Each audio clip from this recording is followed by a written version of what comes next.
Hey guys, we are back for the afternoon session. You guys thought I forgot about you. And I even started, well, I kind of split the time because I said 2 and then I put on here 2:30, so I figured we'd get started at 2:15. Um Anyways, it's nice to see you guys back. So for those that are just tuning in, the first part of the morning was spent. Basically, the state rested its case. They had some stuff that they talked about in the morning. Then the state rested the case. And then the defense decides to put on their first witness on the witness stand on Letitia Stauch's behalf. This is a clinical psychologist that Letitia spoke to in the December 2020 era. Is it 2019, excuse me, 2019. Sorry, 2019. In the 2019 era, right before Gannon was killed, she was seeing this clinical psychologist. Only 2 times from the testimony that I garnered. She was seen by this clinical psychologist on December 5th, 2019, and a follow-up visit on December 13th. Gannon went missing on January 27th, 2020. So, as many of you know, Letitia Stauch changed her plea from not guilty to not guilty by reason of insanity. And we had several witnesses speaking to some of the conversations that they had with her while she was at the jail, or she had a competency hearing. We had some other like the jailhouse nurse, the person out there went on the stand and talked about some of the things that Letitia has told her. Long story short, is they're painting this picture of Letitia being very manipulative. And she had these sanity evaluations or examinations by these forensic psychologists that ended up being expert forensic psychologist psychology witnesses for the state. And so this is their kind of combative type, the alter witness for the defense that's trying to put some of this information out there. And so it was apparent that Letitia did go to this particular psychologist to speak with her, and it was for some issues she was having at work. And according to the clinical psychologist that is the witness that just got off the stand for the defense, she basically said that Letitia was competent. She knew where she was aware of her surroundings, she was logical, she didn't have any issues with her speech pattern, just this array of stuff. And this is, again, just 30 plus days before Gannon disappeared. So, this, by the time, and I was actually I figured that the defense would have explored her a little more on the stand, because just by putting her on the stand, they had to know that she was going to be cross-examined. And this state attorney is cross-examining her very, very well. And, goes into asking her, well, all these questions about, she was clear-minded, she knew where she was, she, here's some of the stuff. Here's some of the notes that I wrote down. So just for your knowledge, on December 5th is the first time that Letitia went into this particular doctor. This was her first visit, and she was complaining about some stresses at work. And probably pretty much what we saw with the psychologist on here, where she's basically telling this lady what she has. So she's probably telling her that she's, got this anxiety instead of letting her diagnose her. But I digress. So, anyways, she doesn't prescribe prescriptions, but since Letitia was there, Letitia would have been a referral from her primary care physician. So, according to this clinical psychologist, she reported back to the primary care physician, which ended up putting Letitia on some hydroxyzine, which is for generalized anxiety. And it was basically, her recollection is that it was from stresses from work. There was not really any other underlying issue other than the stresses from work. She didn't indicate the stresses at home or anything like that. It was stresses at work. She reports no impairment. Her thoughts were logical. No issues with connecting with people. She recognized and is self-aware. No illusions, no delusions. No severe mental illness, generalized anxiety disorder. On the 1213, it was all the above, in addition to judgment not impaired, was notated. They also, during cross-examination, she was said, so you never heard anything about the stepfather, never heard anything about the stepfather or sexual abuse. And she said no. And then they pushed her further, was she insane? Did she appear to have some psychological breakdown or the process? I mean, this is not verbatim, folks. So, I'm just generalizing at this moment. So if I'm not using the same words that were used in court, it's because I can't remember everything that was said in court. So we're generalizing here, just for those that are watching. But she ended up talking about these things, and she said that, and they asked her something about the insanity aspect of it, and she's basically saying that if she really thought that this lady was going to be harmed to her or someone else, she would have put her on a 3-day hold. There was nothing that was indicative of her having low mental faculties. She seemed to know where she was. She seemed to be a little down, but for all intents and purposes, she had some generalized anxiety with the onset of some work issues. Nothing major, something that this clinical psychologist sees all the time.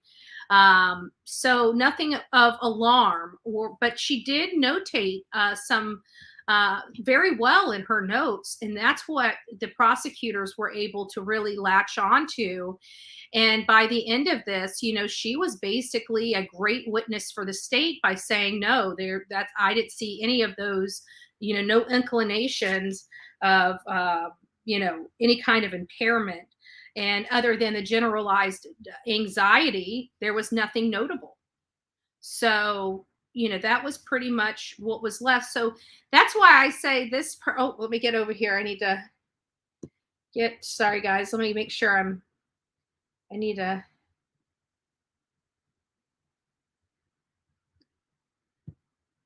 Make sure we're signed in. It should be really close to the start. They should have something back up. I've been, periodically checking the link, and it hasn't been up. They said it's too early. So, yeah, it says it's too early to join this meeting. Try again when it's closer to the scheduled time. But the scheduled time isn't until 3, but I figured they'd have it up about at least an hour beforehand, but I guess not. Oh, Ollie, that's sweet. Yeah, I'm back. We're just going over some stuff that we learned today.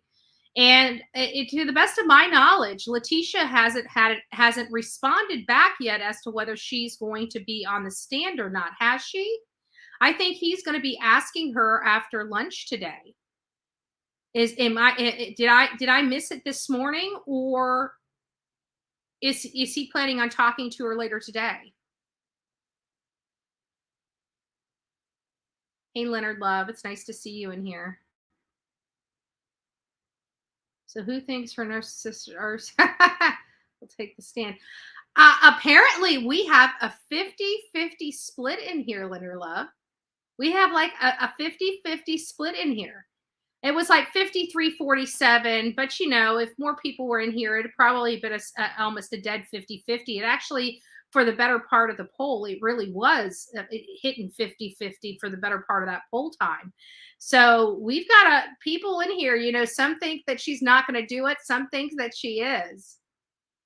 She should take the stand. She has nothing to lose. Exactly, Mike. And that is why but you know what? She doesn't like being exposed though. Her especially. I don't know. I don't think she's, you know, when she like throughout this entire trial, you could tell she had the need to be in control. When she was talking to law enforcement, she had to let them know she knew the process, she knew how they were thinking, she knew. So she has this need to control. With the psychologist, she was telling them everything they needed to know to diagnose her with multiple different things that she needed them to diagnose her with, but she was telling them she has this need to control every conversation that she talked that we've witnessed, which is the ones that have been proffered through this trial. We're learning that, you know, she in every single conversation has to be in control. So I think with her being on the stand, she knows that that is the one time she is not going to be able to be in control. And I don't know, there's just a piece of me that thinks I might have this one right.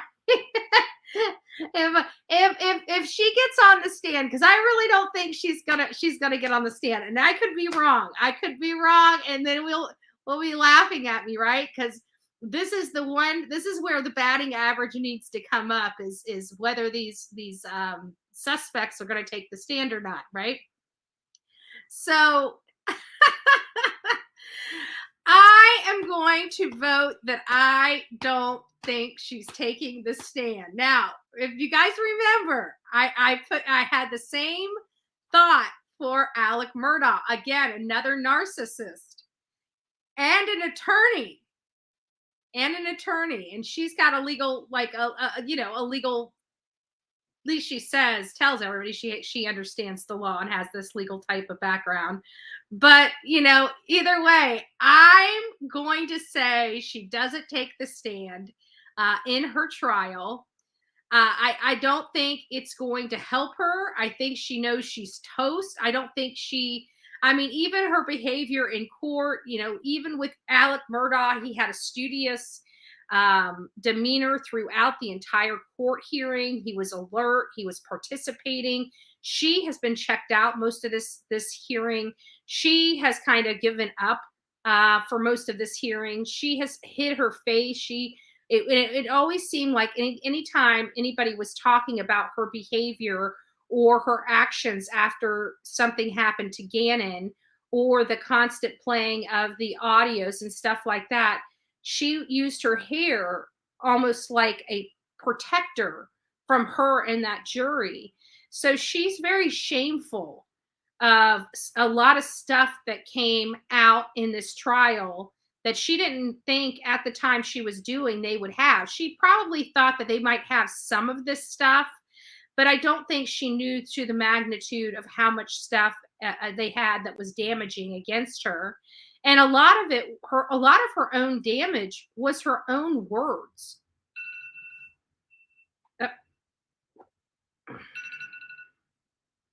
That's to remind me to check. I do have, you know, things to remind me to check on stuff, you know, and I want to make sure that I don't start talking and I talk so much that I forget to check to see if they came back on. So we got alarms going. It's still too early. What the hey? What in the ever loving hey?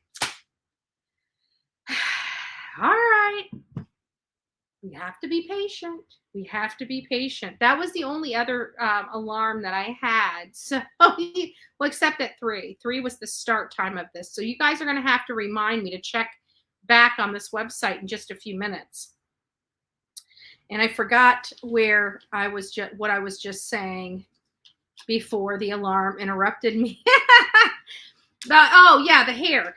So she uses the hair as like this veil, this shield from her and the jury, and it seems like it's always when something's going on. So I'm going to go as I just said.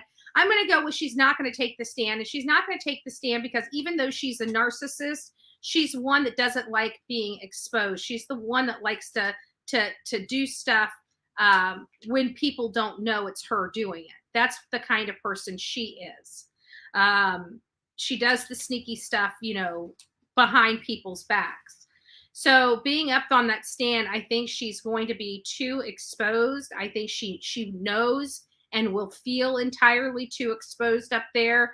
And for those reasons, I think she's not going to take the stand. Now, I know there are some people that at least 50% of this audience that believes she is going to take the stand. If you think she's going to take the stand, briefly write a comment as to why. And don't worry, for all the folks that does not believe that she's going to take the stand, we're going to get to you. But we're going to open this up for the people that believe that Letitia Stout is going to take the stand. Kindly just put the reason why you believe as short and sweet as possible why you believe she's going to take the stand. Because it's all about her. So Patricia Miller, maybe she'll ask Maria. No stand because she's ashamed. Yeah, we'll get. Oh, I was surprised that's from you, Mike. So Julia, I like Julia's response. It's freaking hilarious. Classic though, classic, right? Maybe she'll ask Maria if she should testify. That's good stuff. That's good stuff, right? Only on the Bullhorn Betty channel. And Patricia Miller, it's all about her. Yeah, I think so. It's all about her. Why not get on the stand and make it even more about her? Let her have her, couple hours of fame and attention, because she's not going to get attention for a really, really long time after this case has ended. Dr. Lewis needs to wear a lie detector. Actually, I found her testimony very truthful. I found her testimony very truthful because even when the prosecutors asked questions, she answered their questions, which benefited the state. So I found her testimony very credible. Just my opinion. You're entitled to yours. You may just not like her. I get it. So, just my opinion. She likes attention. It's her last time to be front and center. Frankie Pants. Yeah, good perspective. Colleen Kerr says she just might take the stand because, like you said, she loves control. Yep.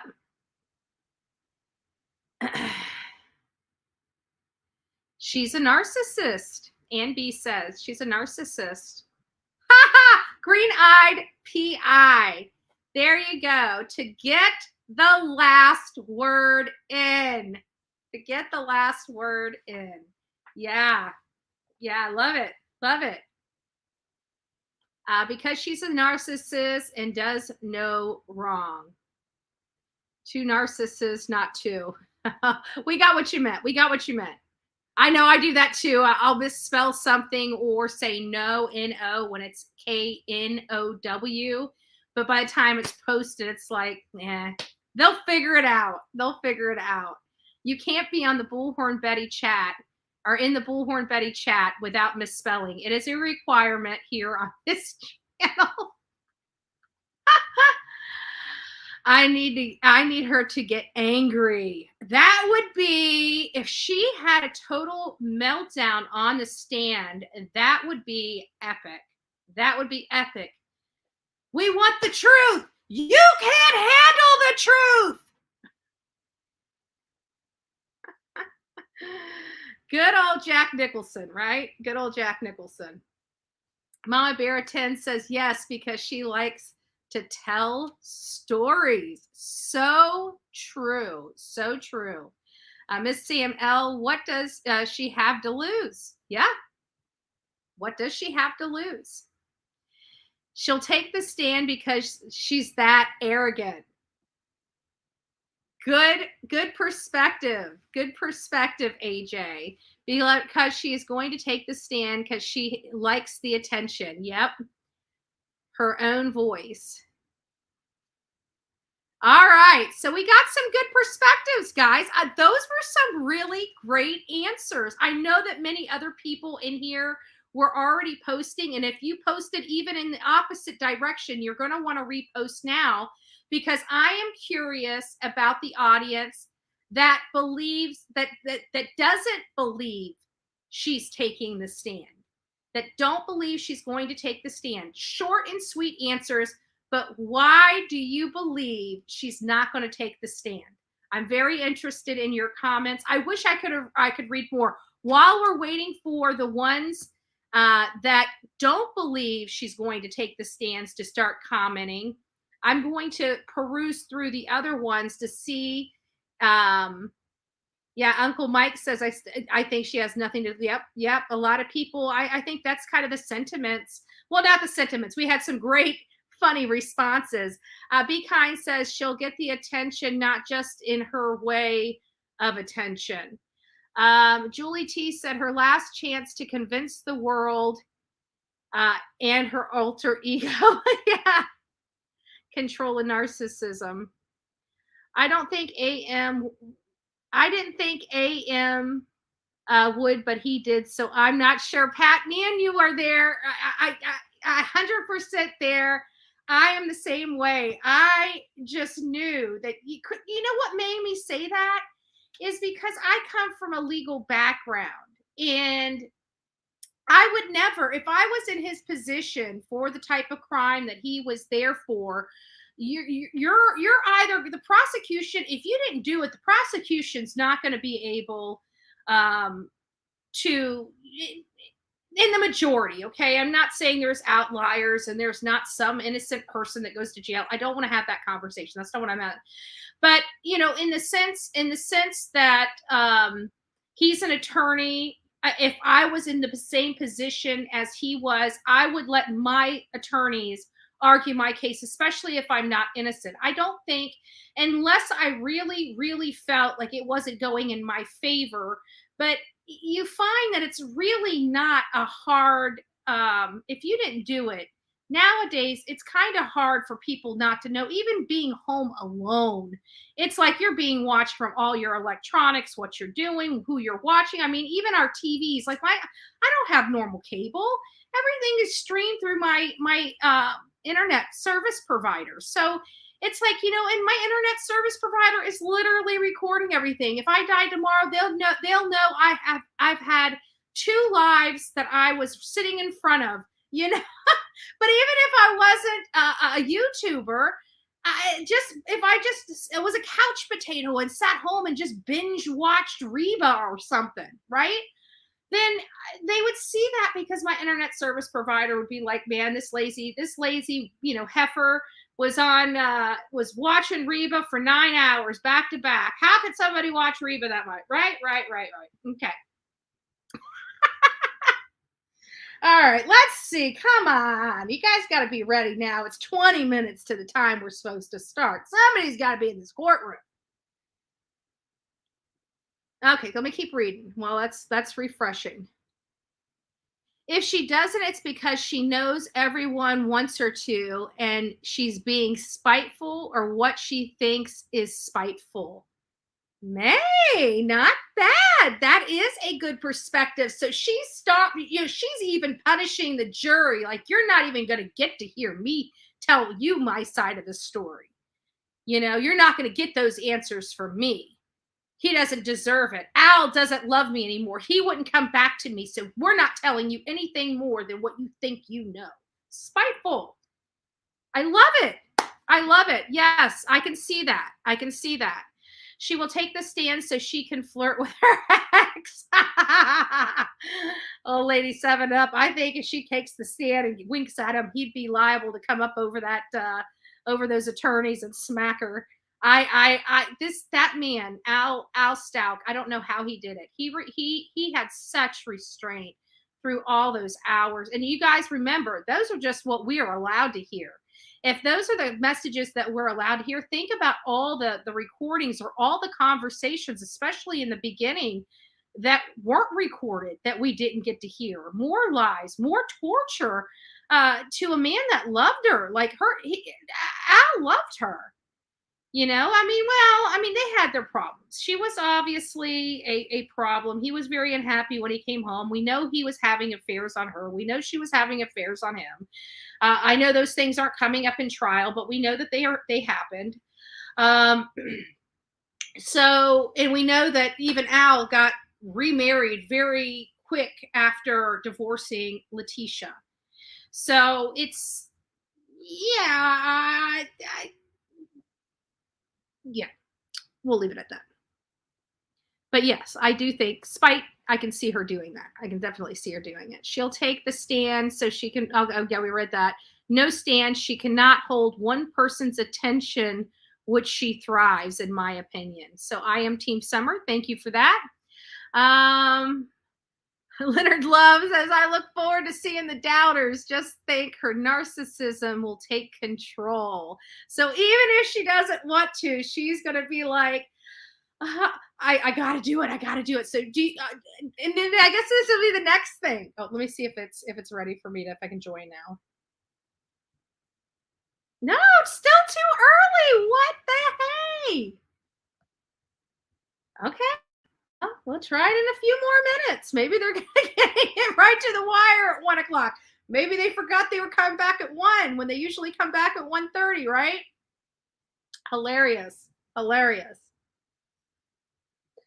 All right, so we'll continue to wait. We'll continue to patiently wait as we read through these comments. I want to meet Maria. Come out to protect her, Be Kind says. Oh, that would be the shit show there. Excuse my language, but it would be, wouldn't it? If hey, I'm Maria. I'm Maria Santos. What up? Hey, Cart. What's going on, Jerry? I'm gonna kick your butt. That would be freaking hilarious. I mean, this is a horrible, horrible case, but good Lord, her stories, her freaking stories. I just have, they're comical. You know, it's sad that she killed this boy, but all these stories she has spun is just comical. It really is. Not sure her lawyers will take the stand, will let her take the stand because they know she will appear more sane, LOL. Good point. But like the judge told her, it is not for your attorneys to decide. This is your decision and your decision alone. You're either taking the stand or you're not. So yeah, it's 50-50. The chat's 50-50. That's why I thought this would be a great opportunity to let the chat speak. Okay. This heifer been watching Betty 12 hours. 12 hours a day for weeks. Well, thank you, Leonard. Thank you. One heifer to another. Thanks. They do call us Lowe's cows, remember? We do laugh a lot. Moo. Move over. Oh boy. I bet when they're reading those Google searches towards Landon was loving it. I that's cray. Betty, if she does take the stand, does that keep her from appealing? No. There's a lot of different types of appeals. There's just like in uh, plea deals. Everybody hears that if you take a plea deal, you can never appeal it. But that's not necessarily true either, because there are people that take plea deals that are in their best interest to avoid serious jail time, and say something down the road like DNA comes up, they can still appeal it based upon new evidence. But it's very limited. If you take a plea deal, and I don't even know if I think new evidence does meet the criteria for it, but it's when you take a plea deal, it's very limited. But to say that no one can appeal it is not true. There's been appeals for them in the past. Some that have been successful, some that have not been successful. So a lot have not been successful. Let me put that out there. A lot have not been successful, but there has been some cases that have been successful. And then, but the appellate process though, it's hard. There's a lot of grounds for appeal, from ineffectiveness of counsel to new evidence. There's a lot of, a witness that wasn't available at the time or was unknown at the time. There's a lot of reasons for different types of appeal. It could be a technical appeal, where they're saying that a process that was required to be followed was not followed. There's a lot of different types of appeals out there. So um, appeals are a common thing. They're a common thing. So no, it doesn't prevent any type of appeal. Nothing really prevents any type of appeal, Unicorn. I mean, to be honest with you, if you have grounds for appeal, you have grounds for appeal. What does prevent you from appealing, however, is the failure to timely appeal. You can have the best case in the world for appeal, but if it's not timely appealed, it really doesn't matter. I cannot imagine what kind of story she will spin. I know. We will be sitting here.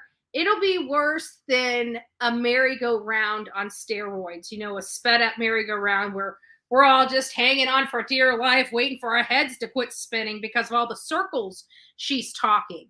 I don't think she can handle telling a lie without putting this like confusion. Like, she has this tactic of mass confusion when telling a lie, because it's like if there's mass confusion, nobody knows she's telling a lie. I don't know. It just seems like every time, but I've only seen her tell lies, right? I've only seen her tell lies, and so far the lies she said have absolutely made zero sense. She's talking in circles in many cases. It's very hard to follow. So I would expect, if she did go on the stand, it'd be a lot of the same. I really do believe it'd be a lot of the same.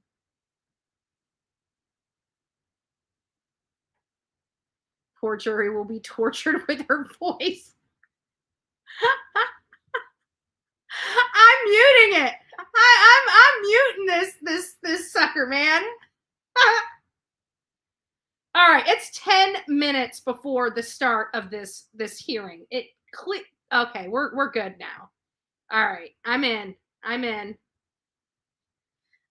little worrisome. That's all. Just a little worrisome. I'll just go ahead and put this up on the screen so we can watch it while we communicate. So as soon as somebody's on the screen, we'll know.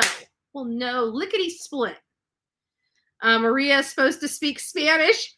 The question is, listen to this. Okay, this is not funny, but it's funny. Okay.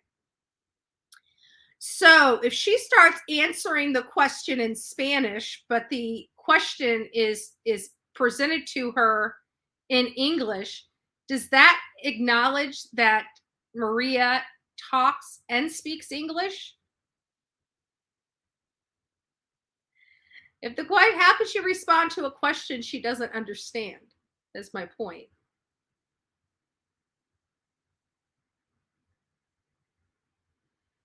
Sanity only matters at the time of the commission. Yes.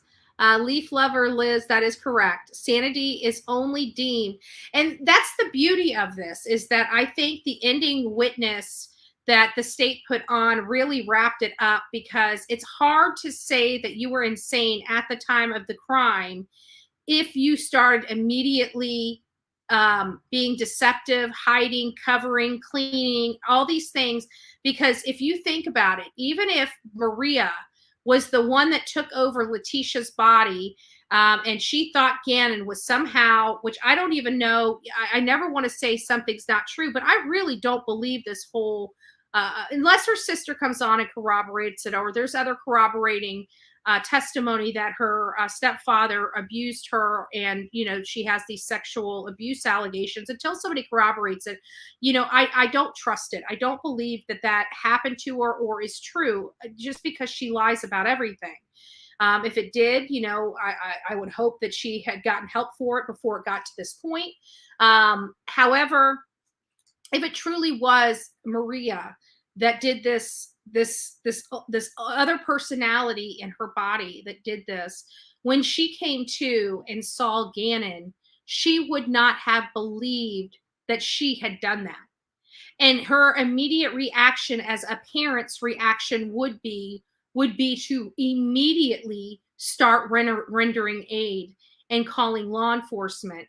You wouldn't be covering it up. You wouldn't be immediately putting a body in a suitcase, in my opinion.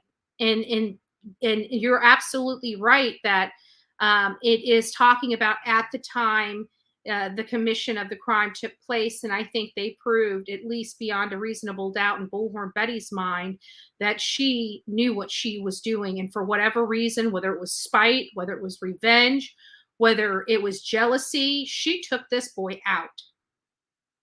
And she wanted to make sure he was dead. That's all I know. I don't know anything other than that, and that she's got some major emotional problems. The way her attorney rocks in his chair and puts his hand sanitizer on his face is so unprofessional. That guy, you know what? And it's not just, is he unprofessional? It's like, I understand he is a public defender, but he's the kind of public defenders that I just can't stand. He makes no sense. He's slow at his game. He takes a lot of time. Like even this morning, it was irritating when they knew, because remember, they had a whole discussion about what was going to happen. He knew literally to be prepared.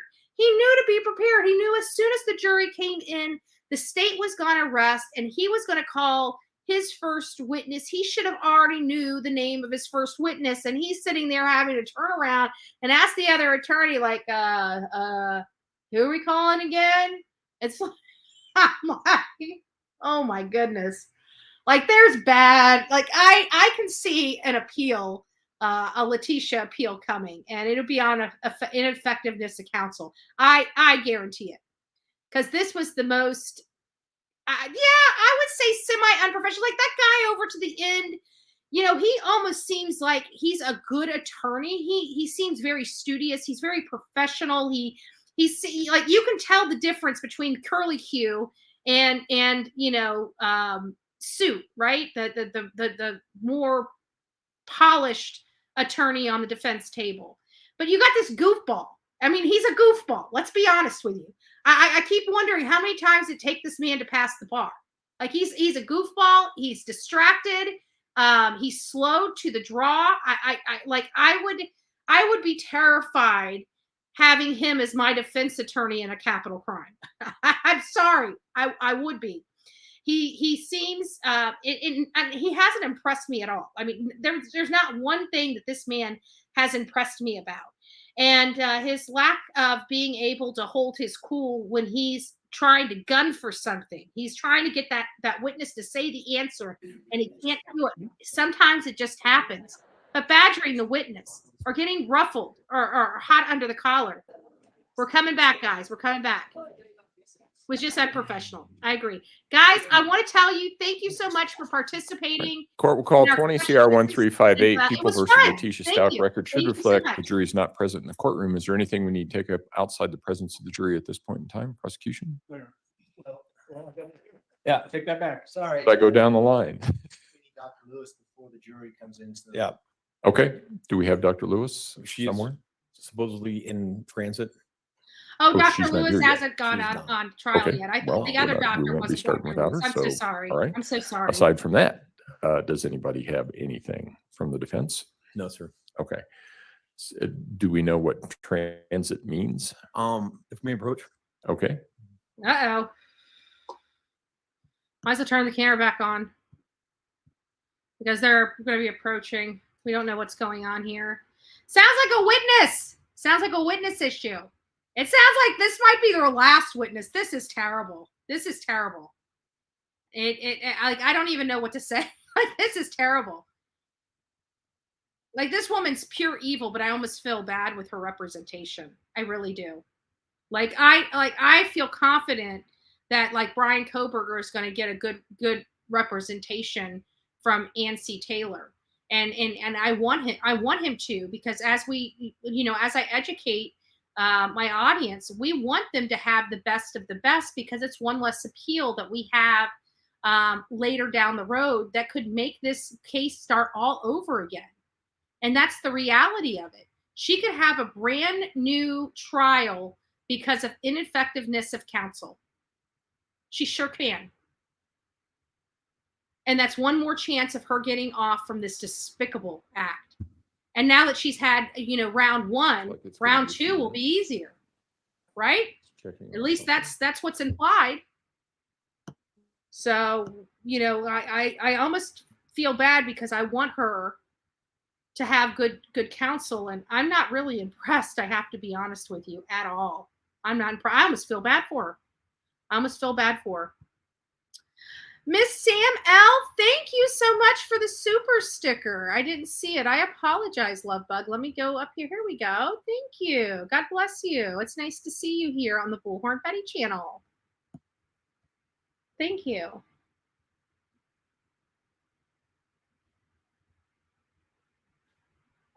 It looks like we are waiting on witnesses, and he probably asked the attorneys to politely go out into the hallway, make a call, please. Find out where their witness is. He's coming back in. He doesn't look really happy.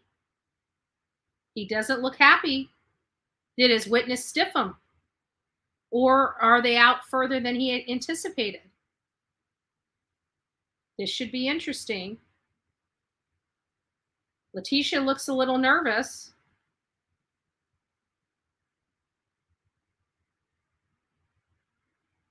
Letitia looks a little nervous over there.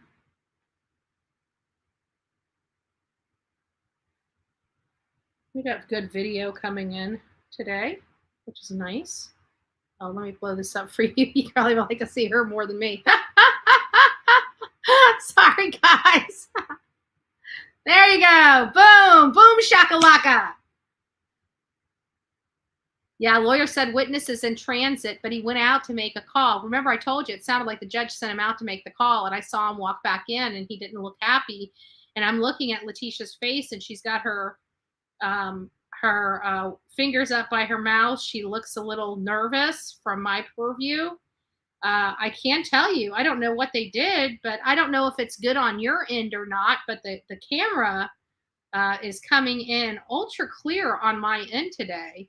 Ultra clear. I wish we had this kind of clarity, but I don't know if that's what's coming in on your end or not.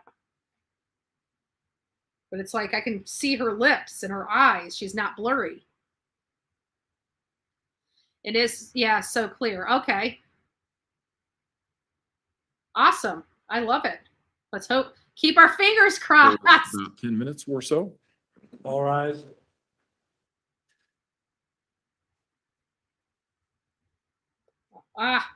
Lost the feed again.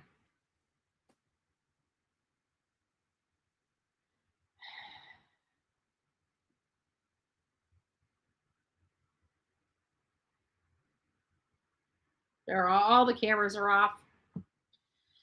All right, so I'll keep it here, and then I'll just let's put it in a small box so we can watch it while we wait. So it's been a rough start. Might be a rough start and end for the defense in this matter. Like, this is, but you know what? If you did it and you're not insane, you did it and you're not insane. There's not going to be, that's what I talk about all the time. If you did something, you did it. If you didn't, there's proof of it. In this day and age, there's proof of freaking everything. Okay. Even when they have mysteries, once they find out who it is, I mean, the pieces all fall together. Yeah, she is so disrespectful, Tammy. You're absolutely right about that. No doubt about that. Very disrespectful. And she not only showed the jury disrespect, she's also showed the courts and that judge disrespect. That judge has had to address her behavior in that courtroom more than once. He should never even have to remind a defendant on the conduct of a courtroom. I mean, especially in a capital case, like, you are in the fight for your life, lady. Act like it. And she is just flipping birds off in the courtroom, mouthing "Happy birthday, Harley" to her daughter, just doing inappropriate stuff upon inappropriate stuff upon just her entire behavior throughout this process has been a complete and utter embarrassment. She should be embarrassed. You know what? At the end of the day, you're not going to get attorneys that are going to fight for you when you're not willing to even fight for yourself. And her attorneys have had an uphill battle this entire time. And the little bit that they expect from their client, i.e., be alert, be aware, have good conduct inside a courtroom, and she can't even do that. I feel bad for her attorneys in a sense. I feel bad for her attorneys that they've had to deal with that conduct. But then again, I do like, thank you, Tammy Sue. God bless you. I still think that, there's no path forward for the defense. There really isn't. I think the only witness that they had to help her insanity plea prior to Gannon disappearing just went out the window when the state cross-examined, and she said that this lady was only in there for generalized anxiety. She didn't show any craziness. She knew where she was. She wasn't acting weird. She wasn't acting it with a different purpose, a different person, different anything. She was, for all intents purposes, stressed out normal person. So that's what she reported back to Letitia's general practitioner, which gave her a hydroxine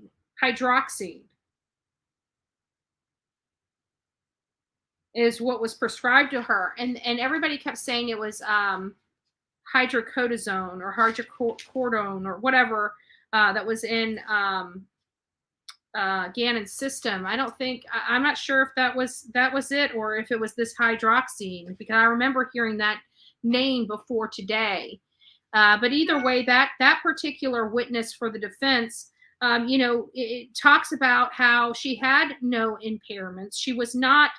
She was being very logical. She knew where she was. She was aware of her surroundings. She was just a normal, stressed out person that needed to take the edge off. And that's what they did. And she did a follow-up with her a few days later, and she was fine.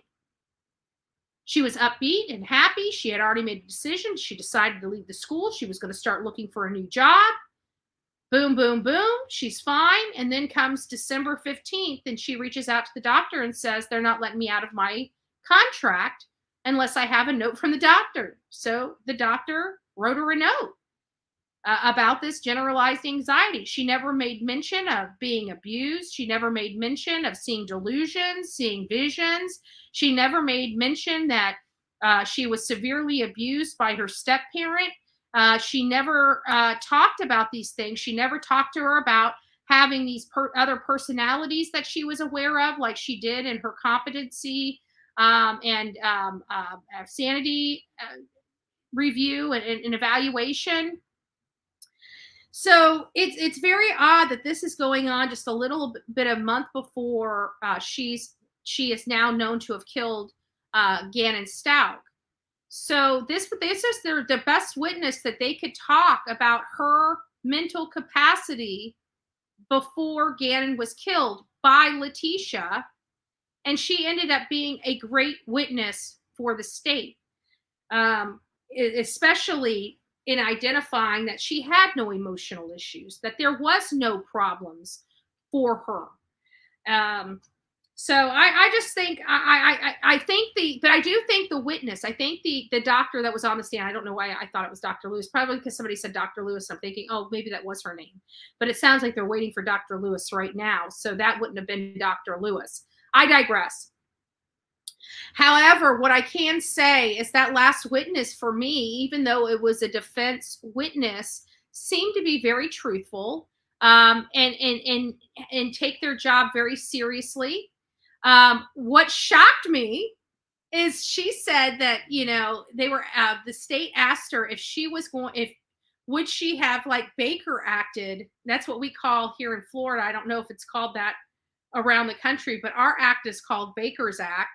And so it's where they feel that you could be a harm to yourself or a harm to somebody else, and they can force you into a facility for up to 72 hours for an evaluation to make sure that you're not unstable mentally, and or physically. There's been stuff, but the Baker Act here, any doctor can put you in it. Anybody else can also have you Baker acted. For example, if you are living with someone that's going absolutely berserk in your home, they're obviously a harm to themselves, and they can be a harm to you. You can technically have that person Baker acted where they go into a mental facility for up to 72 hours. They're not arrested by law enforcement, even though law enforcement typically puts them in handcuffs for transport, but they're not under arrest, and they can get evaluated and be put on proper medication if they're unmedicated, or their medication isn't working for them, or they're having an episode. So she's saying that she used to do that for a living. She's been in this at this capacity, in this position, at this it sounds like it's a clinic on the military base itself. I could be wrong about the location of it. If I am, I apologize about that, but that's just what I'm hearing, what my understanding is. I could be wrong.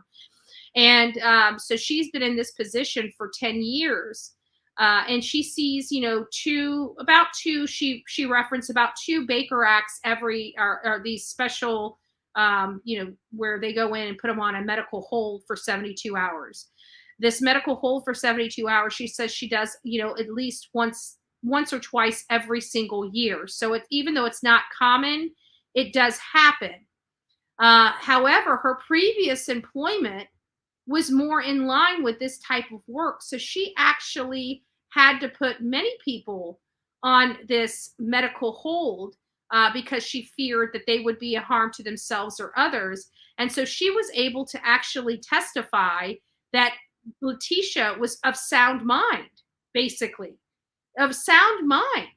That's huge. This witness ended up being a better witness for the state than for Letitia Stout's defense team.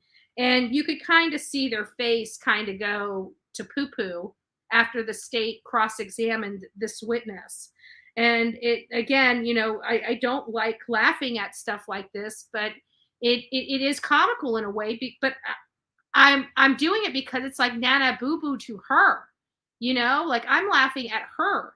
Like I can't believe that, she is thinking she's going to get away with this. She killed an 11-year-old boy, and she strung together multiple statements that were untrue when his father was just begging to find out. His father knew he was dead. Like the father knew early on. He talks about seeing the big pool of blood. He knew his son wasn't coming home. He wasn't asking for Gannon to be returned alive. He just wanted to know where his damn son was. That's what the man wanted. That's all he wanted. And he had to subject himself to hours and endless torture of Letitia's voice, blaming him, telling him how, why doesn't he want her, and all this stuff. Babe, you killed his son. He knew you killed his son. Who the hell wants to lay next to somebody like that? You're going to have toothpicks in your eyes to keep your eyeballs on you to make sure that they're not next. Nobody's going to do that, lady. Like, you've got a doctorate degree. Do you have any more brain cells left in there? Like, what? What? Are you serious? But the defense hasn't put on a very good case. You know, they brought this witness that should have been a really good witness for Letitia Stout, which ended up helping the defense. And I just the state, and I just outlined why. And now this is their second witness for today. And we heard from the judge, it sounded like the judge already knew that they were potentially going to be resting today themselves, because he went on to say, even if we rest today, or tomorrow, we're not doing closing arguments. I think everybody needs a day just to kind of regroup. And the soonest we'll do closing arguments is Friday morning. So he's already prefaced that before they went into this trial this morning. And so far today, you know, the defense has kind of wasted some valuable time here. I mean, we are ahead of schedule, as the judge has reminded everybody today before we went on a very, very early and a very long extended lunch break. You know, he reminded everybody that we are way ahead of schedule. And, you know, sometimes these scheduling conflicts happen. We know that they happened because it happened for the state with a few witnesses, remember, but they were pretty good about it. I mean, we weren't hours. I mean, think about it. We've been on lunch break since, what was it, 12 our time? And we were supposed to come back a little before 12, like 11:45 or something like that.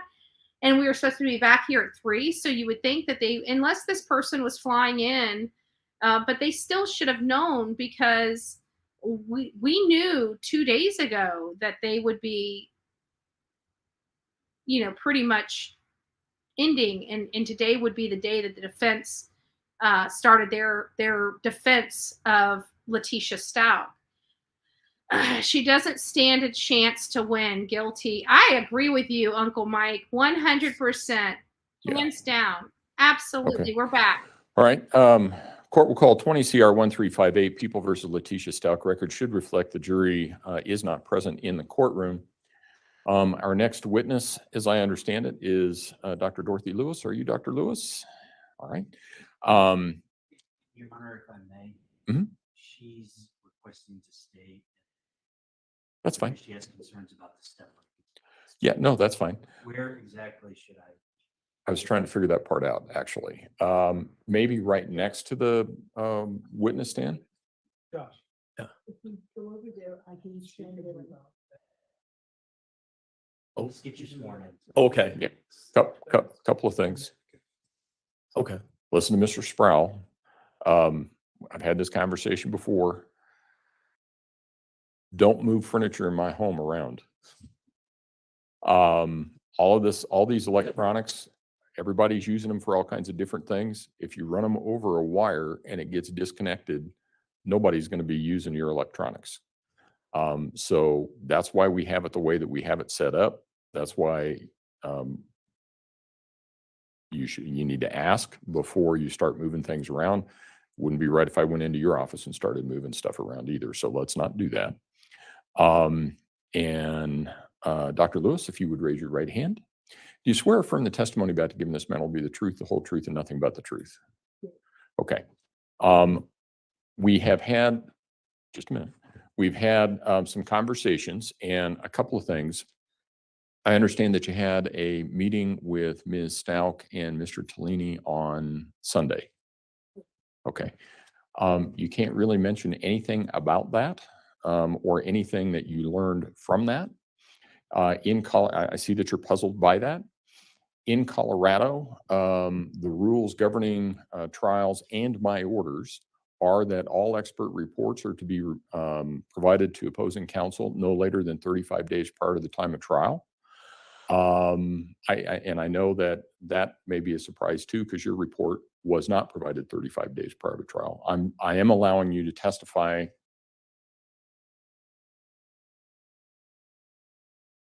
to the matters that I have in your report, or that you have referenced in your report. I think it's dated. There's one that was February 13th and one that was March 16th. Thank you. So you can talk about things that are in your reports of February 13th and March 16th, but nothing after that. In addition, my understanding is that, and I'm not sure when this was discussed, but there was information that Ms. Stout may have sustained a concussion, I think during softball, and may have had some of her teeth knocked out as a result of that. You can't mention that either because that's not in your report either. But I will say this, you can, it's the first report, right? Mr. Tellini? It is. And the only other thing I would just supplement regarding the softball, there's nothing in any of the reports about the teeth being knocked out.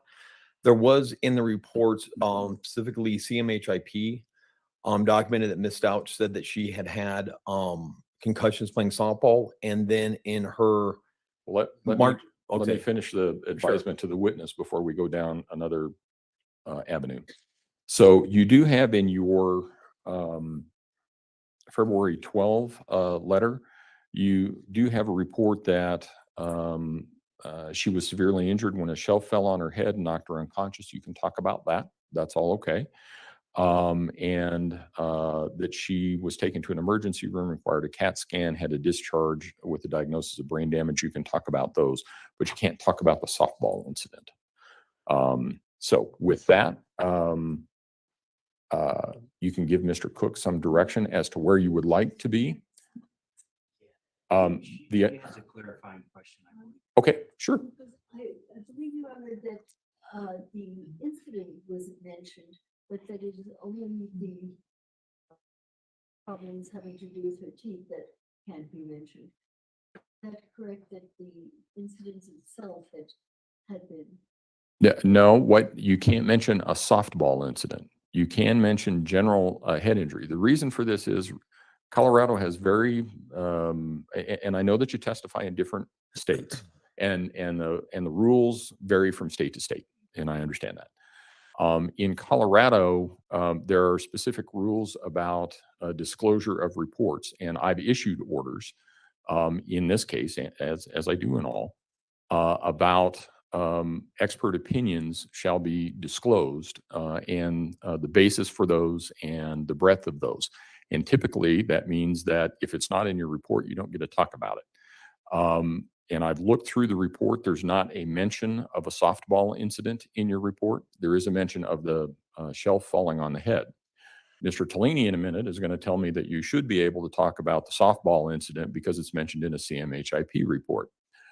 I understand that, but you don't have any opinions in any of the reports that you issued that reference how the softball incident play into your opinions. Does that answer your question? I think so. Okay. Okay. And we have two options, maybe. You can sit next to it. She might feel it. Would, no, she's fine. Okay. Would it be okay if I finish my whole Oh, yeah. statement? Okay. Yeah. All right.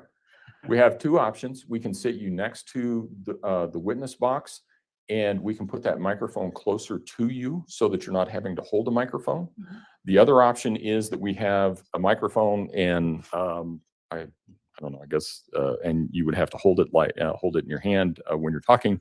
So it's up to you. Some people might find that uncomfortable. I've never done it. Don't think I would ever want to, but it's up to you. It's more familiar. Okay. All right. So, and I don't, those steps on that witness stand are tricky. That's why you'll see that they have tape on them, so that, because we've had people fall out of them and fall into them and all of those sorts of things. So it's up to you, whatever you think is more comfortable. I will tell you that that chair does not move. It swivels, but it doesn't move forward. And I don't think it rocks either. So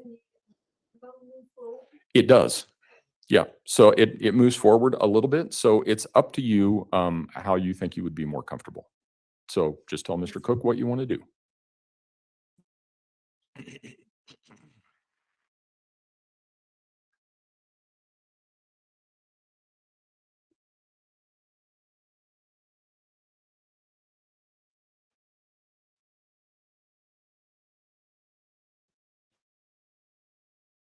Try to get there. There? Yeah, but before you move there, you got to make me one promise. and that is that you're not going to try and get out of that stand by yourself. Okay, all right. Okay. As long as we're on the same page, because I don't want you to get hurt. Okay.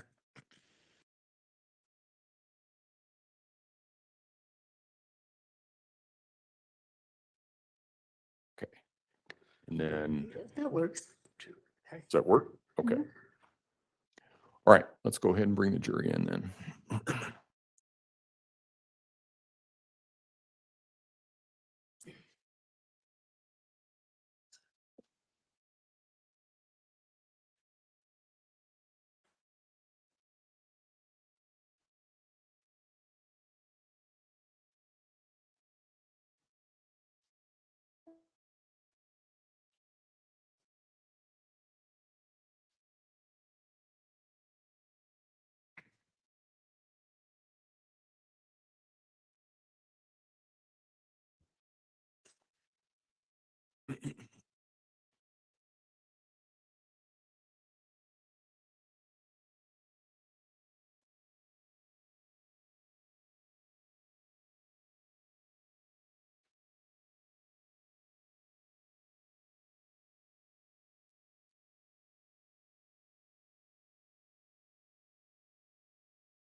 All rise for the jury, please. Dr. Lewis, you can stay there. That's okay.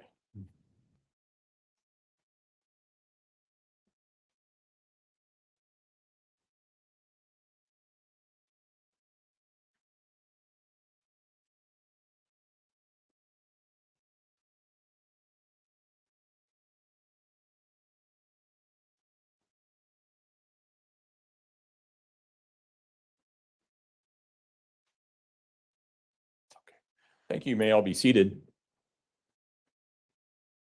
Court will recall 20 CR 1358, People versus Letitia Stout. Record should reflect the jury has returned to the courtroom. Ladies and gentlemen, I think you will note that there is somebody in the witness stand as opposed to having us call that person up because of Dr. Lewis's physical issues. We brought her onto the stand ahead of time. You can see that there's a wheelchair by her as well. So she's already been sworn in. And with that, Mr. Tellini. All right. Good afternoon, Dr. Lewis. Good afternoon. Could you please state and spell your last name for the record? Dorothy Otnow Lewis, Lewis, MD. Okay. And Dr. Lewis, we're going to talk a little bit to start off with about your education and then some of your work experience that has given you insight into some of the issues that we're going to be discussing and then some of your other qualifications. Is that okay? Fine. All right. Where, Dr. Lewis, did you go to undergrad? I went to Radcliffe College of Harvard University. And was there a rank in which you graduated from there? Was there a rank in which you graduated? Were you magna cum laude? I was, magna cum laude, right? Yes. And what does that mean? That's with high honors. Okay. And after graduating from there, where did you go to school next? I subsequently went to Yale University School of Medicine. And do you remember what year you graduated from Yale University School of Medicine? In 1963. After you graduated from Yale Medical School, where did you go next? Did you do a fellowship or what did you do next? After graduation, I received a fellowship from the National Institutes of Mental Health, and it was a research fellowship, and in which I was studying the ability to measure an individual's capacity for intimacy, for the ability to relate warmly to other human beings or empathically to other people. And how long did you do that for? For a year. Okay. And what did you do after that? After that, I did an internship in pediatrics. And how long did you do that? For a year. For a year. And what did you transition from your internship in pediatrics? Where did you transition to next?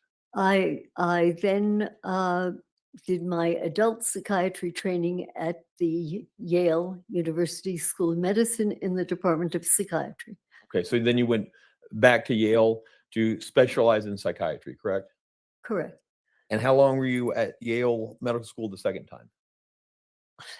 Endless. It Okay. it was 2 years in adult psychiatry, and then I did 2 years in child and adolescent psychiatry. Okay, So that would be a total I think of with 4. medical school, quite a few years. Okay. And then with your training specifically in adolescent and pediatric psychiatry and psychology, what did you use? Where did you take that training and where did you go to next? When I studied adult psychiatry, I did my first year of training at the West Haven VA hospital, and then the second year of adult training was completed at Yale New Haven, mostly on the inpatient service and in part on the outpatient clinic. What kind of stuff did you see when you worked with the VA? Everything. Everything. Yes.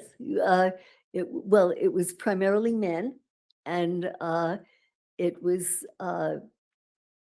individuals who had varying amounts of experience and time in the service. But it was an inpatient service, and much of the time I was on a locked service because it was with patients where there was a risk to themselves or perhaps to others, were in an open ward. Okay. And then after that, did you move on and do other stuff in either pediatric or adolescent psychiatry?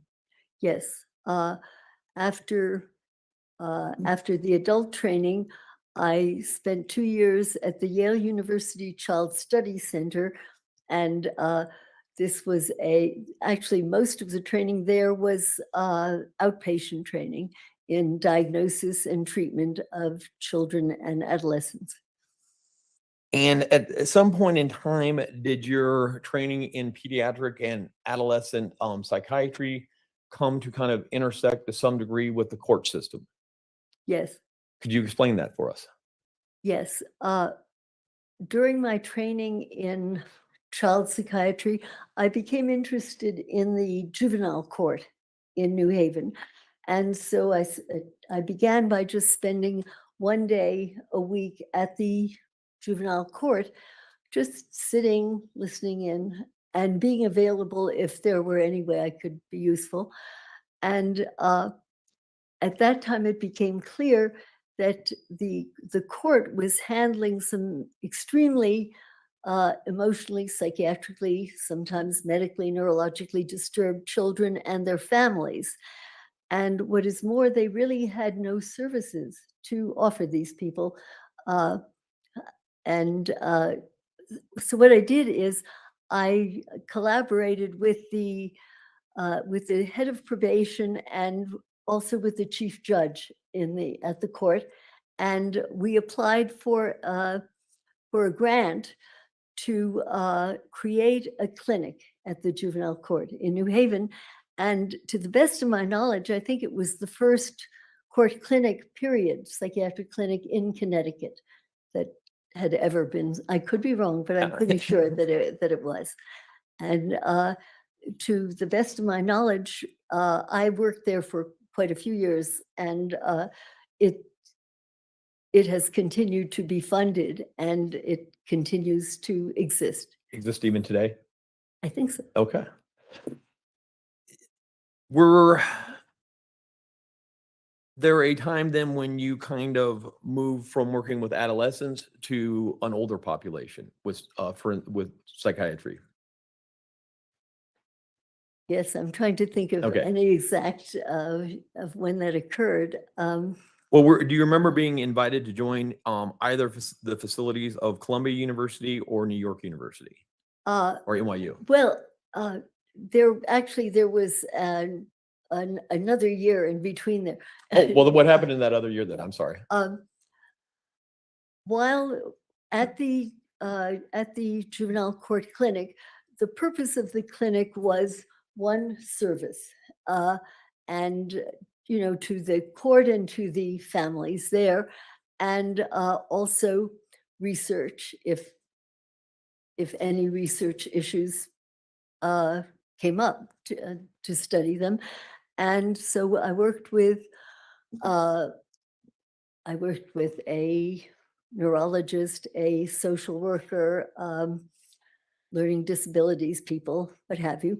And we discovered that there were a fair number of pretty serious psychiatric, neurologic disorders in this group.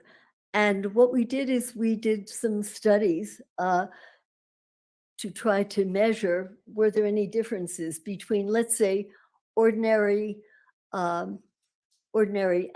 adolescents in the New Haven area who were not delinquent, and the court clinic population, and we found that indeed there were, and we published some papers on the differences between actually some of the fairly severe neuropsychiatric problems that distinguished the delinquent group from the other group, from the matched group of non-delinquents.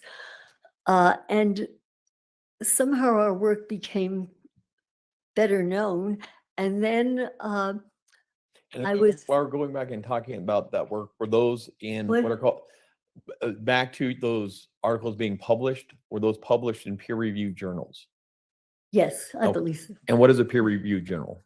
A peer-reviewed journal is it's a scientific journal, and it's a journal in which you submit your whatever your research findings are, and then they are reviewed by other people who are experts in your field, often bigger experts in your field than you are, and they're reviewed to see whether they merit being published or not. And they were.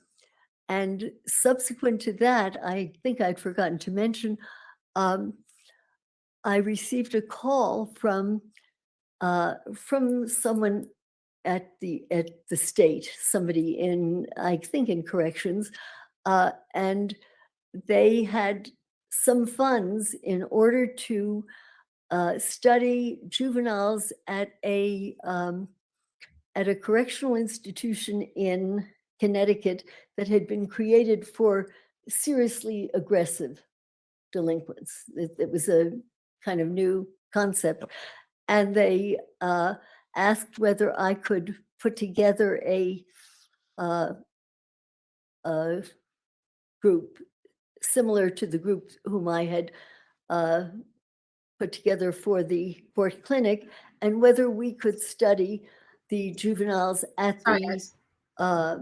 at the institution for severely violent delinquents. And so we did do that, and we did do research that compared, we compared some of the more aggressive delinquents with the less aggressive, and eventually we were able to move out a little, and we were able to actually get a group of non-delinquents, and we were able to do a matched sample. It was from New York and from Connecticut, of delinquents and non-delinquents from the same socioeconomic background, but one had been in trouble with the law, one had not. And we published that. I think that was maybe one of our more influential kinds of papers. And I think that it was perhaps as a result of that and some of the other papers that we had published that I received invitations to join the faculty at several of the universities in New York. And so I moved my work, and I moved to New York. I moved my work to New York City. And back to those studies that were fairly influential, was part of the reason they were influential is because they were kind of groundbreaking and contrary to how people had been looking at juvenile offenders prior to that. Oh, yes, they were different from what I had expected when I began my work. it was during the era of West Side Story where we're depraved because we're deprived, right? And really, that was how I had trained and what I expected to find. And I was surprised to find what I found at the court clinic and then later at the school for delinquent kids. And yes, it was new, and it was, it's always been an area of disagreement, of argument, of questioning. But I think by now it's fairly well accepted. But at the time, it was a surprise to me and to the people who read our work. Okay. And then you were indicating you moved your practice to New York. Where specifically in New York? Well, I received invitations to join the faculty of Columbia University, Cornell University, and New York University. And it was, it was a difficult choice, a kind of heady choice. And I decided to pick NYU, New York University. It may have been the least prestigious of the three, but they had a prison. And New York and Cornell and Columbia, they were not delighted having services for violent adolescents. I'm or unsure what any violent of this adults. matters. Whereas NYU, first of all, its base is Bellevue Hospital. And Bellevue was the very Spicy first, I interruptions, believe, yeah. the very first general hospital in our whole country. Why is she having Anyway, all these references to NYU TVs? was, or Bellevue Or was TV very shows. well known for having a prison unit in it. Look at the And, attorney. The attorney's Cornell frustrated. and Columbia didn't go for that. So I decided to take a position at NYU at Bellevue, and I commuted there for about 20 years from New Haven to New York. He's like, what? And then, so that allowed you to continue doing research in a certain population and how neurological and psychiatric things affect that specific population. Would that be accurate? Yes, it Look at her face. extended Oh your my God. opportunities because in a general Somebody needs to hospital clip you that. have equipment, you have MRIs, you have EEGs, you have the ability to do 24-hour EEGs. There are opportunities that you just don't have at a court clinic or in a detention facility, so that it did give you an opportunity. Also, it had other faculties. They're all different fields in any general hospital, so it gave you the opportunity to consult if you didn't know what was going on or you had questions. You had other She's a people you could serial killer ask expert, and you could gotcha. consult with, so that it was 200 an years later, ideal right? place to try to do research on. But you can't run By this witnesses time, the or, research was on rush the witnesses. correlates of violence and the distinction between what perhaps creates a violent individual and what kinds of things may be protective from violence. And did you continue, so you continued to do research, and did you continue to have articles published in peer-reviewed journals?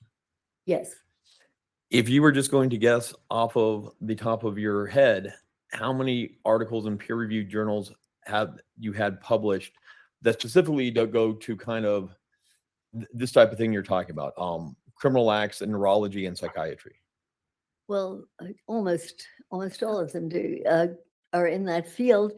I haven't counted. My guess is somewhere between 100 and 200. But Okay. I don't know. And then at some point, because of the articles that you've had published and the research that you had been done, were you then starting to be requested to do evaluations or consult on criminal cases? Yes, actually, you remind me of how this did come about. Okay. we had, I had started to do a study on homicidal young children. And it turned out that, that in our young ward for kids, psychiatrically impaired children, that there were a high percentage of actually homicidal young children. This was a shock to me. I did not expect this. And when we published, we actually would categorize what we found because it was hard for us to believe and hard for others. But a child tried to set fire to her mother's hair. Another child attacked a babysitter with knives. So that it was a surprise. And it was published, I think it was published in the Journal of the American Academy of Child and Adolescent Psychiatry or in the American Journal of Psychiatry. But now I recall how I came to see adults. The article came to the attention of Thank you, love. Diane Sawyer, who was on television at the time in a morning show. And so I was interviewed about our findings there.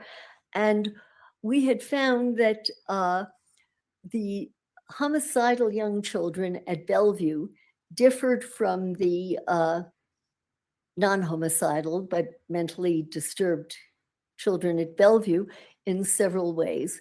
One was that there were histories usually of very severe physical and or sexual abuse. The extent to which emotional abuse contributed, we were not able to really measure well.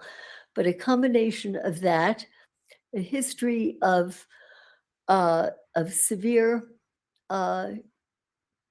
brain injury or injury to the central nervous system, and or a history of a predisposition to certain kinds of now things that we consider to be, at least in part, genetic predispositions to psychoses, as in individuals who are predisposed to whatever schizophrenia now is. It changes its definition from year to year or so, but it's considered a severe and in part, heritable disorder. So that we discovered that this qualifier this an expert. distinguished the homicidal kids from the other ones. And 2 days after I had been interviewed, I received a call from I think one of the heads of, I think it was the public defender's office in West Palm Beach in Florida. Yeah. I think it was Dick Burr there. And he said that he or people on his staff had witnessed the interview with Diane Sawyer.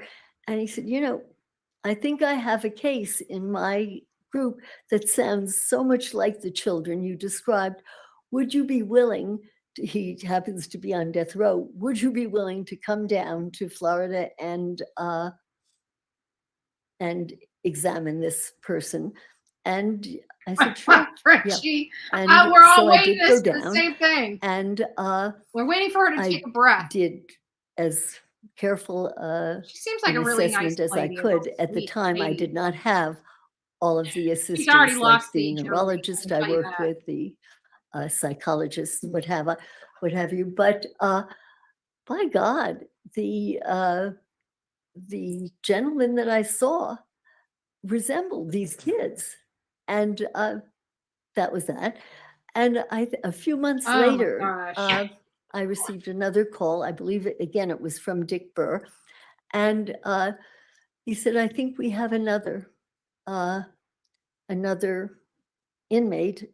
And I think his group was responsible for all of the death row inmates at West Palm Beach in Florida then.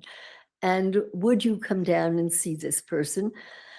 And I did. The thing that I remember most about that particular individual was that he had a dent in his skull.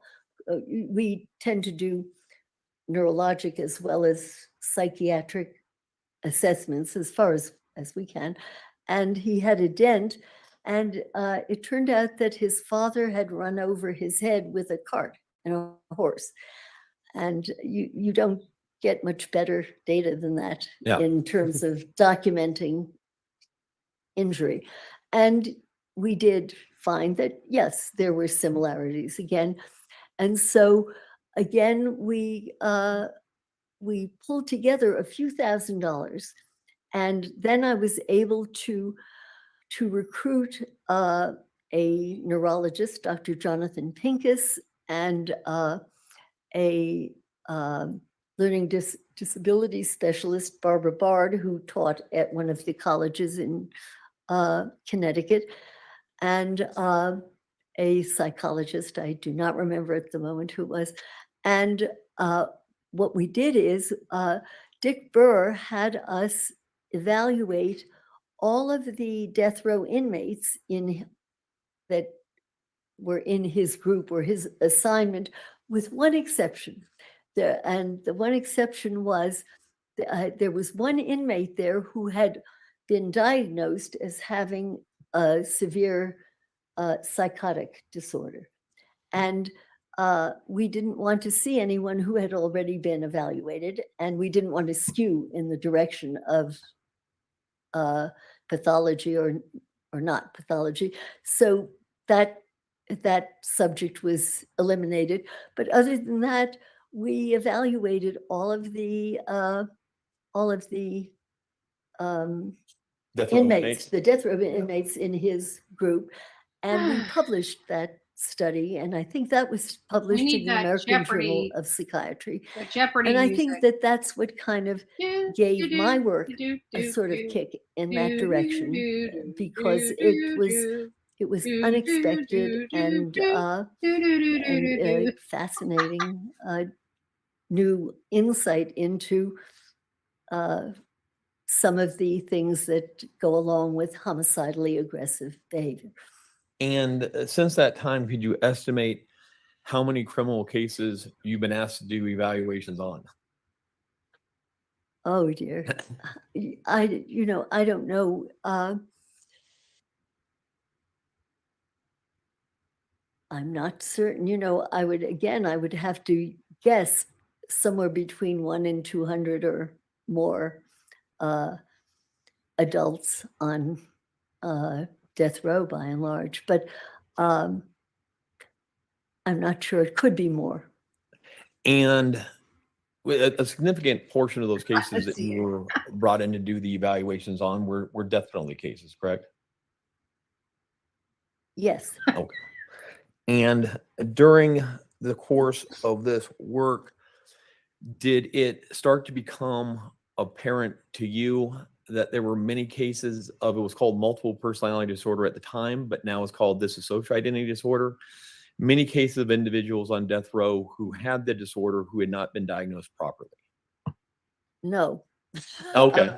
In part, when I say no, that doesn't mean that it didn't exist. What it means is that when I trained, that the very diagnosis was up for grabs, and perhaps it still is. It depends on the experience, the sophistication, the training of the individual. But I had been trained to be very skeptical about the existence of this kind of disorder, and so I have little question, but that maybe over the first quite a few years that I worked on death row or worked with very dangerous people, I think I missed the diagnosis because you can't see what you don't believe exists. You just can't. You miss it, and so That's that why they I'm got fairly her on the that stand to I- say that that one statement. it existed, but I didn't recognize it. And then over the years, as as I was confronted with more obvious kinds of cases. And also sometimes people had diagnosed something before I had. And when I was asked to evaluate the individual, I became more aware of what this disorder was like. But no, when I first went into this field, I did not have any idea that I would be seeing this, Yeah. nor did I think it existed really. And then through your training experience over the years, you were able to recognize it and diagnose it more often. Would that be accurate?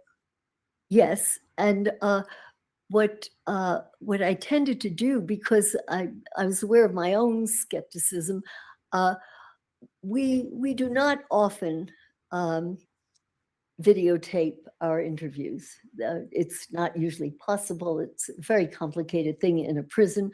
But what I did do was, if there were cases where I said, nobody is going to believe this, those are the Yeah. cases that I would say, let's videotape these and then leave it up to whoever sees it, if it's a jury, if it's other clinicians.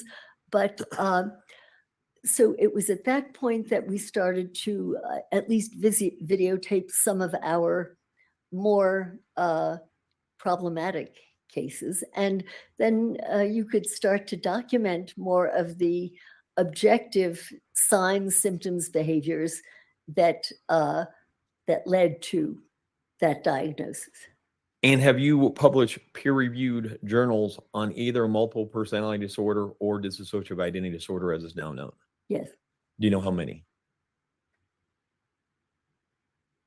No, Okay. I don't. I can think of one that I think is the most maybe important one that we published. And the reason was that in a lot of these kinds of cases, particularly cases where there is a question of malingering or of trying to get away with something or what have you, you really want to be able to document something that you didn't create. It was there before they set eyes on you, because when people make this diagnosis, they're often accused of suggesting it. And so what we would try to do is at least document and videotape when there were data that antedated our contact with the individual whom we were seeing.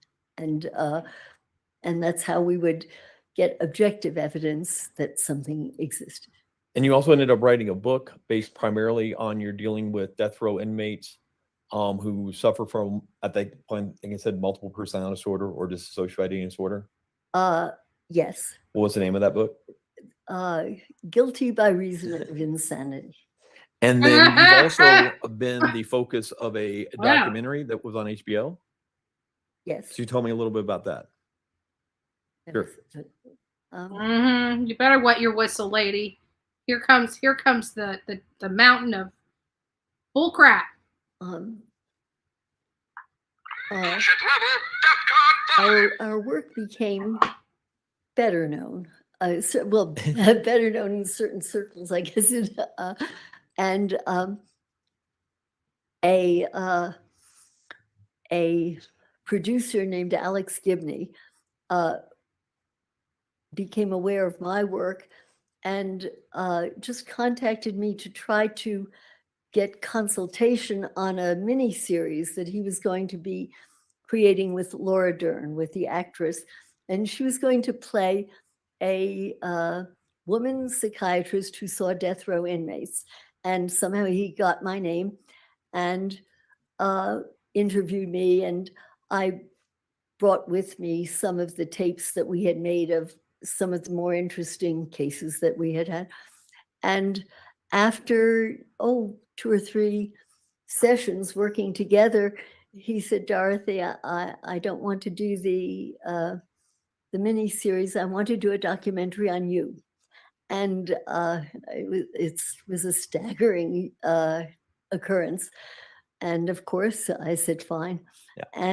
And so we worked on it together for about 4 years. And alas, it came out, I think, the very first day of COVID, a disaster. And it now it's on HBO, and it can be seen, and it's called Crazy Not Insane. So the same title as your book? Thank you, I beg your Jennifer. pardon? The Love same you, title as your Johnny. book? No, the book is Guilty Oh, that's by right. Reason of Insanity, and the documentary on HBO is Crazy Not Insane. Have you ever been qualified to testify as She an didn't like expert in a that. court Look at of law? Letitia's body language Yes. when she said Do crazy, you know not how many insane. times? No. She kind of did this. What are some of the Back shovel. jurisdictions that you've been qualified as an expert? I can tell you states. Sure, that would okay? be. Let me just name a few. Let's see, the state of Washington, California, Texas, Florida, Louisiana, Kentucky, And New Jersey. do you know what fields have you been qualified to give expert testimony in? What What fields? in what fields? As a clinician, as The in clinical psychiatrist? yes, as a psychiatrist, I think that I've been asked, particularly when there have been issues of psychiatric and neurologic combinations of disorders or questions, because, well, obviously the brain and the mind are connected, and so that your training is in both fields. In psychiatry, 2/3 of your exams are in psychiatry, 1/3 in neurology. Vice versa, if you're a neurologist, 2/3 I of think your her boards and are Letitia in should be neurology and BFFs 1/3 in at this point. psychiatry. And since I worked and published with Dr. Pincus, who was a professor at Yale, and then I think at St. Elizabeth's, we were often asked to work on similar cases and work together and learn from each other. And at least now you're, just for the jury's knowledge, right now you're more or less semi-retired, correct? Yes. Yeah. Yes. And so are you currently board certified right now? Yes. Okay. What are you board certified in? In psychiatry. In psychiatry. Your Honor, at this point in time, I would offer Dr. Lewis as an expert in psychiatry and ask her to be allowed to issue opinions in accordance with. Prosecution May I vote aye, Your Honor? on qualification? Yes. You may. Good afternoon, Dr. Lewis. How are you doing? Hello. My name's Dave Young. You and I have never met, correct? Correct. I just want to ask a couple questions about what you're doing now. What does semi-retired mean? Well, I've retired from teaching regularly at NYU and at Yale, although I may give a talk now and then, or in another setting, I may be invited to do a presentation or give a talk. And I'm working on analyzing data. We have a great deal of data that have never yet been analyzed, so that I'm working on that and working on writing, and on occasion accepting a case such as this to assist in the diagnosis or it's usually of a violent individual. And when you testified earlier about certain circles recognize you as an expert in the field, what did you mean?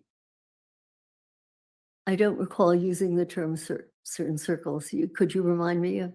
Sure. I forget what the question was, but you said that you were being recognized as perhaps one of the pioneers in dissociative identity disorder within certain circles. Do you recall saying something like that? Well, I can transpose it a little bit.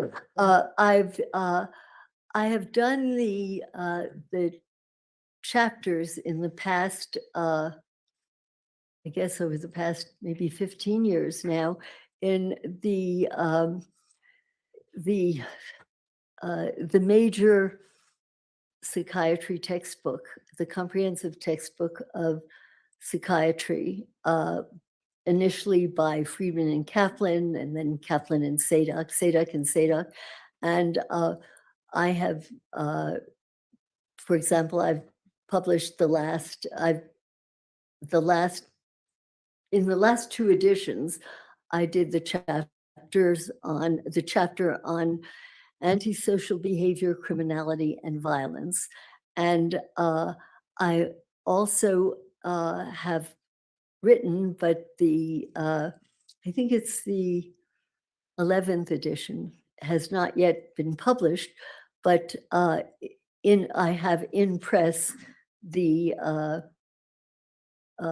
chapter in that particular textbook, and I think that's pretty generally agreed upon as the most accurate and relied upon textbook in psychiatry in this country, maybe anyway.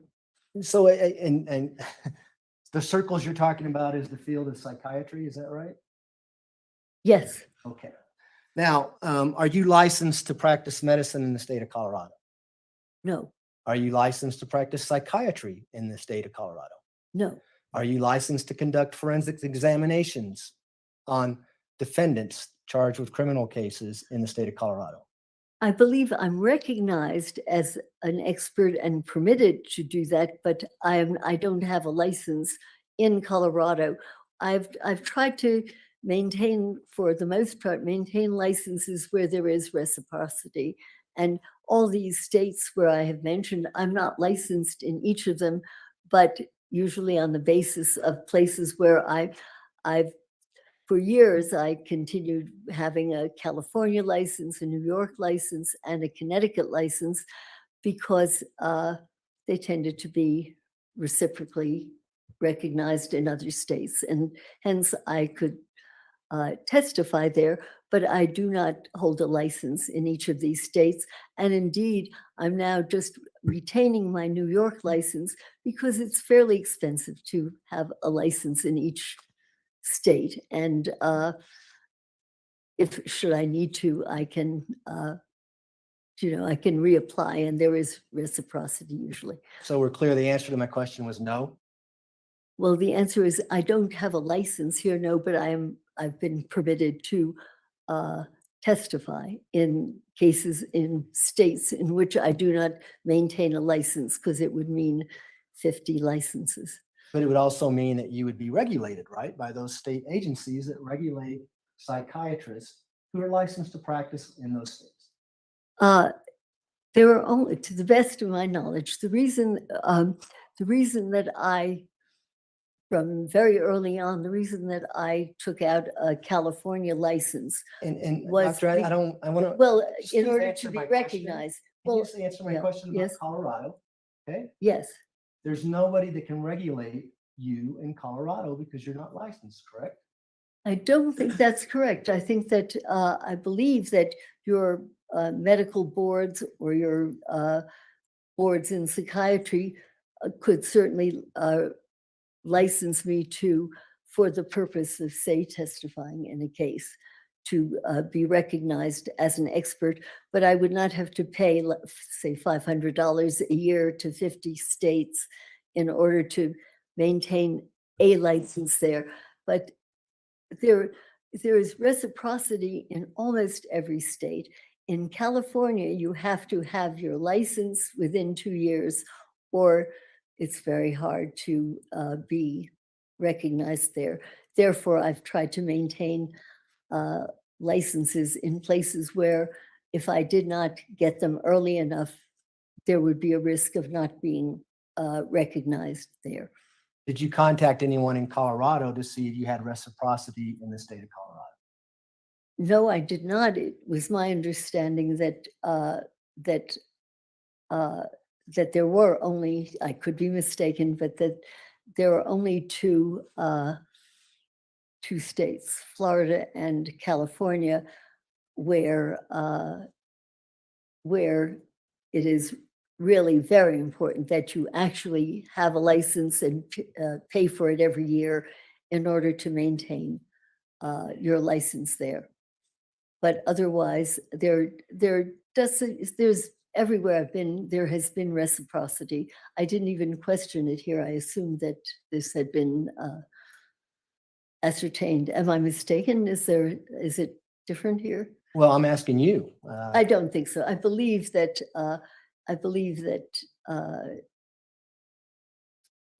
that there is reciprocity if your credentials are good, and if you are board certified. Your board certification is kind of a recognition that you are trained, prepared, and competent to work in that state. But Colorado would have no authority to reprimand you, for instance, that you did something wrong as a psychiatrist. No, Jennifer, the objection sustained.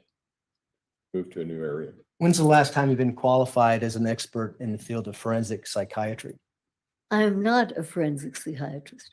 What fields have you been qualified in the past then? In psychiatry, When's the last time you treated someone as a psychiatrist? oh my goodness, in the past year. Do you do that as part of your retirement? When you say you're semi-retired, do you treat Yes. patients as well? Yes, on occasion I will, sure, or will consult, or by and large now I do more diagnosis and consultation, and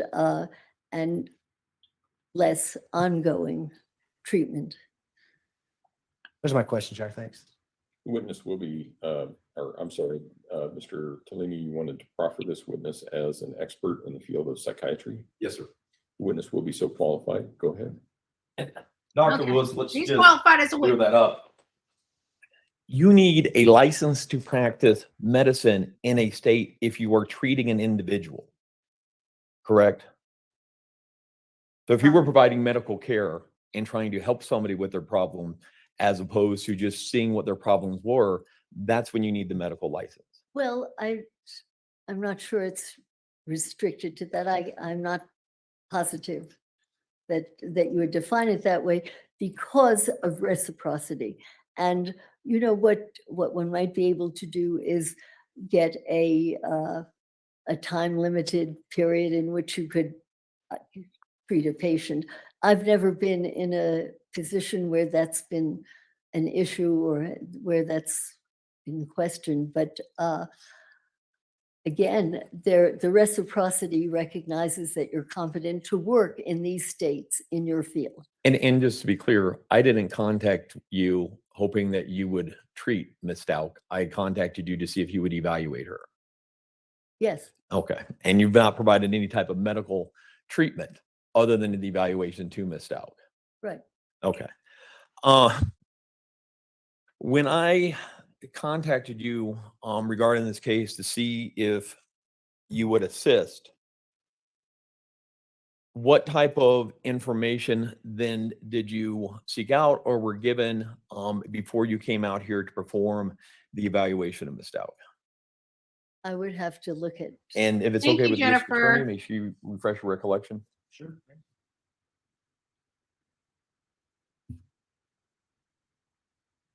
Okay. In addition to interviewing for 14 hours. Yes. And consulting with a social worker, investigator with you, and reviewing the reports of Doctors Torres, Gray, and Grimmett. I've looked at incarceration records and nursing records and these kinds of jail Yep. documents. I've looked at correctional psychiatric records and also at whatever records were produced by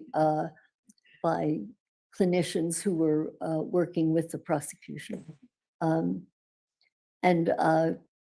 I've reviewed nursing notes, handwriting samples, signatures of Leticia And I've looked at whatever medical records were available, police reports, FBI reports, the autopsy report on Gannon, and a review of the prosecution's witness tapes. Okay. And all in all, that I believe it was about 6 different binders full of paperwork that we actually mailed to you. Yes, Does that sound about right? I think so. And so it was quite a bit of information that you reviewed even before going to see Ms. Stout. Hundreds of pages. One of the things that did some of the unusual facts of this case kind of perk your interest at all? Could you clarify? Well, as far as the violent nature of the assault on an 11-year-old boy, the fact that he was then transported to Florida, the fact that Notice the meeting. No, I think the witness asked whether he could clarify, overrule. the account of the different. Could you start that sentence over? Sure. As far as unusual things that kind of perked your interest, so to speak, the violent nature of the offense, of the assault on the killing of the 11-year-old boy, the way in which the body was transported to Florida and disposed of, the numerous different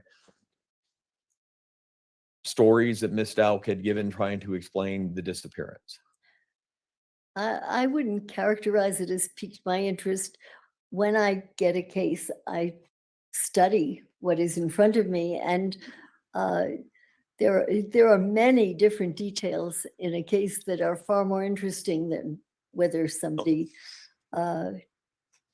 did some of the acts that you're describing, or whether the body was handled in certain ways. I can't say those particular things piqued my interest. The case itself it's always interesting because it's not there's so many reasons and combinations of reasons that lead to bizarre and violent behaviors that I can't say that one thing piqued my interest more than another. And you came to Colorado Springs to do the interviews of Ms. Stout in November of 2022. Yes, I believe so. And you did about 14 hours of recorded interviews with her. I think so. You Okay. timed, I did not time. Okay. And one of the things, actually, these interviews were done at the El Paso County Jail, correct? Yes. And I was actually present there with you while these interviews were being done. Yeah. Object is to leading. That part is, you can ask her who was there. Who was I there? Yes. Was there a reason that you wanted me there for these interviews? Yes. What was that? Well, for a couple of reasons. One reason that I very much like an attorney or attorneys or people involved in the case to be there when I'm there is I want them to see what I see.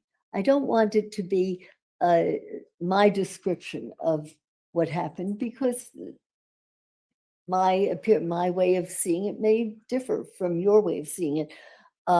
And therefore, I want the person to see it, particularly in unusual cases, in the sense that cases where people will be skeptical of findings. For example, in dissociative cases, these are cases that, as you know, are areas where there's a lot of skepticism and a lot of questioning, so that I like the attorney also because he's going to be presenting the case. I may not have anything to do with it. He may fire me, but he's going to be involved. And so I like the attorney to be there. And then there's one other reason: it's safer that way. And it's taken me a while to learn this. When I was a whole lot younger, I was a whole lot sillier and a whole lot braver. But I like to have attorneys there or someone there with me so that I'm in a safe place and I can relax and do my thing. Were there any precautions taken about where I was seated to kind of prevent me from influencing things?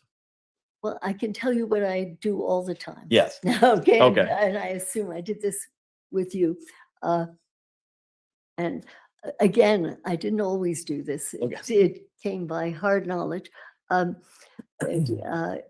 had worked on cases where the attorney sat wherever he felt like sitting. And there was a particular case where I was sitting facing the defendant at the time, and the attorney was seated behind me, so that he and the defendant saw each other eye to eye, and I didn't see what the attorney was doing behind my back. And it became clear to me after a while that something was going on there, nod, nod, wink, wink. And it's not like me to do this, but at some point, if I may be less than polite, I said, wait a minute, cut the crap. Yeah. I said, what's going on here? I said, if you two have stuff you want to talk about with each other or whatever, go ahead. But it was clear that there was communication going on there, and I could not rely on what the defendant was saying, looking at me. And I left the room. I said, I'm going to get up and leave now, and you two talk about it. Go ahead. And I'll be back, and maybe we'll go on, maybe not. And I waited for a while, came back in, and they said, yeah, they would stop this. And then I changed the positions so that I could see both what the defendant was doing and what his or her attorney was doing, so that there was no, as far as I could prevent it, there was no communication between the two of them. And so I did, if memory serves, this was recent enough so that I knew enough to place you. Is that correct? Is that where I did place you? Well, and we have a stipulation for all the 14 hours of video has been admitted. And so if the jury wants to view the videos, they are going to be more than welcome to when they go back to deliberations, and they can confirm both seating positions and that there wasn't any crap going on. Yeah. Mr. Young, is there a stipulation? Yes, there is, Your Honor, and these are people's exhibits. I realize this is defense case, but Yeah, that's there's okay. a stipulation to admit people's exhibit 729 through 734. 729 is an interview that took place on November 15th, 2022 in the morning. 730 is an interview that took place on November 15th, 2022 in the afternoon. 731 is an interview that took place on November 16, 2022 in the morning. Exhibit 732 is an interview that took place on November 16th, 2022 in the afternoon. 733 is a interview that took place November 17th, 2022 in the morning.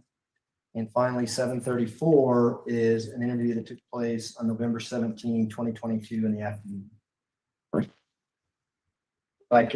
I'll just give these to the court for you. Yeah, that'll be fine. Then exhibits 729 through 734 will be admitted. Mr. Tony, go ahead. Thank you. Those are in CDs, not thumb drives, right? They're thumb drives actually, because they're larger. Oh, all right. Okay. All right, Mr. Tony. All right. And Dr. Lewis, before we kind of delve into the subject matter of those 14 hours of interviews, I want to talk about some things more general. I want to talk first about dissociation. And what is dissociation? It's not an easy question. it's, first of all, disassociation is not like one single fact. It isn't like a strep throat and that's it. There's a germ. This is what causes it. This is what cures it. Dissociation seems to be a continuum of the way in which the human mind works at different times. And we all, at times, dissociate. An example that many people will give will be if you're ever riding along a highway. I know I've done this where you're riding and you're thinking about one thing and you pass the exit where you were going. You intended to do one thing, your mind was on something else. And so you were somewhat dissociated from what was actually happening in front of you and then realized your mistake and corrected it. So that would be on a very ordinary day-to-day type of behavior. There's nothing abnormal about it at all. And at the other end of that spectrum is something that now is called DID. In the days when I started training, it was called MPD, or multiple personality disorder. And there, I can tell you what it seems to be and the way in which I understand it now. We do not have a good understanding of the physiology of it, of the, the way in which the chemistry of the brain works. We don't have a perfect understanding of the way in which the neurotransmission works. There's a lot more to learn about it. But it looks as though, first of all, we do seem to know what causes severe dissociative disorders. When very young children, even infants, are subjected to early, ongoing, relentless physical and or sexual abuse, where it is intolerable, where you can't cope with it anymore, the mind seems to self-hypnotize. Now, colleagues of mine would maybe use different terms to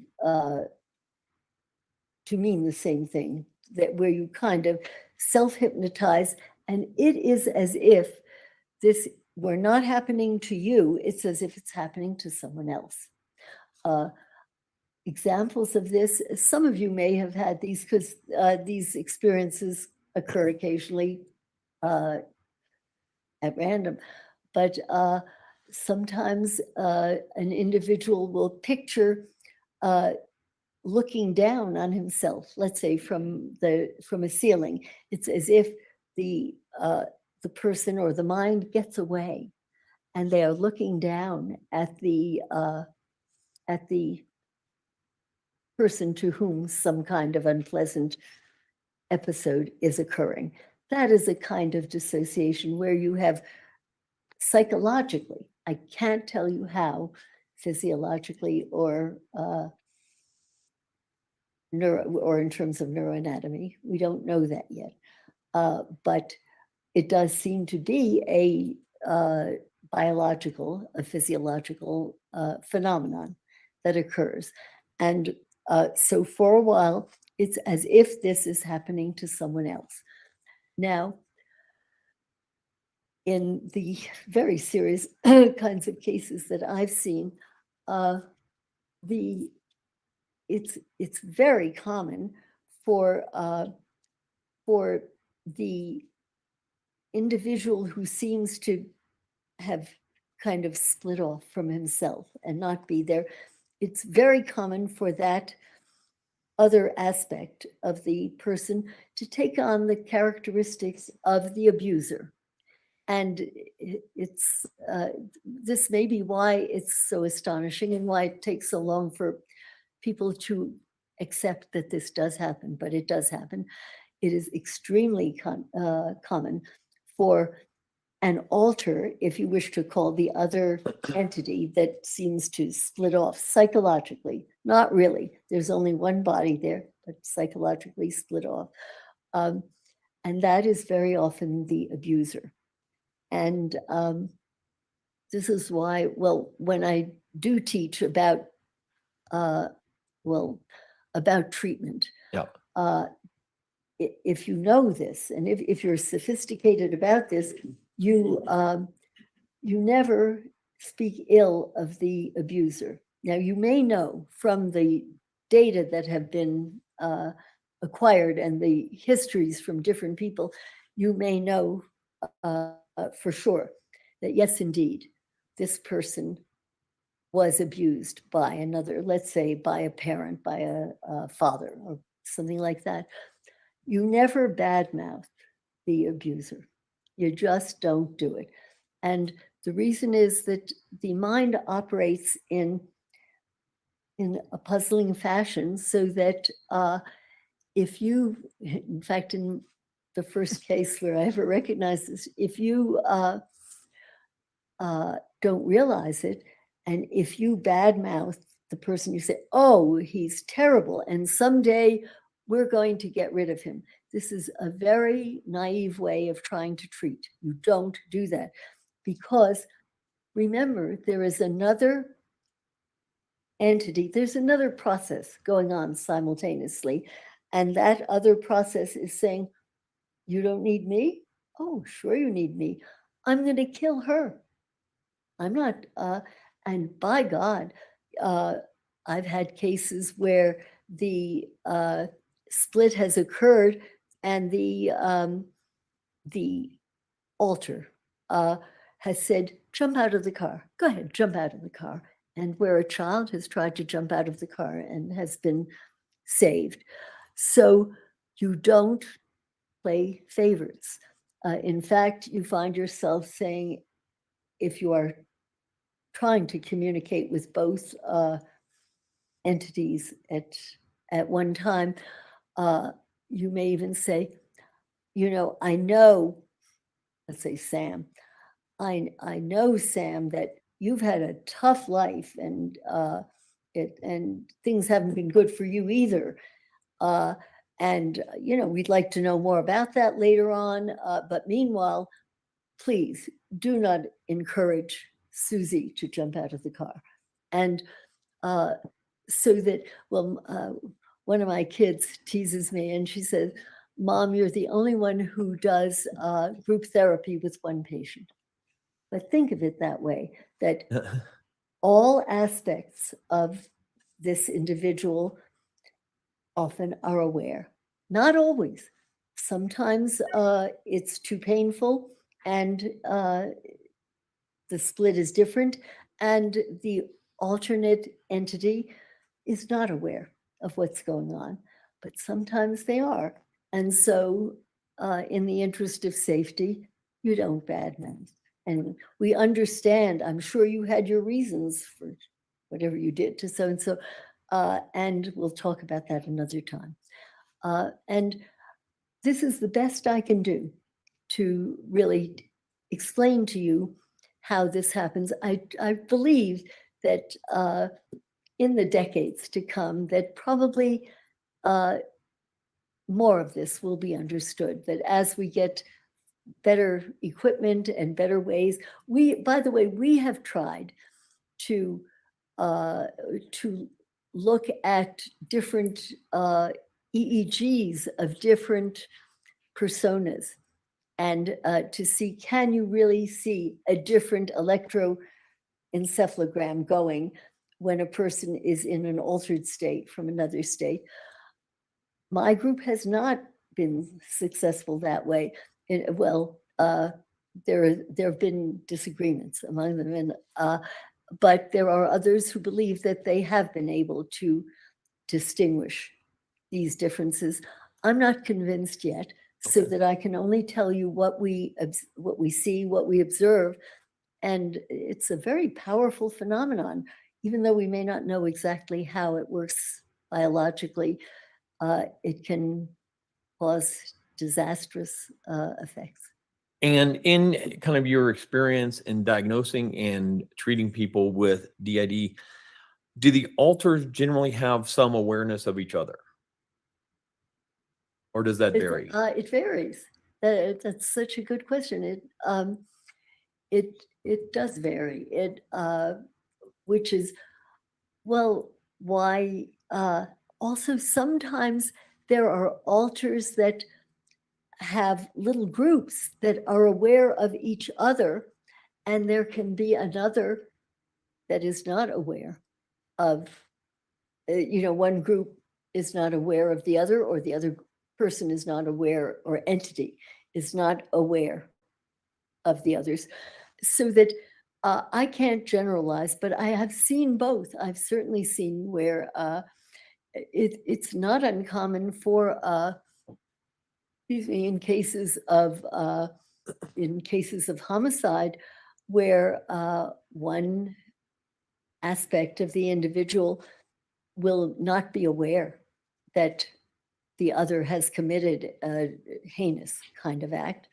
And Oh then my there will be God, this is others about as where, numbing as listening to where they hours do of know what Letitia. happened.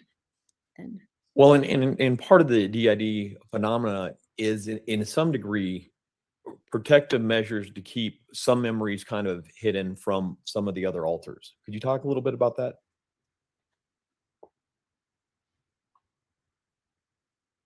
to think about it, it, Well, for example, in certain instances, well, I've seen several serial murder cases in which when a different entity is operating, is in control, or seems to be in control, that entity may be the sweetest, nicest guy you ever met. And you will, if you read a little bit about it, about different cases, that sometimes serial killers are not recognized because when they are not in that homicidal, murderous, enraged entity, they are perfectly sweet, and in fact, they can talk about ethical issues and be critical, and I think that it's probably one of the reasons that it's very hard to catch serial killers, because much of the time they're not in that state, and you'd never guess. well, because in that situation like that, if somebody does suffer from DID, they may present in a manner that they seem completely innocent because the memory of the horrible act is stored somewhere else. Would that be Yes, accurate? it, as far as they know, then they did not do it. Yeah. And then they don't look as if they did it. And, this is probably one of the reasons why it is very, very hard for clinicians, not just for lay people who have not trained in this, but for clinicians to believe that this is possible, because it is so unbelievable in many ways. But it does occur. And it could that explain a situation where, well, specifically in this case, Ms. Dow commits a horrible, violent act, and then only hours later is appearing very charming and interested in finding Gannon to the police? Objection, Your Honor, reading.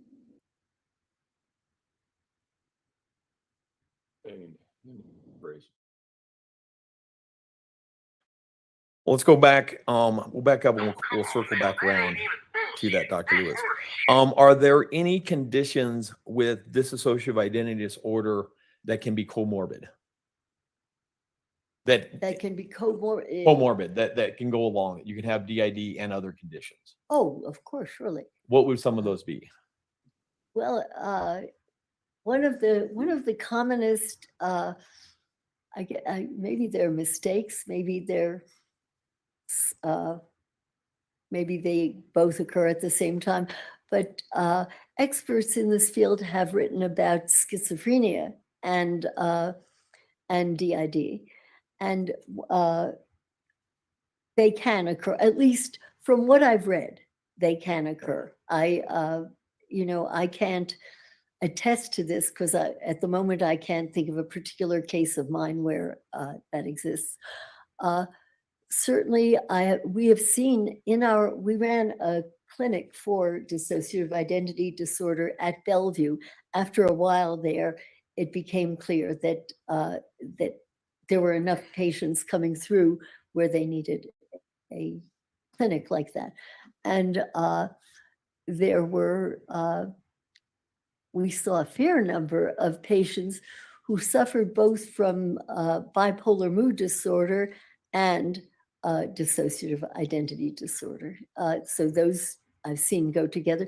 Then the other thing is, anything that can happen to the brain can happen to the brain in and of itself. And the dissociative disorder may have originated years before and had its own etiology, but sure, you can have certain kinds of brain damage. You can have certain kinds of epilepsy. You can have, so yes, you can have more than one disorder. And also, how can having a traumatic brain disorder with DID impact somebody being possibly violent? Could you repeat it? How could having a traumatic brain injury comorbid with DID impact somebody being violent?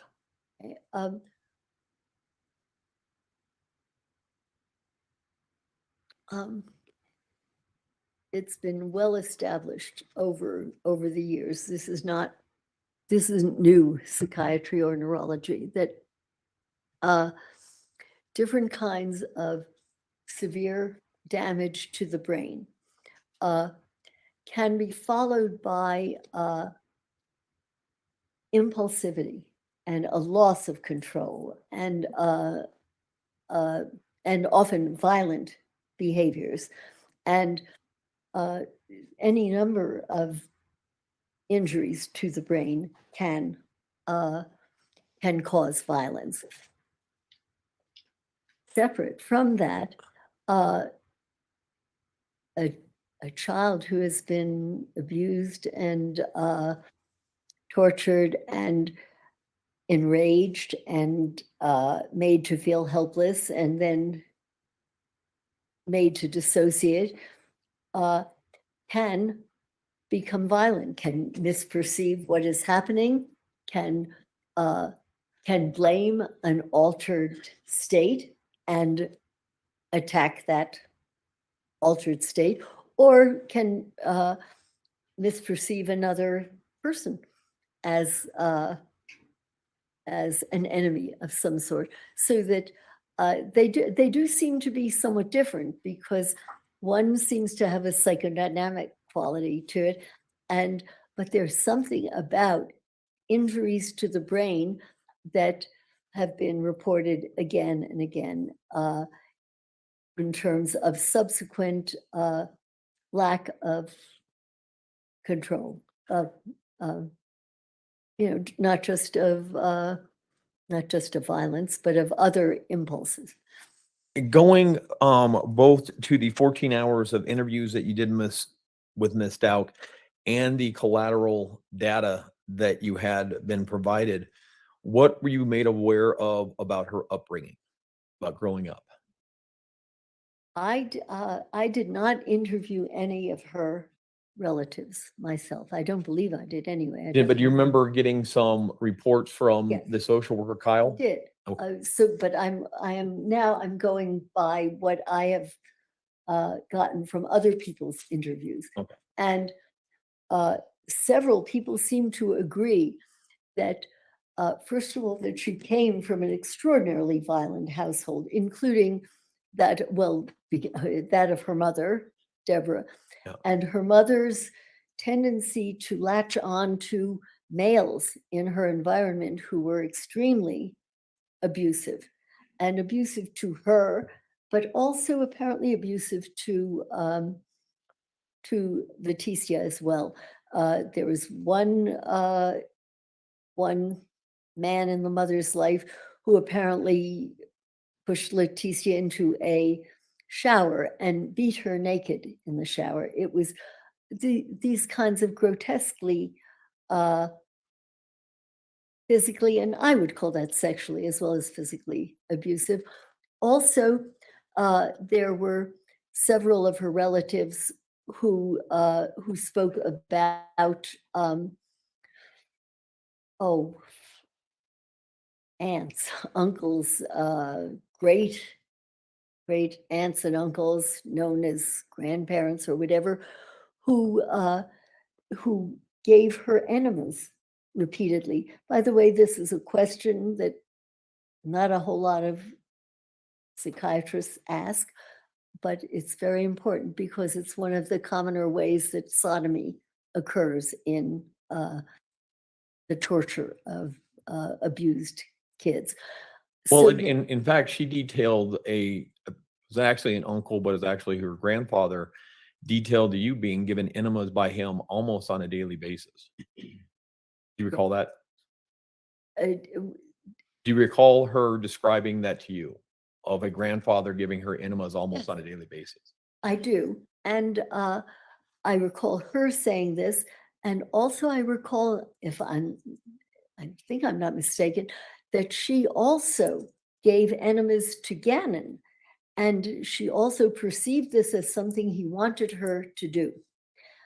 So that it certainly has a sexually abusive as well as a physically abusive. Holy quality crap. But to it. she did not perceive these daily enemas as being sexual in nature as far as when they were given by her grandfather, correct? Objection, leading. I don't know. Okay, jury will disregard the answer. Do you know if she perceived these enemas as sexual that her grandfather I gave don't her? know. I don't know enough about that, and I don't have enough others to corroborate what, as far as they could glean, Okay. her reaction was. So I don't know. What did she, let me rephrase this. Would the manner in which she described and other people described her upbringing be consistent with the environment that could foster DID? They could foster, Dissociative identity disorder. as far as I know, again, Yep. because I didn't get this firsthand. I have to go by what other people told me, and it sounded as though the household was a madhouse. That there was man after man. Not only did the mother get hooked up with very violent men, but my recollection is Leticia herself got hooked up with violent people. Are they And, trying to say that Al was that violent? it was it was very hard for me to even keep track of the names of the various people because there were numerous males that were aggressive toward various members of the household. Did she specifically describe anything, any type of molestation dealing with her stepfather, James? James,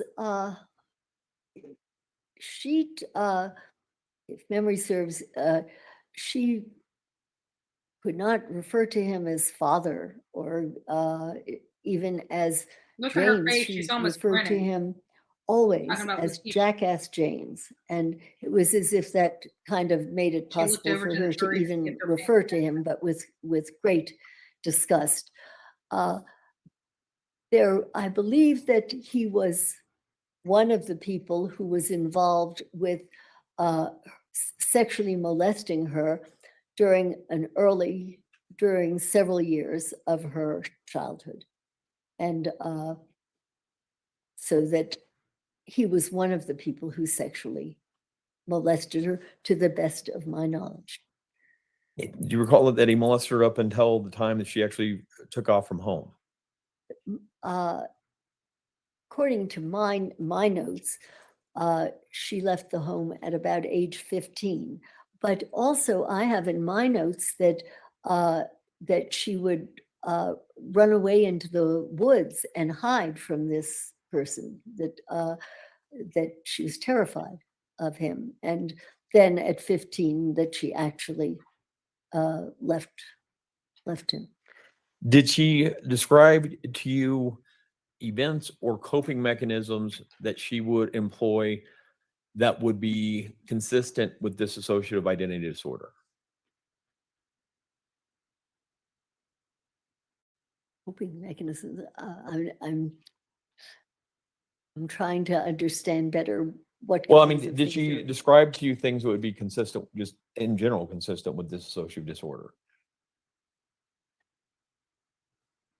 I hadn't thought of it so much as describing as kind of witnessing things. For example, when I was interviewing her over a period of time, suddenly it seemed to me that she was speaking Russian. I don't speak Russian, and it only had that lilt to it. I didn't have words that sounded Russian, but it looked as though she had switched into a different entity. I think she believed she was speaking some other language, but I don't know what that was. And but I can't define in my head exactly the moment at which she did it, so that I can't tell you what the coping mechanism was. But that would be a coping mechanism to suddenly switch into something that made you more comfortable and got you out of whatever situation you felt you were in at the time. Did she describe any alters to you or other personas? She did. The one that I remember particularly is she referred to somebody named Maria, and Maria apparently was a physically abusive entity. And when she, my recollection was that that I actually heard her speak, and that she was harsh and angry and hurtful.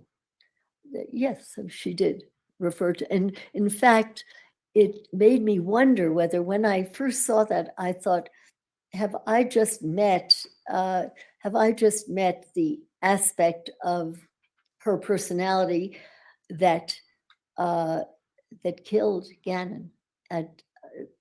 And it's a speculation. I don't know, but at the time, she is the one that is most closely allied with violence, as I recall. And Would it be unusual for alters to kind of be distinguishing on who they allowed themselves to be presented to? Like, for example, I mean, would an alter maybe less willing to come out to different evaluators? I think that's probably a general statement you could say. But I can't say anything terribly Okay. useful about it. What did she describe to you about, oh, let me back this up. Did she also describe, and you also see evidence in her medical records of possible traumatic brain injuries? Yes, There was a car crash. Do you recall that? yes. There was also a time where a bookshelf fell out. I'm gonna check this deleting. No, I'm going to allow it because it seems like it's foundational at this point, and it's leading up to something. And It's there. medical reports where a bookshelf had fallen on her head and she lost consciousness for 15 minutes.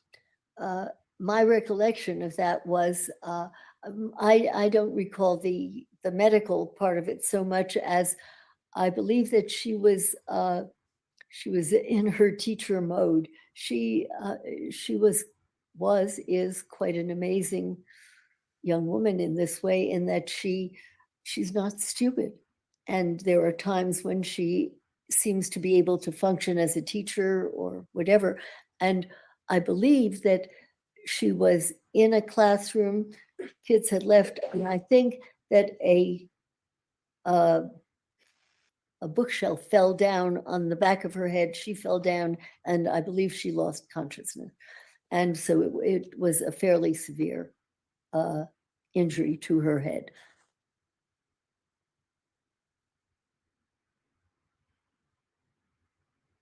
Could you talk about her description of the kind of the events leading up to Gannon's death? Which one? Yeah. Or the events that she Oh, relayed to my. you? You know, it's hard for me to distinguish which I read and which she related to me, because they did kind of go together. She gave some of the most peculiar descriptions of what might have happened to Gannon. That, for example, at one point he's missing. She doesn't know where he is, and then at another point, a man named Eduardo comes in, rapes her, and I believe absconds with Gannon. And at another time, she talks about, I think that he was a pedophile, somebody whom she had Googled, Yeah. had somehow found on the internet. And I think that that he was one of the people who had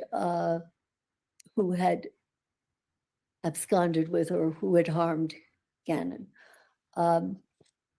There were numerous, you'd say almost mindless descriptions of what might have happened to this child. And what puzzled me was when you talk with her, and as if you've seen any of the pictures of her tapes, this is not a stupid girl. She is intelligent. She is in certain phases, certain states.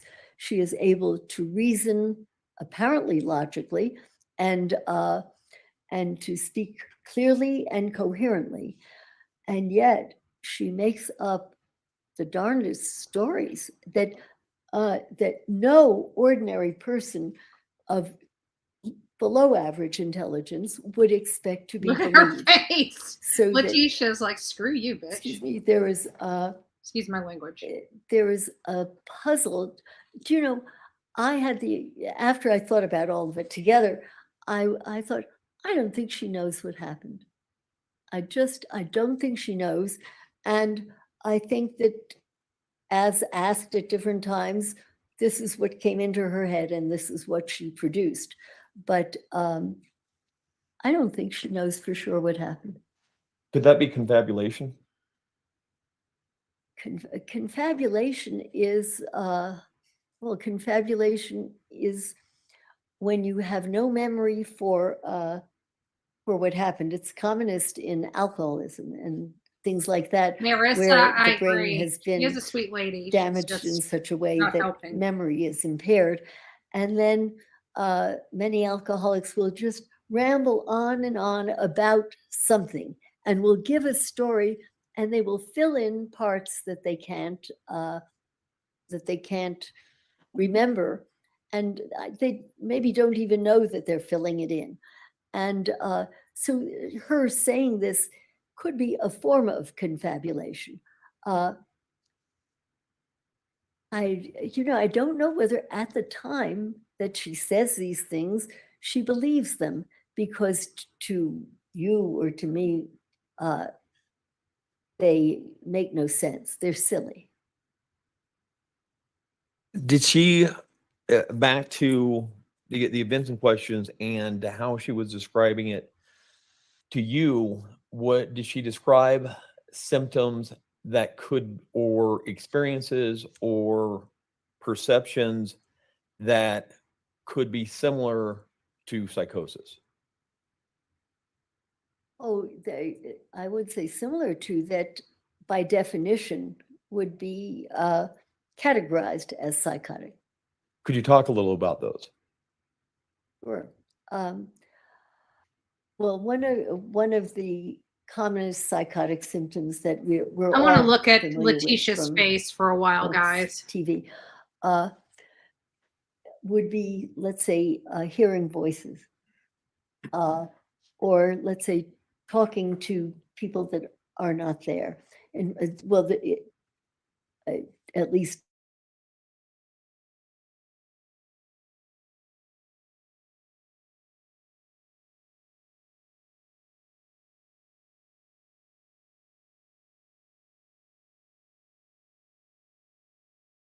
you can be hearing something that none of us hear.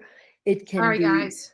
I don't know what happened. believing something. It can be a kind of paranoid belief or what have you that doesn't make sense. It can be an auditory sound that you don't hear. And Apparently, I'm having some reception error. she not only could tell about talking to different beings that were not there, but she puzzled things up a bit because she also, I believe, talked to God. And there are a lot of us here, probably in this room, who at times have thought that, gee, we talked to God, or we thought we had an answer, or we wished we did, or we didn't. So that you can't simply say that her having talked to God was a psychotic symptom. It may well have been.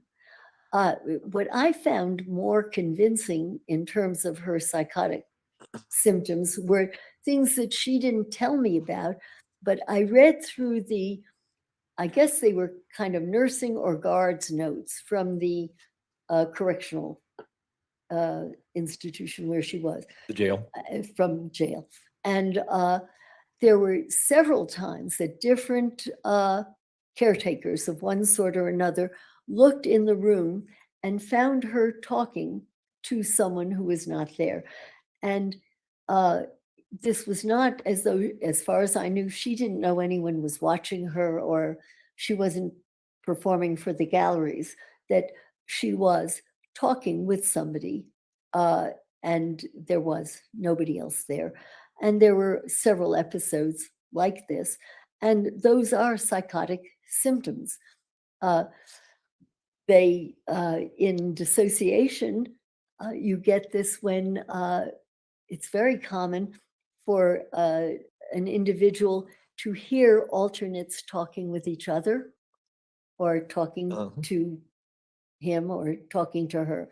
So that I think that the kind of auditory hallucination that you often associate with, say, schizophrenia, it has a more physiological, a more biochemical quality, and also it's often treated with medication that tells you that something is going on that is responsive to chemical intervention. This is different from hearing dissociated entities talking with each other. And that, as far as I know, that doesn't respond to medication. Did she, well, how did she describe, do you recall, how kind of Gannon starting the fire and how that kind of impacted her state? I was a bit confused by it, so I'm not positive. I can only share with you what I remember. I think there was a candle on the floor. Sure. And I think that some of the carpet burned. And this is separate. There was a different fire at another time that apparently really traumatized her, but we're talking about Gannon at this time. And I believe that she also said that Eduardo was the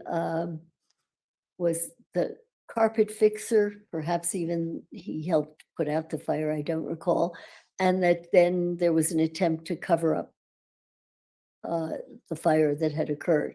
But I think that she thought that he had started it with a candle.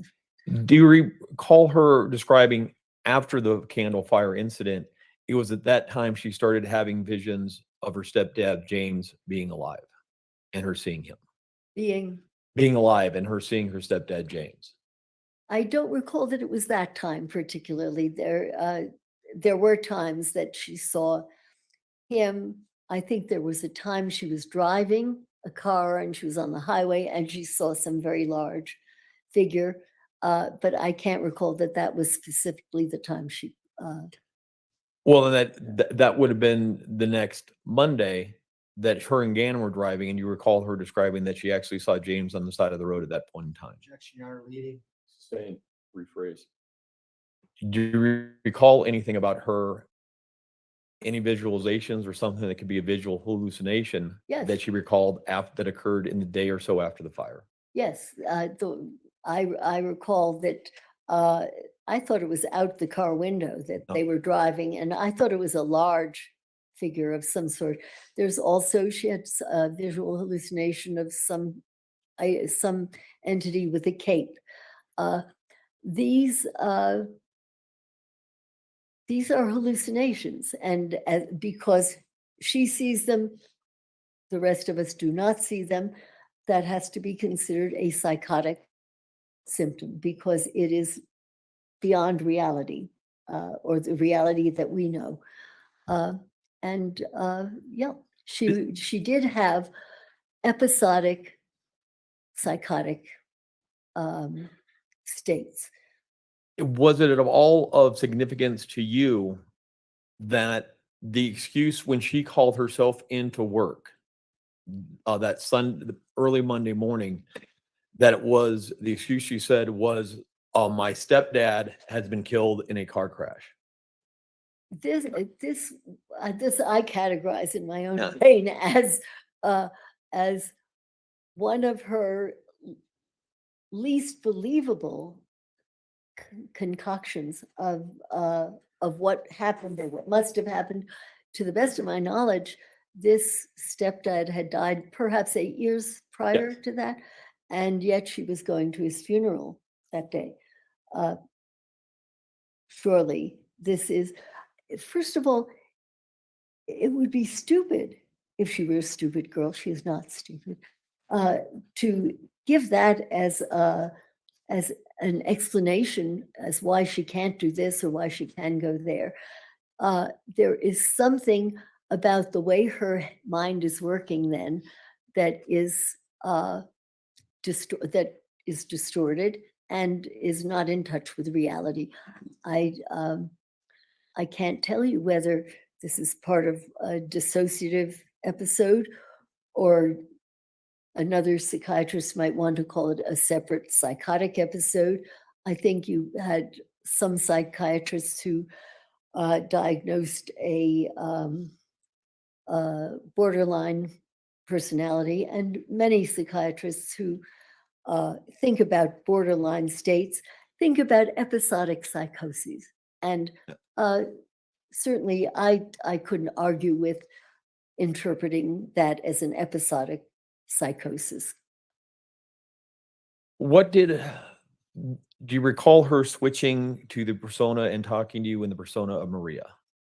Yes, And you recall what Maria told you about what happened to Gannon? I'm sorry, I don't remember. Do you recall Maria, well, not necessarily what happened to Gannon, but Maria shooting somebody who she perceived as a Cape person? Yeah, I'm gonna object this to leading. She just said she can't remember and the counsel's leading her. Well, that's true. You do have to ask the other question of would it help to refresh your recollection? And you can use anything to refresh your recollection, but it did not say that you saying that would refresh your recollection. So you need to ask that question. Would me describing what Maria said refresh your recollection? I think if I read what Maria said, I would that would refresh my recollection. But I don't think he's do liking his not own recall witness at this exactly moment. that. I can recall my own thinking around that time where I thought, was she in the state of Maria when she killed Gannon? And there was something about the way in which this was depicted to me where I thought, my goodness, have I met the killer alter? And so there was something about the way in which she spoke of this that led me to think that that I had very likely met the most violent and most dangerous alter.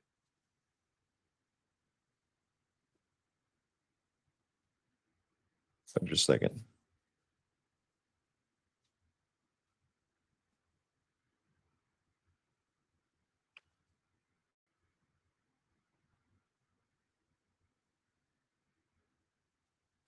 If looking possibly at a summation of the video help you at all? Well, I could look at it and I will tell you if it does. This is something I haven't discovered.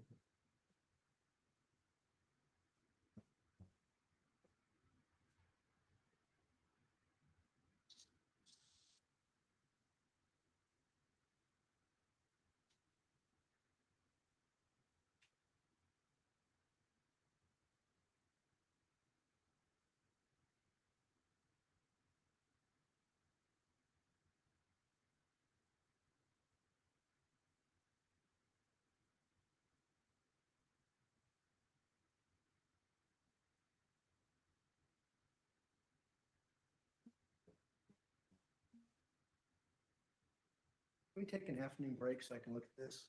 This is apparently there's only one copy. Okay, we can fix that during the break too. All right, ladies and gentlemen, we will take our break until, let's see, 3:25. If I can have everyone back in the jury room at 3:25, we should be able to try and add that point. Again, don't discuss the case among yourselves. Don't discuss the case with anyone else. Don't do your own independent research about any aspect of the case, and we'll see you back at 3:25. All rise for the jury, please.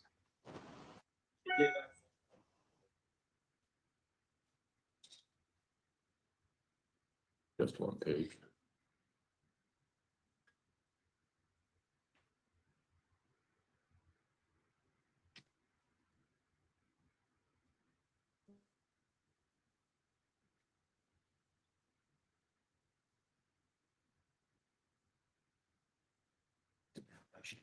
What? I said, thank you. Oh, sure. It's just a summary of the. You can all be seated. Dr. Lewis, do you need any help getting down or any assistance? So far, so good. Okay, all right. Court will be in recess then. All rise.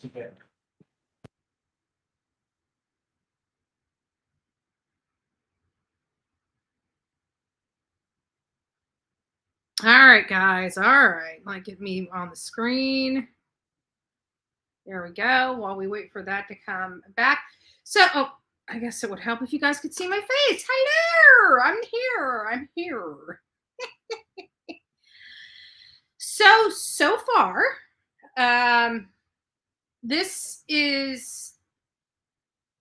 she's a very nice lady.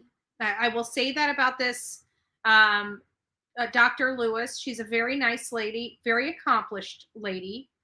You know, she's had movies and different types of things. So obviously, we can acknowledge that she knows her stuff. Now, the question is, does she believe Letitia has this multiple personality type disorder? I'm not sure she's convinced herself, and I'm not sure how she's not doing a good job. I'm trying to be nice because she's so sweet. She's so sweet. She's such a doll, isn't she? But she's not helping. She's really not. And it's really, you can see that she's struggling. She's struggling with it. That's the problem. She's struggling with it. And so, she's not really wanting to go as far as the defense is wanting her to go. And I think that's making her, it's showing a lot. It's showing a lot. And it doesn't, I'm not sure she believed some of Letitia's stories because it really doesn't sound like she, you know what I'm saying? Like everything that Letitia said, she made it a point to say, well, that's what Letitia said, like a couple times. I don't, did anybody else notice that? Like there was a couple times there, it seems like when she was talking to the attorney that's questioning her, she like almost wanted to remind him that Letitia's the one that let her know that that's not like her professional opinion, or I think maybe it's the reason why she was trying to decipher between the two, but I'm not sure. I'm not sure. I don't want to put words in her mouth, and I don't want to, my opinion affects somebody else. But I still think she's really not helping, and I have a funny feel. And you know what the other thing is she's very she's not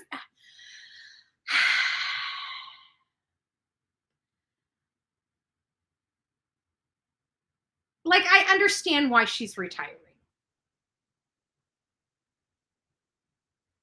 That's all. She's so sweet. She's a doll, and she seems very knowledgeable. But it just seems like she's a little slow to the draw, which is okay. It's okay. And yeah, that's why people retire and go into these types of things. Semi-retired type of positions in their field, because they don't need to do it all day every day, right? And I feel like she is really, really smart, but I also feel like and maybe it's the attorney. Maybe it's the attorney. Maybe he's kind of walking in circles, but she doesn't seem like, it doesn't seem like the attorney and her jive, like they've talked too much or something like that. Because you would have expected, like there's a lot of times that she just doesn't understand what he's truly asking of her. So it makes me wonder, is it possible that, I don't know, that he's trying to sound smart maybe, or trying to talk the jargon? It's either that or she doesn't talk the jargon. But I have to think, as long as she's been in this field, having multiple papers journaled or whatever it is, where they get like accredited or something like that.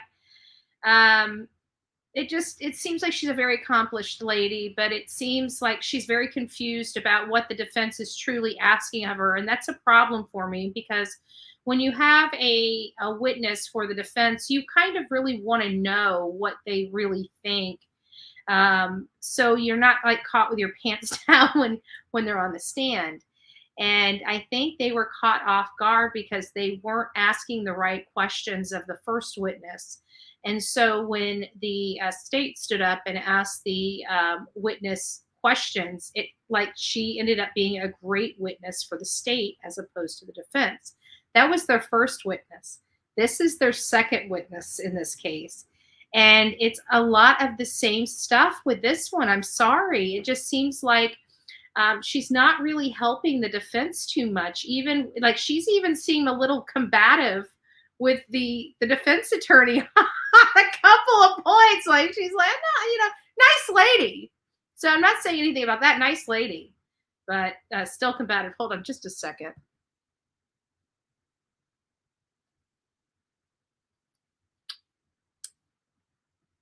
Sorry about that.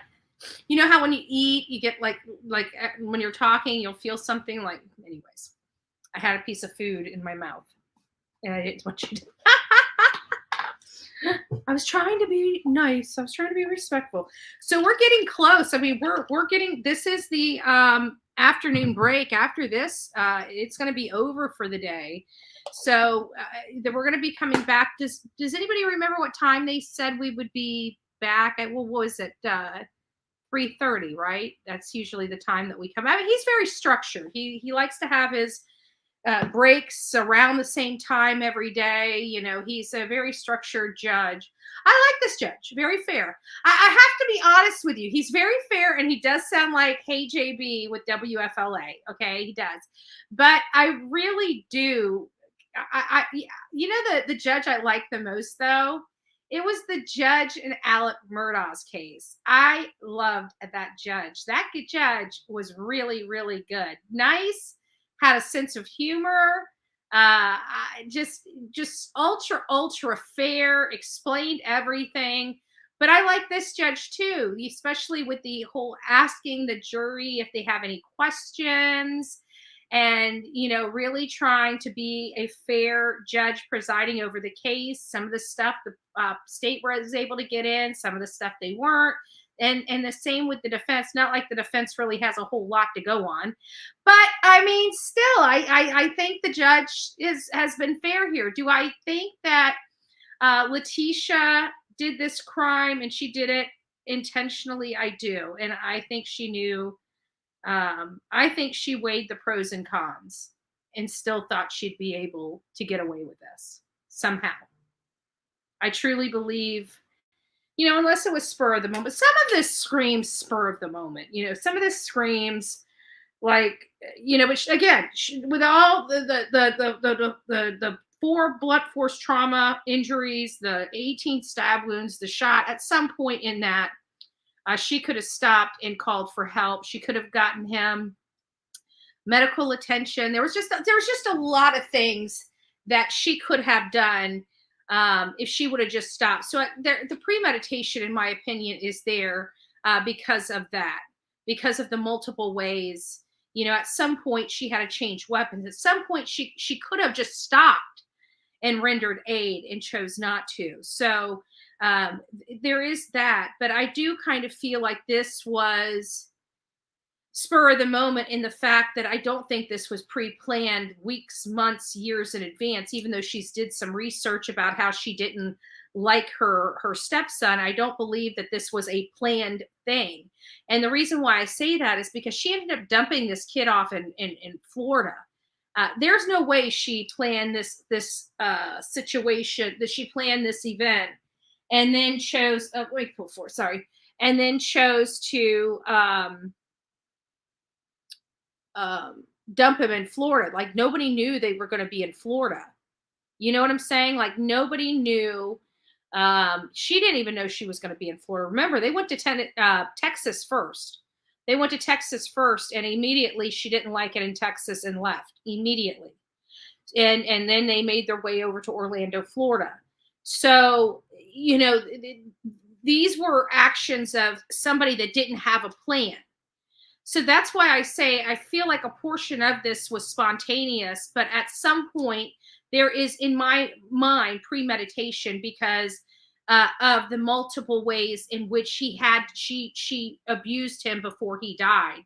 At some point, if it wasn't the bludgeoning, she could have stopped there and got him aid and probably saved his life. With the stabbings, even 18 stab wounds, if she got medical attention there, she could have saved his life. Now you have 2 opportunities right there in those 2 actions where she could have just stopped and got him aid. So anything past the bludgeoning, anything past that first strike on him, to me, if that very first strike didn't kill him, to me, anything after that is premeditation. That's just in my world. That's how I would look at that, without a doubt. That is exactly how I would look at that. So, anyways, but she was. I mean, their witness is a doll. I mean, she's a peach, and she's she reminds me like she's lonely, though. Because all of her comments are really long-winded, like she really hasn't talked to a friend in a really long time, and she just can't wait to tell you all of this stuff, and she just goes on and on and on. But it's kind of like that. I can't remember if it was the attorney or not, the goofy attorney, and if it was, I believe he did the whole and pause. There was somebody that did that. No, you know what? Maybe it was was it a witness? Oh, I can't remember. But somebody's going, stopping a lot. Oh, maybe it was in the Alex Murdaugh case. I think it was one of the defense witnesses. And I said, they're doing a lot, so much and pausing that they're losing the jury. And I felt that she did the same thing kind of at the beginning, and even trying to explain the diagnoses. And with the water intake, like she seems calm, but she's clearly nervous because she's already drank more water on the stand than any other witness has. And some of these witnesses were questioned for hours, something like that. And I noticed when she took a drink of water, it seemed to always be near or on the back of a really tough question. It's like she used the water to almost give herself that break that she needed to collect her thoughts. Again, she's sweet, but she seems like she needs to take her time with everything. She's not, like she's processing that things as quickly as she can. So some of her thought process is delayed. And I think the reason why she might not be understanding what the attorney is asking her is because her mind just keeps running, making, she's probably worried that she's saying something wrong, or she's doing something not right, or something like that. But I think that the defense is trying to push her in a direction she's not really willing to go. She's willing to go to a certain length, but she's not really willing to go that far. And that very well may be a lot to do with why she went and visited Letitia at the jail over that weekend. You remember the attorney came in and was really hot under the collar. Well, it seemed like the judge was really perturbed yesterday. And then today he made it very clear, you can't talk about this, you can't talk about that.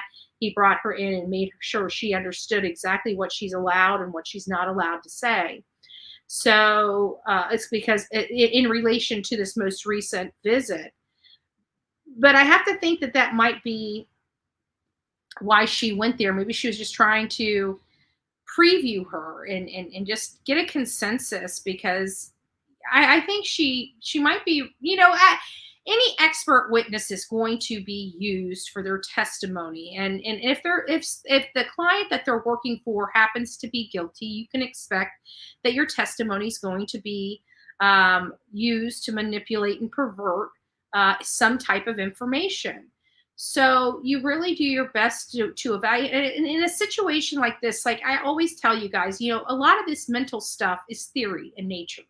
There's no real, you can't go to a doctor, take a blood test and find out. For a lot of this stuff, it is just in theory. That's why I just don't take any of those brain drugs. I don't do anything. For each their own. I mean, if you need it, God bless you. You do what your doctor tells you to do. I don't want to hinder somebody. I mean, I've been a recipient of Prozac. I was on Prozac for 6 months. It was, oh Lord, I don't even know how old I was. Like when I was 18 or 19, my ex-boyfriend had a lesion on his brain and was dying, and I was hyperventilating and didn't know how to deal with it. So that's how the doctor told me to deal with it. And it didn't make me feel better, but at some point you got to, face reality and get back to life. So it's not that I don't believe in it.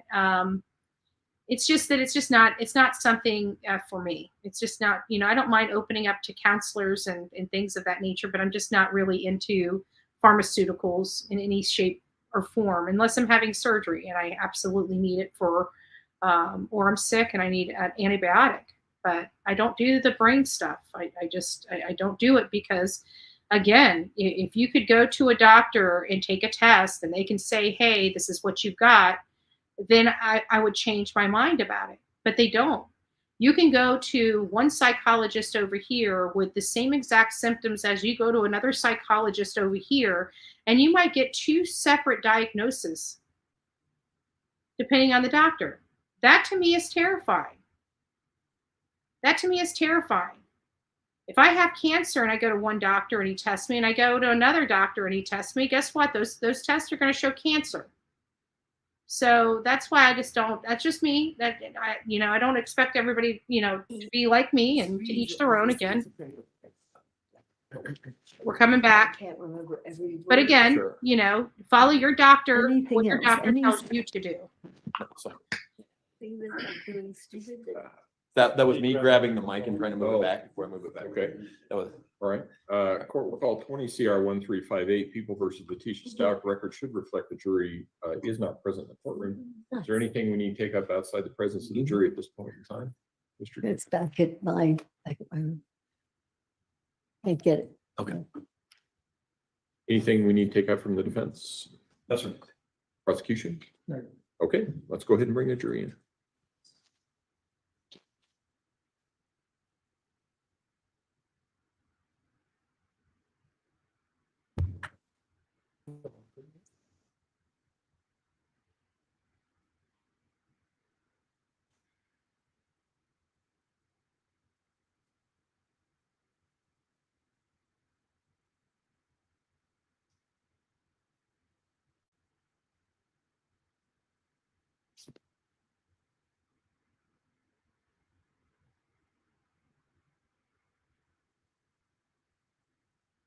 Adjournment, isn't there any way that we can agree with them and, Sorry. Not right now, because we're up on mic, yeah. not like that?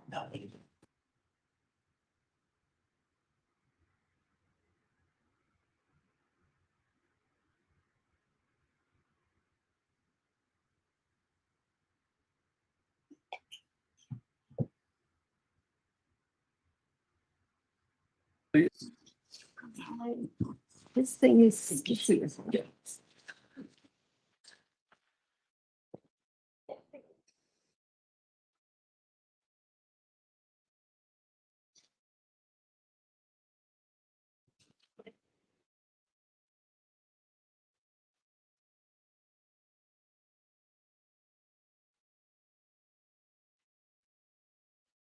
Thank you, may all be seated.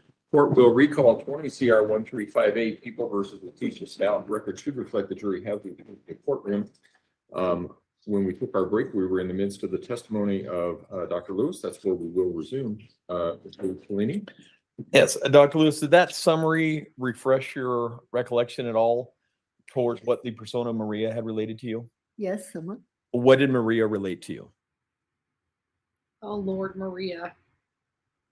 What, actually, what is written here is what she said. Okay, well, do you recall independently that?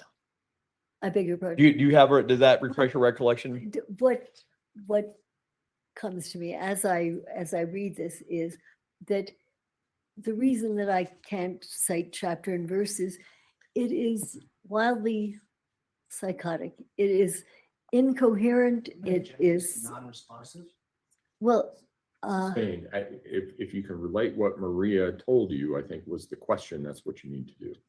And not, so Like- let me rephrase that then, Dr. Lewis. If you can't recall the exact specifics of what she said, what can you recall about the way in which she was presenting?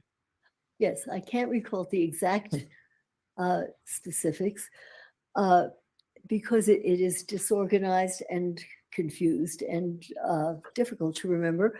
But I recall her kind of reassociating all over. And she talks about her grandmother and family shooting things out the window and always needed people to guard funerals. That it had a chaotic quality, and it happened shortly after, as I recall it, shortly after I became aware of her seeming to move into her Maria persona and her more aggressive, more more scary persona, and then it is just rambling and doesn't make sense and incoherent or psychotic. Now, in fairness, there were other things that you would have liked to have done in your examination. Could you talk a little bit about those? About as far as like an MRI or an EEG? Correct. Why would you like those to have been done? Uh, there were aspects of her memory, her behaviors, her descriptions that that are consistent with certain kinds of brain damage. And for example, there are certain things that are so close in terms of dissociation and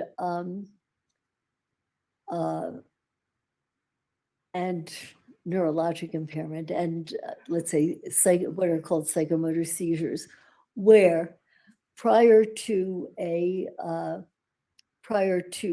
a confused state, or prior to a state where you are aggressive and moving kind of automatically but violently, prior to this, there's often a state of wooziness and dizziness, which, as I recall, she described.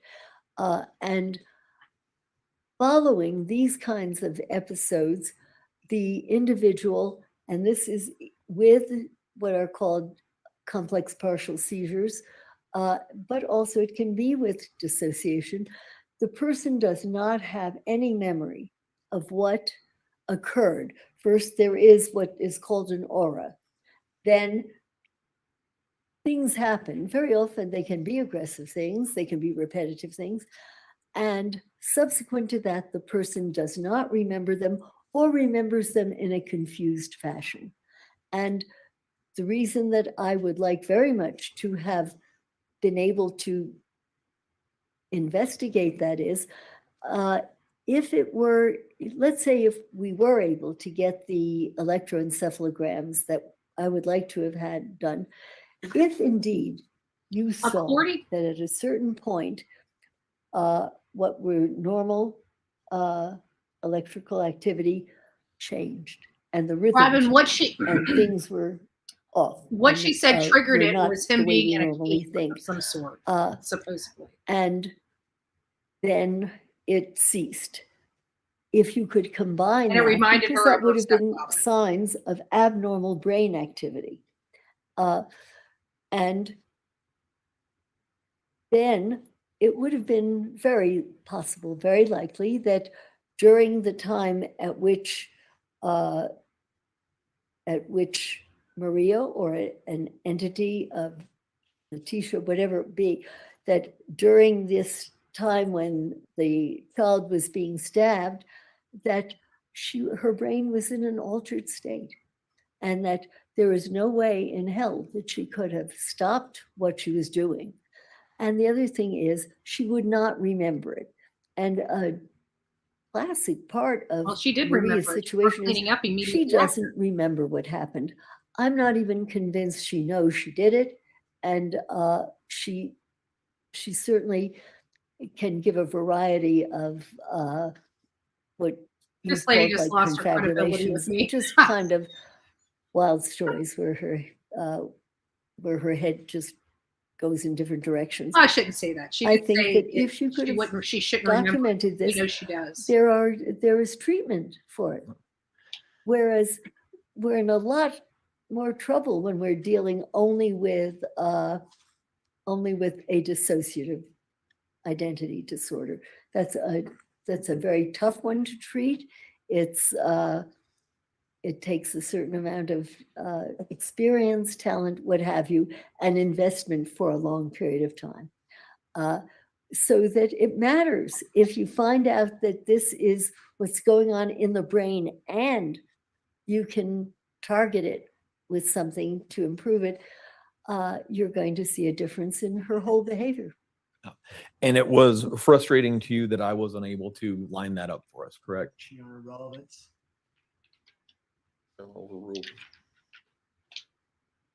It was frustrating that I wasn't able to make the EEG happen for you, correct?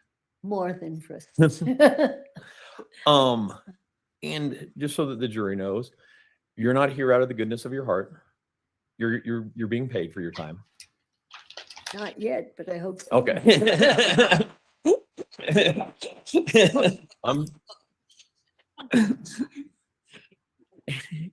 You're being paid by the state agency that I work for, In theory. in theory, hopefully. And the agreement is to be paid at $300 an hour. I thought it was $350 an hour. but I'll have to talk with my supervisors about that. But that's a discount from what you would normally charge, correct? Yes. Okay. Despite not having the EEG or the MRI, in your report, you indicated that Ms. Stout was one of the most mentally ill people you'd ever come across. Oh, good It was Lord. complex. Could you elaborate on that a little bit? Yes. The more I study her and the more I remember what happened and go over, she has such a variety of different signs, symptoms, and behaviors.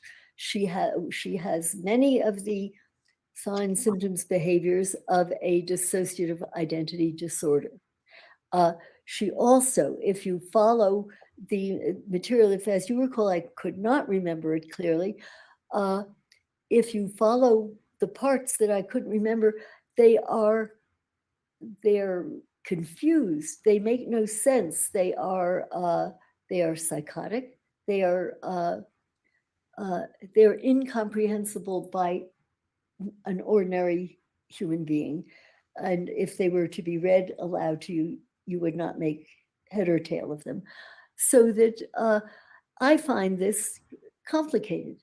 And it would have helped me if I could have at least eliminated or included a particular central nervous system dysfunction that I could deal with. It's always fun for a doctor to be able to treat and to be able to make something better. And so far we're not able to do that. Despite that, are you able to come with an expert opinion regarding her sanity at the time of the death of Gannon? Yes. What is your opinion? Well, I think that she was that assuming that this area is about the time that Gannon Assuming. was killed. Yes. She was psychotic at the time. She was not in touch with reality, and she did not. I don't think she knew the difference between right and wrong. I don't know whether she even knew what she was doing. All right. Thank you, Dr. Lewis. Cross-examination. This should be interesting. What's the legal definition of insanity in the state of Colorado, Doctor? Oh, I believe that you must know the nature of what you have done and that it was wrong, and that also I think that you do add on a bit of the Durham decision, which has to do with if you cannot control your behaviors, such as to comply with the requisites of law. I believe that that is also part of an insanity defense here. Did you look at the statute regarding insanity for the state of Colorado prior to rendering any opinions in this case? I did, but I would have to look at it again to look at it. And I've also discussed it with others, which is why I added the Durham decision and the ability to conform your behavior, because to my mind, in many courts where I've testified, that is no longer accepted. But it was my understanding from the attorney that that is also an aspect of insanity, the inability to conform your behavior to what is required by law. Is that the aspect that you used in rendering your opinions in this case? That is only one of the aspects. Well, tell us the elements. This is what you're here for. You're here to testify that this defendant was saying at the time she committed this crime. I'd like you to explain to the jury now what law you used in rendering that opinion. Would you permit me to read it, and I will tell you what aspects of it I You're the expert, Doctor. concentrated on. By and large, I used a McNaughton definition of whether the person knew the nature of what he or she was doing and that it was wrong. And so that was my, that was my orientation.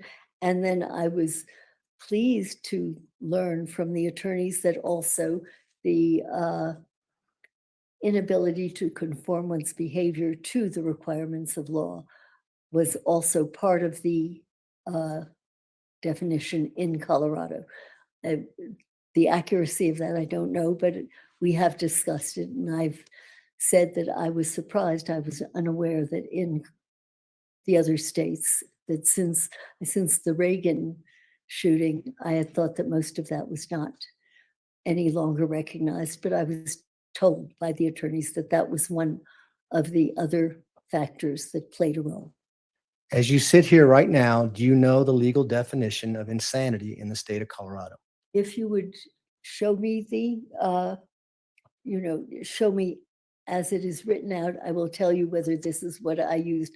I can't say it to you verbatim, but the idea has to do with whether you knew the nature of what you were doing and that it was wrong. Well, clearly you have experience in testifying in criminal cases. You said 100 or 200 times, right? Right. And so you know that when you write a report, that report comes to the prosecution, it comes to the defense, it goes to the court, correct?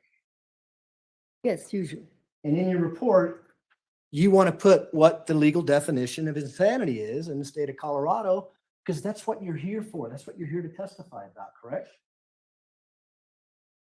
When you have written a complete report with all of the data that you require to come to that conclusion, and then try to go word by word with the definition, yes, you would try to use that. Here we were using as much data as we could get, and again, if I'm mistaken and it is not an understanding of the nature of what the person is doing and that it is wrong, then I've made an error.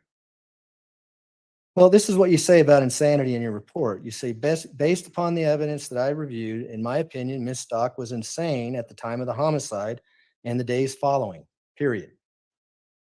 That's right. And I believe that at the time she was psychotic. And whether you use the McNaughton definition, whether you use the Durham decision or a variation of it, she was psychotic at the time. I believe she did not know what she was doing. I'm not certain she even knows that she did do it now as we speak. Okay. And that it was wrong is, if she doesn't know that she did it, the question of whether or not she knows it is wrong is, is something that can be debated. But I think that she does not appreciate the nature of what she did, or that it was wrong, and that she is guilty of having murdered Gannon. So she's guilty of having murdered Gannon, but she's legally insane as well. Is that what you're saying? I think that she murdered Gannon. I shouldn't use the word guilty. She murdered Gannon. Again, I think you're teasing me a bit. If you would just rephrase that, I can tell you whether, because you're making me feel, gee, maybe there's a totally different definition here. But from our discussions recently about this, what had struck me most about Colorado was that you also included an inability to conform one's behavior to what was required by law. I don't know if that's wrong, but this is what I discussed with her attorneys, and part of at least what I have gone by. In addition, I believe that she did not know the nature of what she was doing. But you knew when you came here, you're coming to Colorado. You knew that your opinion would be applied to the law in Colorado, and you knew this jury here would be listening to your opinion to see if what you had to say made sense with the law. Yes, And you've done that to 100 to 200 times, correct? I would guess, And yeah. I've read your other reports. In your other reports, you define what insanity is in that particular state, and you explain in your report why you think someone was legally insane at the time based on the law. Why did you not do that in this case? Wow, he's paying attention to her. You know, I would have to look at the definition, and I'm sure once I look at it, I can tell you why I did not flustered. use the exact words that that perhaps are there. What a reason why in plain English I did not, I believe she was insane is that she is psychotic.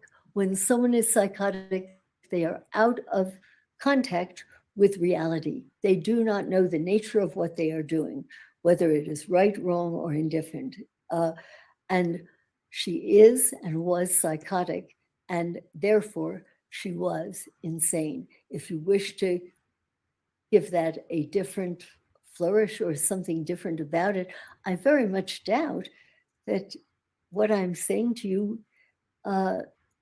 will conflict with what you're saying. Is there some reason that her being psychotic and not knowing right from wrong or what she was doing, that this is not insanity in your state? Did you write this report, doctor? Of course I wrote the report. I wrote, this is not a complete report. I wrote, I wrote it, sent it, and had it typed. Yes, Typed it.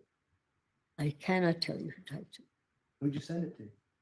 I sent it to Mr. Tellini. What did you send to Mr. Tellini? You have them. And I'm asking you a Commission. question, doctor. What did you send to Mr. Tellini? I sent him a brief report. Initially, the there is an early flustered. title that is a preliminary psychiatric impression, and then subsequently modified it to try to include anything that I had left out. If after he saw my initial report, if I had left anything out that I thought should be there. What you left out in your initial report was your opinion with regards to insanity, correct? In my initial communication with him, absolutely. I gave him what I had up until then. And you requested in your initial evaluation that you wanted an MRI done, an EEG done, as well as a neuropsych exam with several tests that you listed in your report, correct? Right? And you wanted those done before you rendered an opinion as to insanity in the state of Colorado, correct? I wanted it before I testified, yes. And none of those items got done. No. Yet you still issued a second report claiming that she's insane without any definition of why she's insane. Well, I gave you the definition that she is psychotic and gave you the data to show it, but I did not write it in the form Exactly. in which I would if I had all of those data to include in it. And I did not have them. And, I could not include as it was my understanding that the court refused to finance the EEG and the MRI and the neuropsychological testing. Oh, let's So talk I about gave that. you as much as I could. Blame it on the Let's talk courts. about that. On October 13th, 2022, you were scheduled to come testify to this court about why you wanted an EEG and MRI done, correct? You recall that? No, what, say that again? Do you not recall being asked to come testify with regards to why you needed an EEG done and an MRI done in this case? I do not know what you are referring to. have no idea what you're referring to, because you- I were- would have been pleased to at least talk on the phone to the judge or whatever. I begged to have these things done. I can only tell you that. And I would have spoken to anyone who wanted to talk to me about it. Well, you were contacted well before February 2022 on this case, correct? Absolutely. And you were contacted before Ms. Stout pled not guilty by reason of insanity, correct? Right. And she pled not guilty by reason of insanity on February 11th of 2022, correct? I'm assuming your dates are correct. Yeah. And you didn't do anything on this evaluation until November of 2022?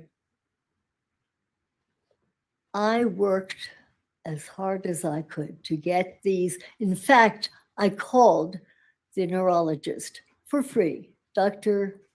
James Marikangas, to discuss the case because I could not get funding from this court to get these tests done. So I called and discussed it with him. I contacted Catherine Yeager, Dr. Yeager, the neuropsychologist with whom I've worked for 30 years, and worked with her and spoke with her and got as much data as I possibly could. And I begged her attorneys to get this. And their answer was that the court would not pay for those tests to be done. I had never heard, in fact, I said, I've never heard of this before, but it did not You're occur setting to them me up to for pick a up great the phone appeal. and I to have a call feeling. the judge. I didn't even know who the judge was, but I was told I could not get this and that I must get something in by then. So I didn't even call my initial contact a complete report on it. But I'm trying to see what I called it. I called it initial psychiatric impression, right? Right, yeah, because you wanted that information before you rendered an opinion as to insanity, correct? That is true. And, Your Honor, at this time, I'd like the court to take judicial notice that on October 13, 2022, the request to have an EEG done, an MRI done by defense was withdrawn, and we did not go to hearing on that. Mr. Tellini, defense position? Court will take judicial notice that on October 13 of 2022, the defense withdrew its request for an EEG in this case, As well as MRI. as well as an MRI. Were you ever told that? This is news to me right now. So And of course, if this would have been done, it would have been 3 years after the crime happened. Correct? it would have been later, yes. And so there'd be a gap between the time of the crime and the time the MRI and EEG were done. Yes. A lot of things could have happened in the jail within that time period that may have caused damage to Ms. Stauch's head. This is just speculative. It would have been extremely helpful to get those data and then to see whether they looked like the kind of material that was something that would have been long lasting or something that was sudden, so that I can't really speculate on that. I did want it done then, and it mattered then. But it didn't get done, and yet you still rendered your opinion, didn't you? I rendered and I described what I know about the case, and I've given you my opinion of it. Yes. Despite what you wrote in your book,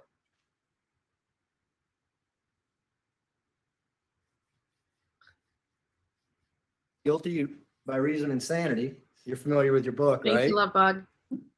That it's easy to fake mental illnesses, especially when it comes to dissociative identity disorder. And that's why you want collateral information like an MRI or an EEG to corroborate, correct? Boom. It's not exactly correct. You don't get that to corroborate dissociative identity disorder. No, you get that to corroborate neurologic or neuropsychological impairment. No, you don't get that for dissociation. Witness not looking too healthy up there.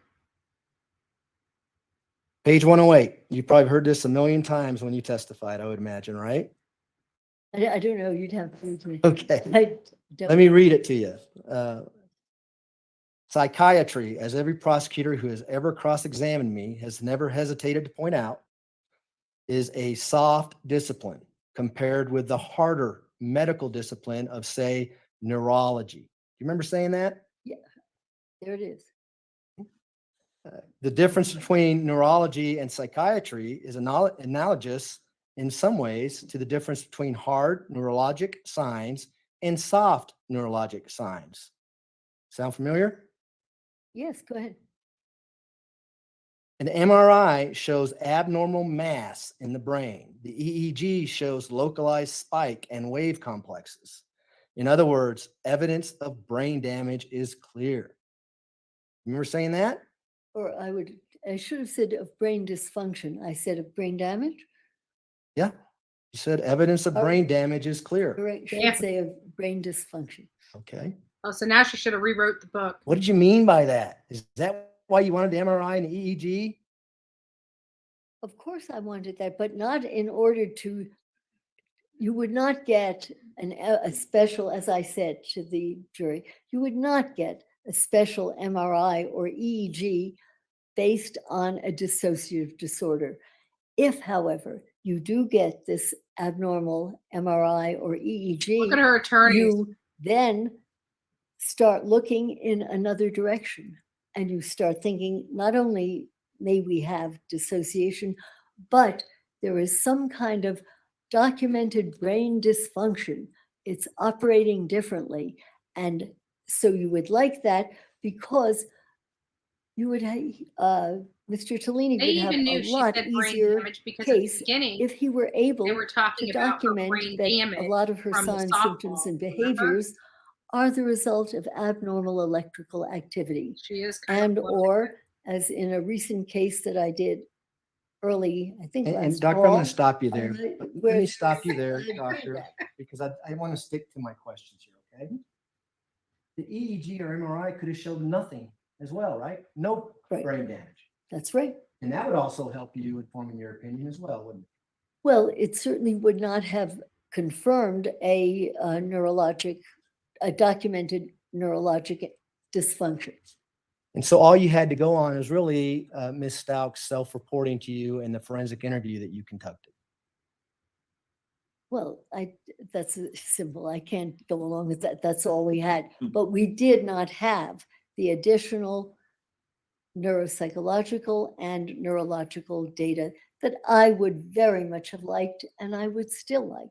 And I had no idea that this was ever withdrawn. It was my idea, or it's my Look at understanding Letitia's face. that the court had refused to grant the funding Hold on. to have these things done, which in my experience is a first.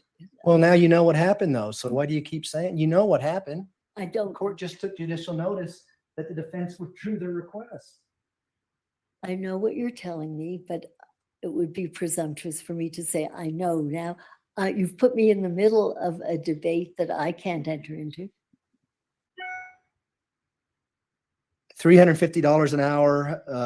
You now know you're being paid $300 an hour. 75 if I'm traveling or whatever. So in theory, How many hours have you billed on this case? I don't know yet. I have not even counted. I don't know. Why did Mr. Tellini contact you? Did he tell you? I assume because he thought that I was reputable and experienced in this field. I think he also became aware that I existed because of the documentary that was done on my work and my life. About dissociative identity disorder? No, about all of my work. When you advised him that you felt there was enough evidence for the defendant to plead not guilty by reason of insanity, what did you base that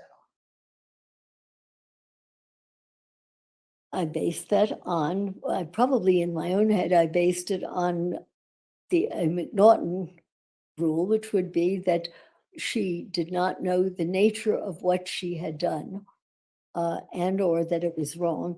And also subsequently, after discussing it with Mr. Tellini, based on the Durham decision that she did not have control over what she was doing, that she could not conform her behavior to that which the law required. How did you know that back in February of 2022 when you hadn't interviewed her until November of 2022?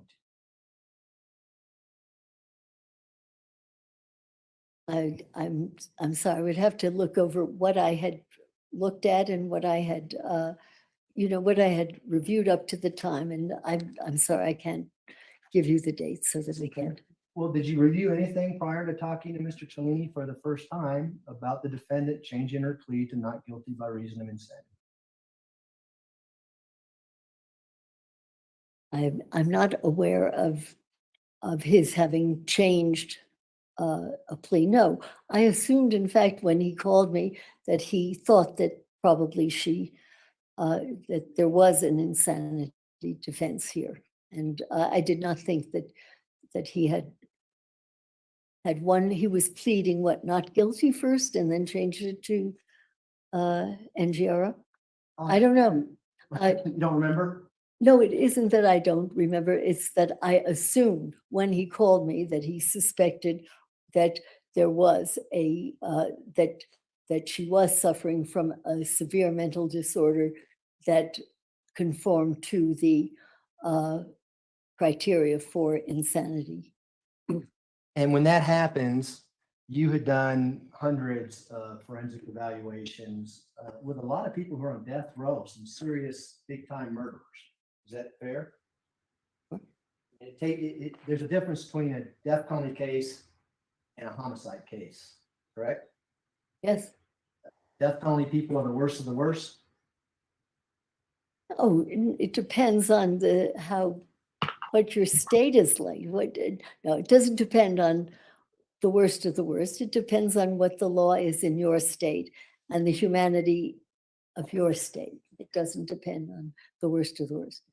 So people who kill and commit serious crimes are usually charged with death penalty cases. Is that fair? Say that, the people, say that once more. You tell me. What's I the don't know. difference between a normal homicide case and a death penalty case? Where the state in which you commit your offense. Well, tell us about the people you evaluated on death row. What kind of crimes did they commit? Murder. What kind of murders?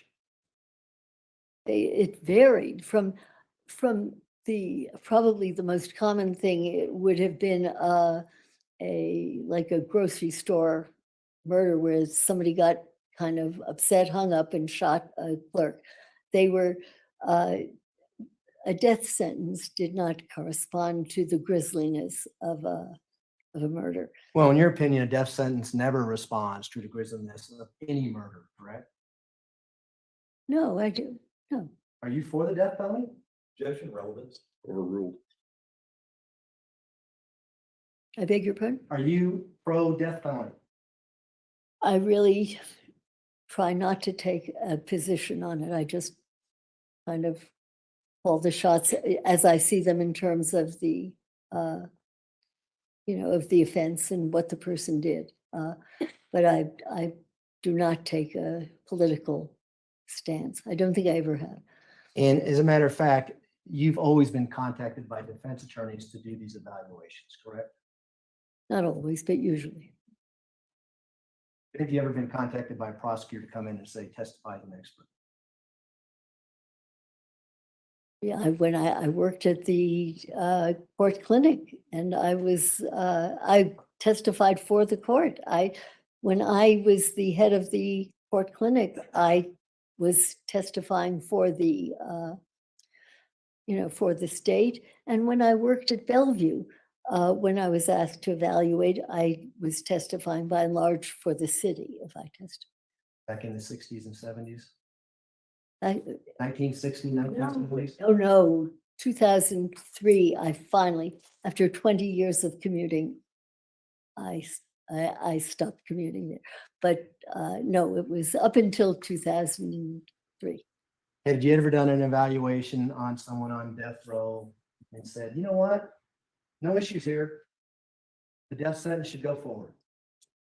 It is not up to me. I've never been asked that, so I've never had to. Well, have you ever done an evaluation that says I find no mental disease or defect in this individual? Yep. Tell me about that. Who was that? I don't remember the name, though I believe that I spoke to Mr. Tellini about it. And by God, it turned out that the guy hadn't done it. But This You is know- someone who didn't even do the crime. right, but his attorney did not believe it. And it turned out, I learned ages later that it was dropped and that he had not committed the crime. You did an evaluation and said there's no mental illness involved in this person.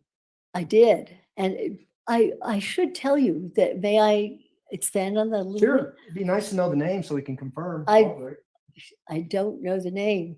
I think it was Chicago. No,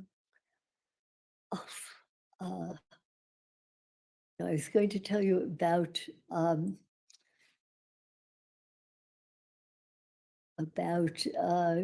finding this person who had simply not committed the murder.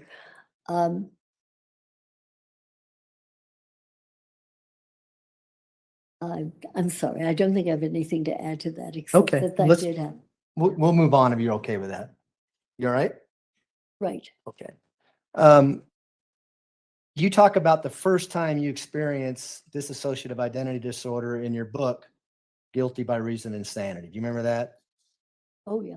And you describe it being a really a life-changing experience for you, correct? Well, it was an eye-opener. In fact, you even wrote that looking back on other evaluations, you probably missed it. You probably missed diagnosing several inmates with dissociative identity disorder based on what you did on this particular individual. Right, and I think I explained to the jury, I have no question, I have made my mistakes. Do you remember that individual's name? Marie Moore? I'm sorry? Marie Moore? Marie Moore. And you talk about Marie Moore in your book. You remember that? Very well. Do you want to describe what you write in your book about how you discovered that she had another persona?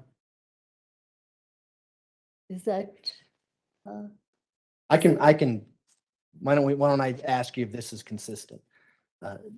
So you're interviewing her and she's committed a horrible crime and you're trying to get to whatever mental illnesses she might have. You suspect that she might have dissociative identity disorder based on what her attorney tells you. Is that correct? I don't suspect it. I am told it. I don't suspect it. And I made several phone calls to people who knew a lot more than I. I believe one was Cluft, who is, I think, the country's, or one of the Wow. national, experts in this. And I called colleagues and discussed the case with them. And I thought, I just don't, I haven't seen this and I don't know if it exists, but okay, because the attorney asked me whether I would do this.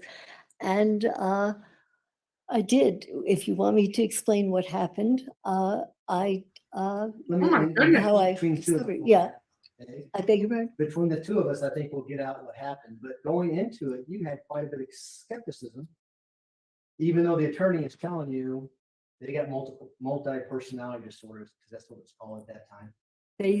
What they said was that some people thought that she may have this, and they said that people that she had spoken to, kids who were around where she lived, said that at times she sounded like a man and that she asked to be called Billy.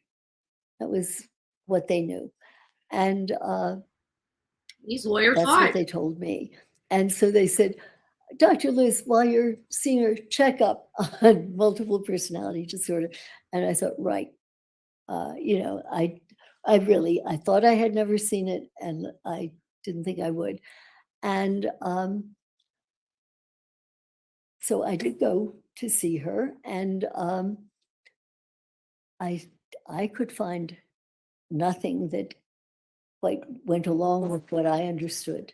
This So would you, and you're asking, hey, I want to talk to Billy. Can Billy talk to me? Or words that, no. I don't think I'll tell you what I remember. This is about 100 years ago. this is back in the 1980s, just so, is that fair? 84 or 86. Yeah. Well, that tells you how long it took me to even think maybe this could be it. But I asked her, based on all these very wise people I had consulted, I asked her whether, I said to her, there are people who say that sometimes you want to be called Billy or what have you. And she said, yes, people have told me this, but I don't know. And I said, many people who have been through the kinds of things that you've been through, many people have been bothered, like sexually by other people or whatever. Has anything like this ever happened to you, whatever? No, Dr. Lewis, never. Nothing like this ever happened to me. So finished, done with evaluation. Right? But no, it did not happen. And no one ever did this. And we talked, and I do need to see a patient more than once and for a while. So I said, I really need to leave now. There was an investigator had driven me out and put his head in the door and said, we have to leave. And I said, Marie, I'm so sorry, but I have to leave now. And, but I will come back and I will talk to you again. And she said, don't leave. She said, there's something I have to tell you, very much as I'm telling you. And so I sat. I do have endless patience when time has, does not just stop at the end of an hour. So I waited and I said, I just can't stay. I have a lift. I have to go. Marie, I will come back. And I promised you we'll talk some more. And she said, don't go. There's something I have to tell you. And so I waited. And then, as is my wont, I picked up my little yellow pad and because the guy was waiting outside. And I said, I'll be back, Maria. We'll talk again, but I have to leave. I got up and stood up, walked toward the door, put my hand on the doorknob and opened the door. And behind me, a voice said, don't go. And it was chilling. And, I turned around and by the way, I thought she and I looked a bit alike. They were in the days of the big glasses and, it kind of looked pretty simple with big full glasses. And I turned around and instead of this kind of wimpy looking girl with the glasses looking at me, she had changed and she was sitting with her legs towards the door, her hands on her knees, and, in a masculine kind of look. And she said, don't go. There's something I have to tell you. And she put out her hand and I put out mine and I took hers and I said, Billy? And she said, yes. And I said, wait a minute. And because I was scared, I had not seen this before. And doctor, if I can just Yeah. stop you there, just so I Yeah. can have the record be clear. So when you're referring to things that Billy said, you're using a male voice. Yes, I'm And- imitating it as much as I can.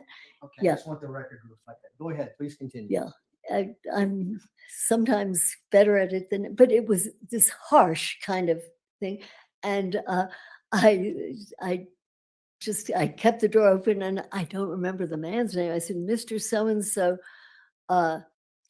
don't go. There's someone that needs to meet you. I really meant there's someone I need in here to kind of protect me. And the investigator came in and sat, and he said hello, and he said, Billy. I forget who said which first. And he sat down, and then we talked a bit. And I guess he had said Billy, or I said Billy, and he said yes. And I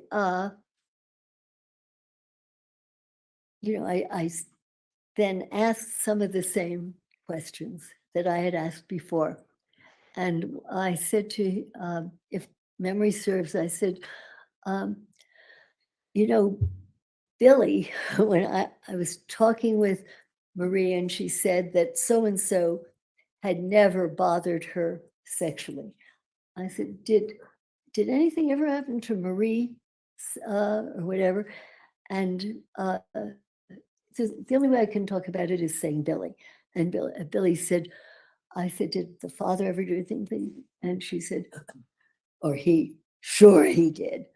And she said, when she was, I don't remember if it was 2 or 4, he put pencils in her rectum. When she was, I believe he said 12. When she was 12, he had sex with her. And it had been denied. Marie had absolutely denied this. I could have left there, decided that the attorneys were crazy, and I was not, and left, but this happened. And so after talking a bit with her, I said, we do have to go now, and but I will come back, and I will see you again. And I did come back, and I did see her again. And you eventually diagnosed her with dissociative identity disorder, or multi-personality disorder, as it was called then. Well, multiple personality disorder was what the term was then, but it was pretty convincing. And so how many diagnoses? There was one other thing that went on there. I don't want to move on from that. I think the jury gets a picture of what that evaluation was, but needless to say, that was the first diagnosis that you made, multi-personality disorder, which is now dissociative identity disorder. Correct. How many diagnoses have you made since then? Oh, I don't know, because we subsequently ran a clinic at Bellevue, and I remember There's no simple it must answers have for lasted this. for about 5 years, and my recollection was when, because it made no money, somehow the fields I go into are not the most lucrative. Oh no, And, $300 an hour sounds pretty good to me. it depends how long, whatever. And anyway, what I can tell you is that Bellevue closed the clinic because it was not supporting itself. And that's a very big deal now. And by that time, I was surprised they would do this, because we had 100 cases I don't know, Gigi, for life. We'll at see. that point. That month at Bellevue, in that particular clinic, there were 100 cases. Now, this may be piddling for an ordinary clinic, but for a particular specialty kind of clinic on an offbeat disorder, I thought that it would at least support itself, and it didn't. And so I can say that we had, at the time, there were 100 visits. I should say there were 100 visits to Bellevue to that clinic. So that gives you some idea of the number of cases that came through. And the clinic lasted for only about 4 or 5 years. And of course, at first there were very few. And then as we became better known around Connecticut, New York, From a New failed clinic Jersey, to boot. more patients were referred. But we didn't always make that diagnosis. Obviously, you could see patients and they didn't have it. But you made that diagnosis more often since the Marie case. Of course. Would you say 100 times? Mike, you better be joking. I really don't know. It'd be a guess, but certainly I know how to interview better now. She's you know, I know absolutely how to saying now interpret that things this better lady's not now crazy. than I did then. And, you know, Have, if you have all asked how those, many I missed, I probably missed more than I ever made. have all those diagnoses been in criminal cases where someone's facing criminal charges? No, in fact, our first case when the clinic opened it at Bellevue was a 4-year-old child from our kindergarten or preschool there, a child who was referred to the clinic and who indeed. In criminal cases, do you have any skepticism going in that the person may be faking dissociative identity disorder? Always, Tell us about that. just that you. I'm you thinking you're always getting the have chat to, started. That's what I'm be thinking. skeptical about it. Well, just even about your own skills, not just whether somebody's faking or not. You have to, you have to be appropriately modest about your skills and your ability to recognize it. Sure. And in your book, you write alternate personalities leave evidence of their existence all over the place. Jonathan, who is the neuropsychologist, is that right? No, he died. He was a professor of neurology at Yale Okay. and then at St. Elizabeth. You say Jonathan and I have been able to trace clues of multiple personality disorder all the way back to early childhood. Yeah. Teacher reports, social service records, medical charts, letters to friends and relatives, journals, diaries, drawings, all pieces of the puzzle that when fitted together reveal the picture of a divided, often fragmented mind. It often did. Correct. What I'm saying there is that you get data. In fact, I noticed that in some of your reports, I think there were references to certain kinds of skid, interviews and things of that sort. But Just what reports? what I was trying to say Just is answer that the question, uh, lady. when we make a diagnosis, I pretty much insist that there has to have been evidence that this existed long before Little I long ever buzzer. set eyes on the person or the person set eyes on me. And very often you will find writings or drawings or all sorts of evidence that somebody has produced, or even signing into hospitals, all sorts of things. And I insist that whatever it She's just is, not looking at have, me. or try at least to have evidenced itself long before they saw me, because you're very open to being accused of suggesting and of giving someone an idea that, oh, they must have this because you can suggest it. And this is why, at least in our clinic, we would search for evidence that antedated any contact with us or with our clinic, and still do. And that's why you would never want to suggest to a defendant that you're doing a forensic evaluation on that they may have some kind of mental disease or disorder, right? How what you mean by not suggesting?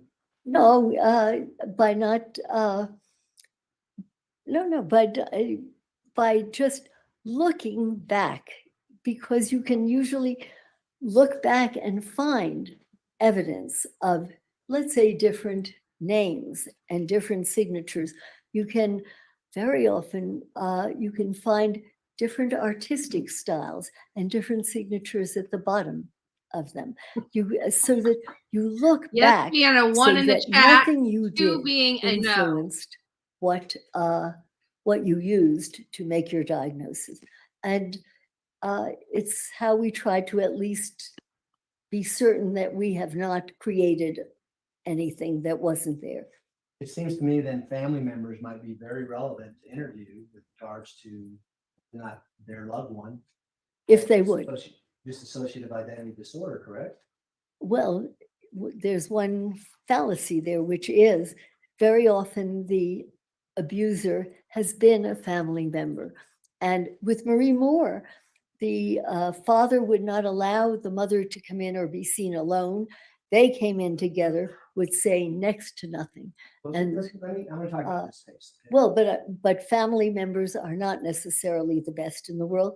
Far better is looking back at what the person himself I or realized there was no herself question there has after I created prior to said that, guys. your The person injury. who created I'm sure it'll that be may clipped have a and put on reason the not next to tell you page the channel. truth, right? Wrong. Wait a minute here. You just said a few minutes ago that you're skeptical. said yes or going no. into these interviews. I guess she's wondering if because anybody else wants to people who eat are charged Twinkies with her. crimes may have a reason to fake it. You don't remember saying And that? that is why you would have your data antedate any crime, any contact with them, because you can't retrospectively malinger. And it's vital for everyone to remember that you cannot retrospectively malinger. Oh, gee, I'm going to sign this painting differently because 10 years from now, I'm going to commit murder. Come on. Well, That is why you cannot, uh, that's why you don't just take something that was produced after you met with the person, why you look back and you beat the bushes for any data. Letters, old letters to people, letters to and from, old social work records, old medical records where you signed in for some procedure. Doctor, what about a daughter named Harley Hunt had been with the defendant her whole life, every day of her life?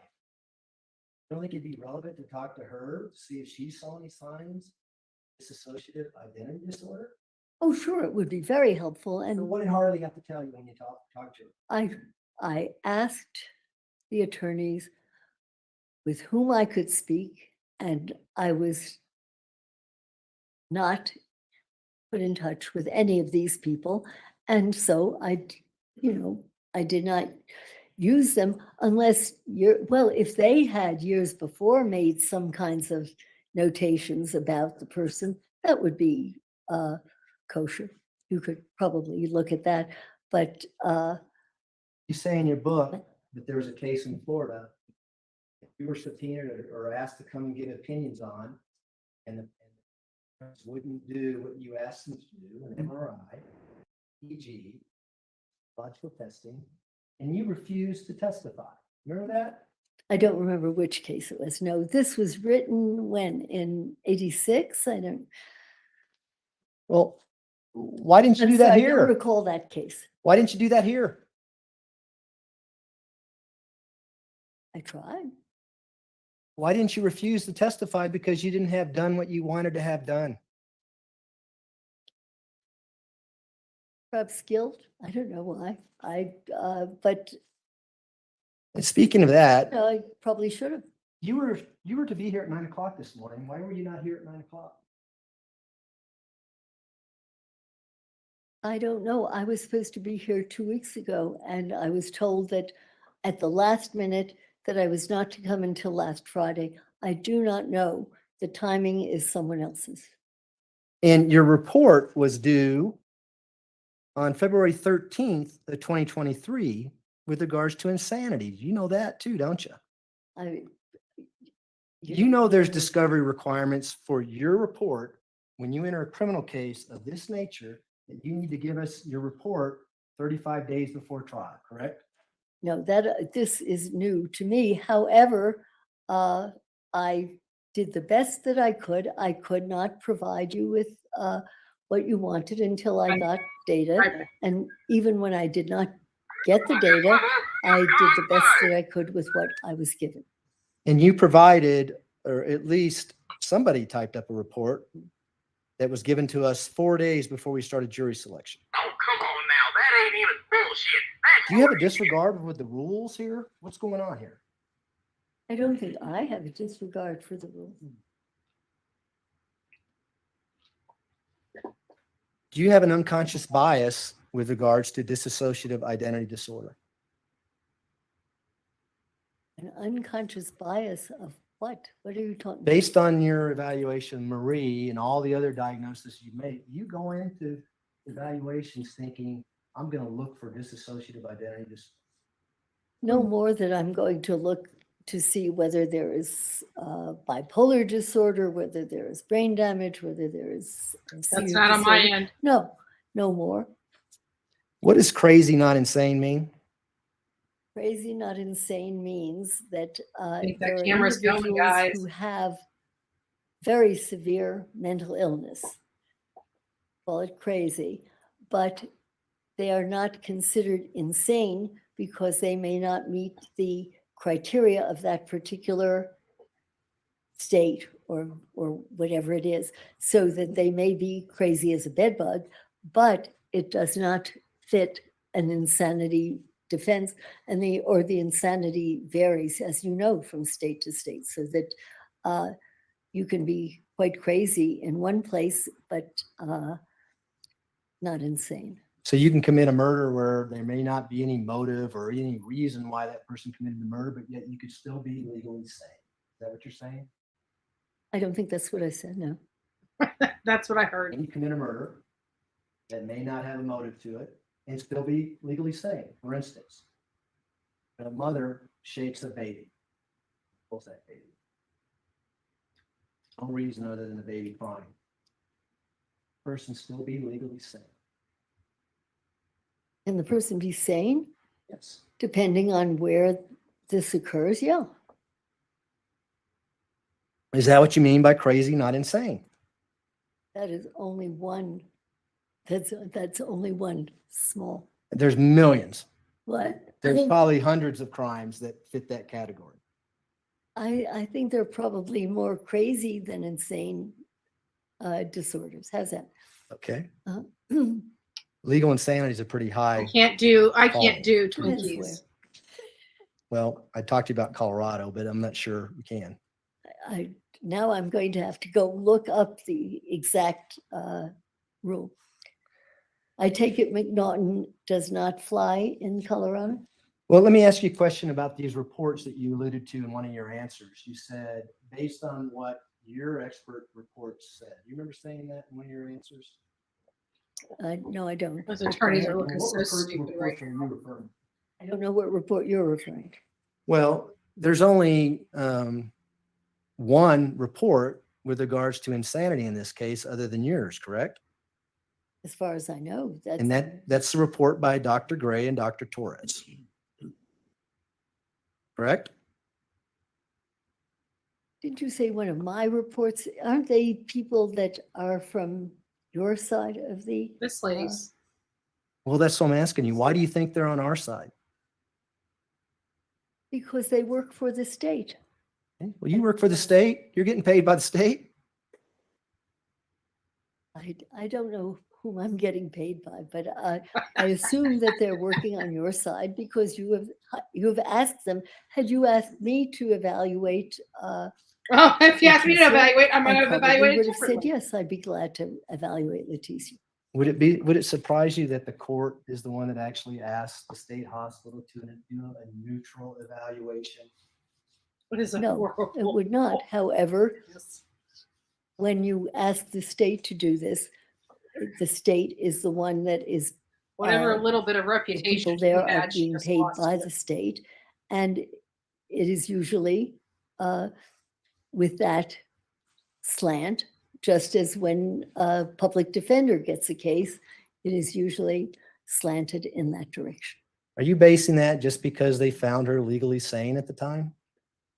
That somehow we brought them into this case?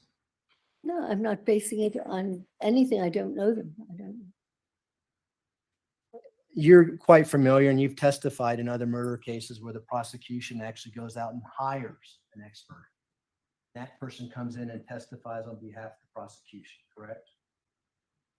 Like Park Beats and Associates. That's the only thing the Robin, only you're person I being can think of. feisty. So That didn't happen in this She case, really though. is just sounding all kinds of. I don't get it. I She mean, sounds Park like she's Beats being is paid Park for her Beats. Why- testimony and doesn't know how to answer these questions. So you have no idea how Dr. Wasn't Gray and Dr. expecting Torres this. became involved in this evaluation.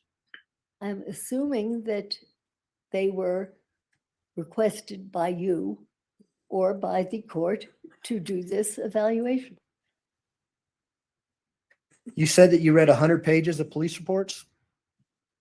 I didn't recall giving a number. I said hundreds of pages of different reports, How long did it take you to get through all that information? hours. Thousands and thousands of pages, right? I don't know, hundreds certainly. Reports from the FBI, correct? I would have to go over it. I know I carried a suitcase here that weighed probably over 100 pounds, You but are I killing don't know how many pages. Reports from the El Paso County Sheriff's Office, correct? You Probably review those?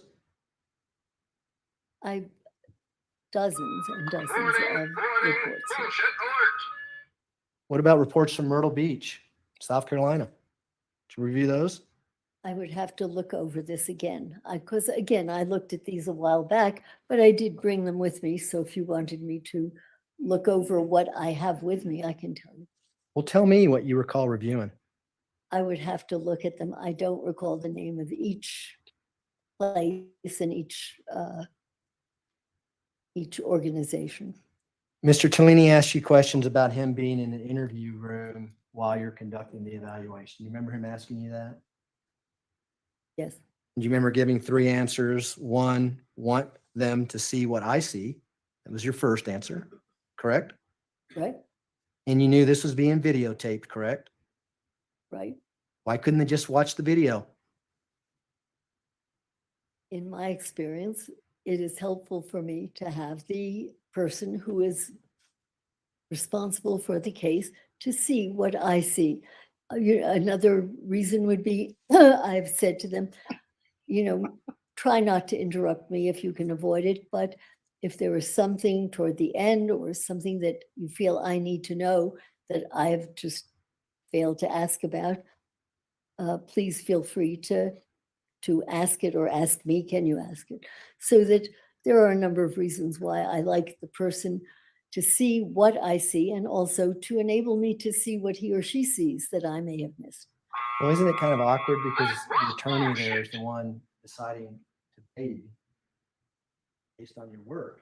Doesn't it make it awkward for you and the defendant to be in the same room with the attorney as you're doing a forensic evaluation? No. And you certainly would not want the attorney to interject and become part of that evaluation, which There are occasions when it's very important, when something vital is left out. And if the person were not there, I would not even know enough to ask later on. So that would you consider that to be an unbiased interview if the person who's working in the best interest of the client is asking questions during the forensic interview? I think it depends what the questions are. I think I told you in an interview, I've said, look, if you two are going to continue with this, let's stop now and I quit. Talk about it with each other and I'll come back, so that I try very hard not to play along. Bullshit level, DEFCON. You said the second factor was dissociative cases. There's a lot of skepticism prevailing in the case. Do you remember saying that? I'm sure I have many times. What does the attorney have to be in the courtroom to alleviate that second factor of yours? It's very important for him to see what I see. For example, in this particular case, Leticia's accent changed and became incomprehensible.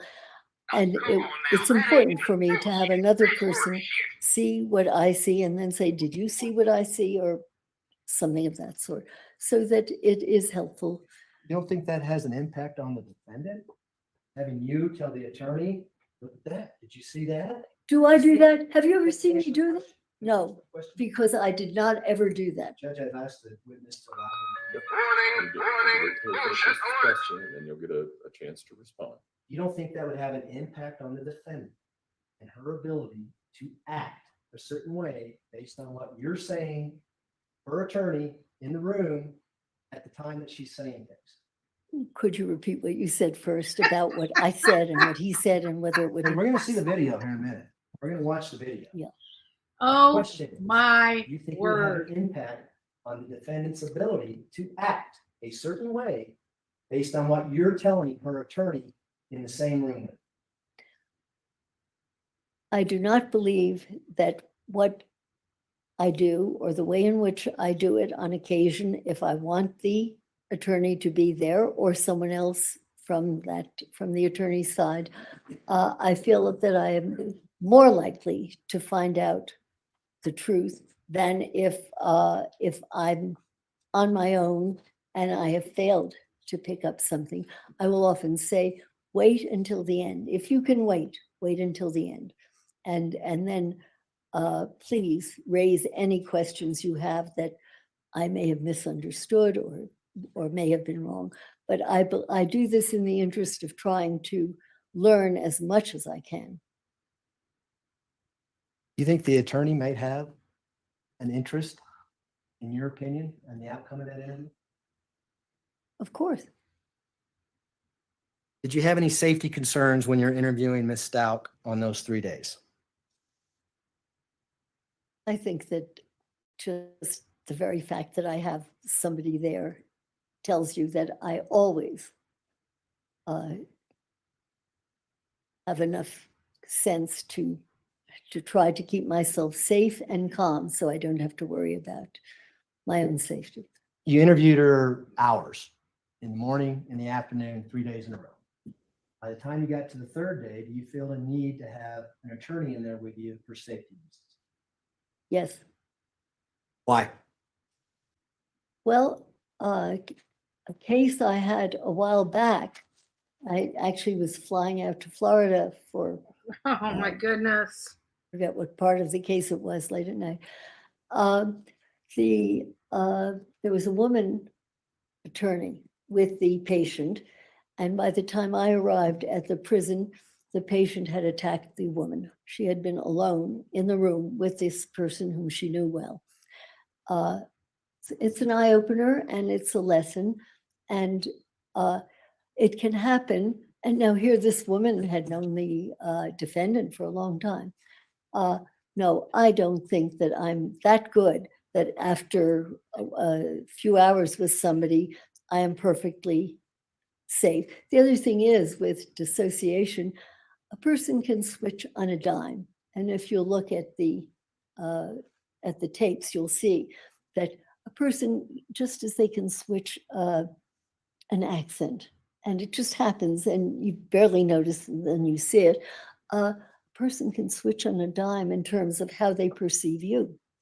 And you can be safe 1 minute. This friend of mine was stabbed shortly before I arrived there to interview the defendant, and I was not permitted to do the interview, and that was that. But no, I do not think that the third day I'm necessarily safe on my own. I would be a fool. But to do you that. talked about someone switching on a dime. You didn't diagnose Ms. Stout with dissociative identity.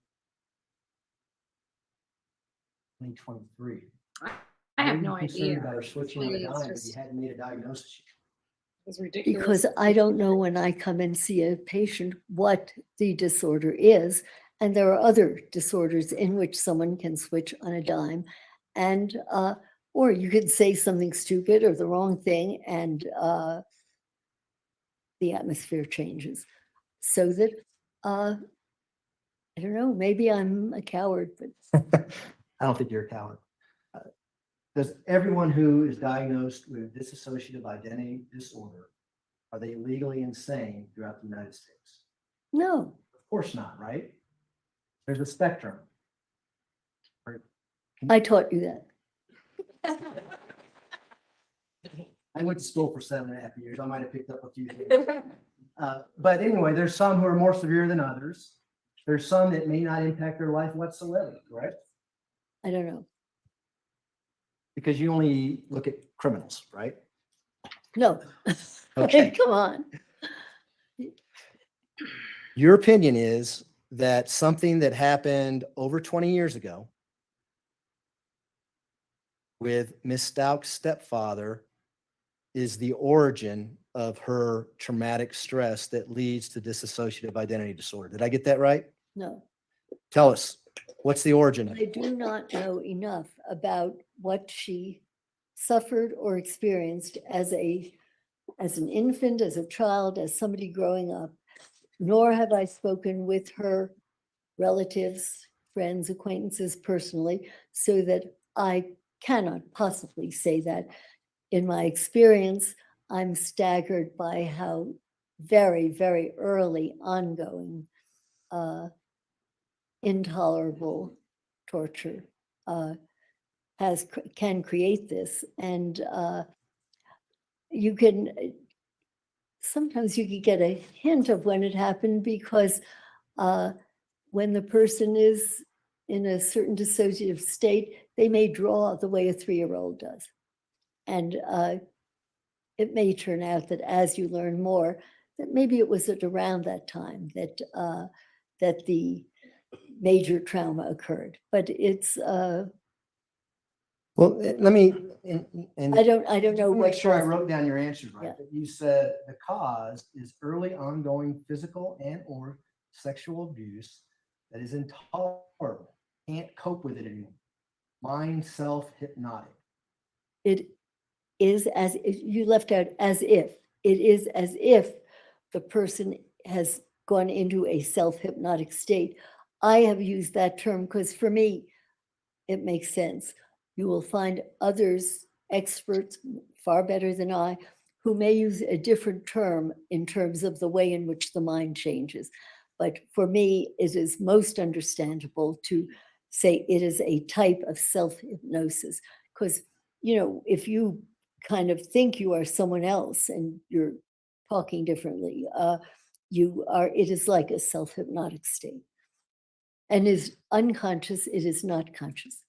Regardless, you indicated that these assaults happened back when Miss Stott was 15 years old.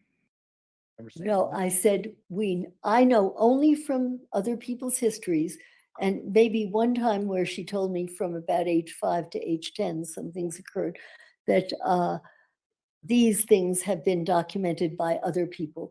I am not telling you when.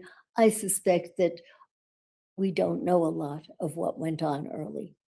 But we do know that she got a softball scholarship, that she got a doctorate's degree, that she, Would you explain the doctorate's degree, where she got it and how? did you not know that she got a doctorate's degree, doctor? I don't know if you count it the same. It was over the internet, and it was like Coursera or something like that. I think that you need to look at that a bit. You know more about it than I do. I didn't know that. You Oh, didn't know that? Okay. No. Well, it was What's that? I don't know, some of those big boxes. Watch the videos. It's not on the videos. It's not there. I don't know, but that's where she says she got it. But anyway, that didn't impact her ability to go through college. Yeah, it did. Her college was also, fake I doctoral believe her degree. degree was a computer, an internet. And she succeeded in life, had a daughter, married twice, Wow. right? And then all of a sudden, out of nowhere, Why would you say succeeded, married twice? This is not a victory. she didn't murder anybody. She didn't murder anybody within that 20-year. But she managed to marry some really unpleasant people. I'd say those were big mistakes. And just coincidentally, you come involved, and now all of a sudden, this event that happened 21 years ago is the cause for her killing an 11-year-old girl. Is that what you're telling us, Jerry? No, I'm not telling you this. Then why is it relevant? We're trying to understand what happened and why it happened. And I'm just telling you what causes, in my experience, in my limited experience, what causes this kind of phenomenon. But I don't consider her having married twice inappropriate and less than loving human beings a success, nor do I consider her degrees. When do you enormous. think her dissociative identity disorder started? Wow. I don't know with her. If you were to ask me earliest, the first patient at our clinic was 4 years old. You didn't think that was important for your opinion to give this jury when her diagnosis started? Only if I knew it. Well, you reviewed the jail records in this case, right? But though they're incomplete, and they're we don't have enough data to say when this started, but you can be pretty There's sure not. that it tends to be early and ongoing and intolerable. Well, it started when she said it started after June 5th, when her competency was raised in court. You remember reading that? It doesn't matter what she says when she says something started. In fact, Dr. Torres specifically asked her during the competency evaluation, you answered a question a certain way about multiple personalities. Would you tell us about that?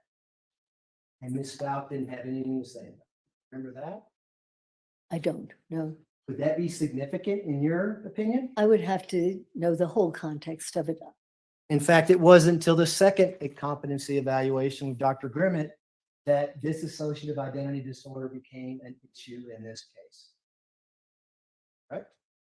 I believe you. I don't know that for sure, but it certainly could be. You reviewed the reports, did you not? I did, but I reviewed hundreds of pages and I can't quote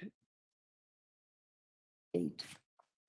Yeah, I don't know if the court, how much longer you want to go. It's about 10 till. About 5 more minutes. Okay. But it's up to you. I understand the subject, so. I've got, we're going to get into videos tomorrow, so I've got quite a bit more. It'd be let's go good. for about 5 more minutes. Okay, sure. Yeah.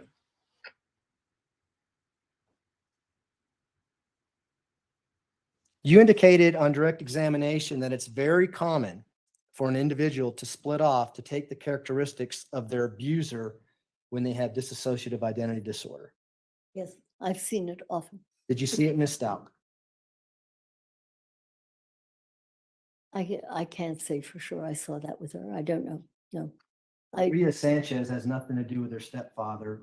Would you call him Crazy Ass James or something like that? what about him? Jackass James. That's what it was. Yeah, but did she turn into Jackass James? That's what I'm asking you. I didn't hear that or see it or what did you? I don't know where you're coming from. Well, you said on direct that it's common, very common, I think you said, that individuals take on a persona of their abuser. I said it is common, right? And it is common, but that doesn't mean that in this case it happened. I'm just informing the jury. It is common. And I'm saying this to you so that you don't say, oh, we're going to get rid of so-and-so sometime because he's terrible, because Bullshit. he's listening when you're there. And it's not a good idea to do that. That's all. Did you have any indication whatsoever that Jackass James was one of her personas?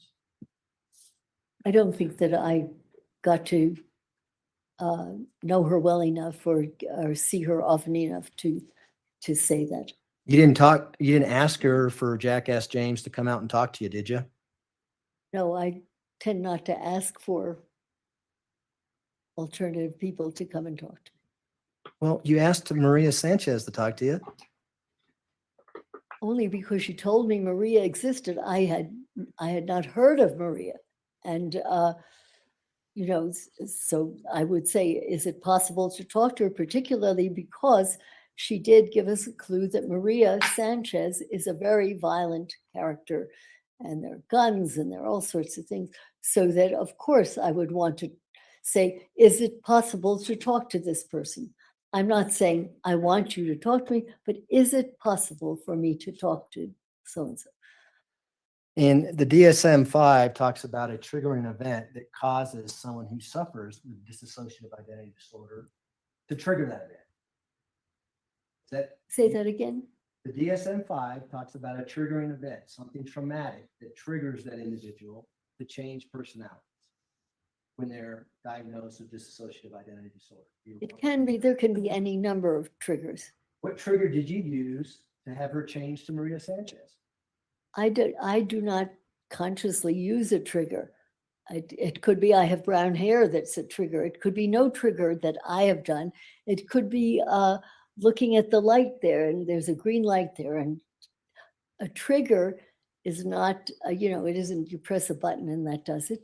But there are different things that have an association to a person and that may then elicit a memory and a flashback and it could create a switch. But, you know, you don't I don't invite a trigger. But what you did here is, hey, can I talk to Maria Sanchez? And all of a sudden, fake accent comes out and she starts talking. I don't even know if Maria Sanchez sounds, to me, she sounds Hispanic, and whatever talked to me sounded Russian without Russian words, but sounded Russian. I don't think Maria Sanchez and the Russian words were the same. You know, But what you said on direct is Yeah. that she spoke Russian. You didn't say No, it sounded Russian. I didn't. I said it sounded Russian. I would ask the jury to confirm this. Why couldn't, I said it were not words. I just get one question in? Why is it that Dr. Torres, and asked her, can I speak to Maria Sanchez? Can't change. She says, I'm not able to change that persona. But when you ask, she's able to change. Magic. Okay, those are my questions for today. We'll start tomorrow morning. All right, ladies and gentlemen, we will take our evening break. If I can have everyone back where they need to be so that we can start at 9 o'clock in the morning, we should be able to start right on time. Again, do not discuss the case among yourselves. Do not discuss the case with anyone else. Do not do your own independent research about any aspect of this case. I know that some of you may go home, you may want to watch HBO, and that's fine. Just don't watch any documentaries. Don't watch anything about this case, any witnesses having to do with this case. So with that, we'll see everybody at 9 o'clock in the morning. All rise for the jury, please. Judge's camera is really bad.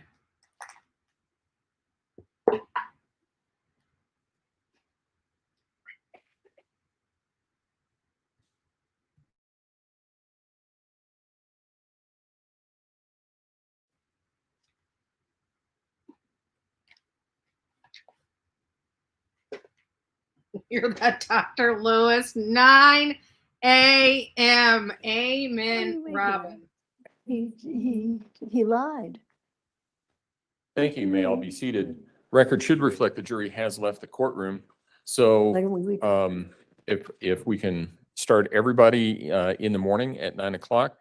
And Dr. Lewis, I understood, and I'm just going based on what the attorneys told me. I understood that you were going to be here this morning, and you weren't. I get that. I had then said that we would start at 1 o'clock. You weren't here at 1 o'clock either. Let's be here at 9 o'clock tomorrow morning. Okay. Supposed to be here too. I understand. Comes on me at the last minute. The best I can. No, I understand, and the attorneys are trying to do the best they can too. So I understand, but let's be here at 9 o'clock in the morning so that we can all start at the same time. Is there anything else that we need to address at this point in time, prosecution? Yes, Judge. Based on the issues that have popped up as it relates to the meeting that occurred with Dr. Lewis just in the On last Sunday? on Sunday, and then the lack of being here this morning when required, I would ask the court to issue an order that nobody, either the prosecution or defense, talk to the witness while she's off the stand tonight to avoid any further issues. There's already been one of those in this case, and I think it would be in the best interest of getting truth to the jury to avoid any other issues on that particular front. And then I think you've already given the witness an order to be here at 9 a.m. tomorrow morning and be ready to testify. But I do think it's important, as we're trying to get to the truth of the matter here, that we don't have any impairments with this particular witness. Mr. Tellini, since this is your witness, do you have a response?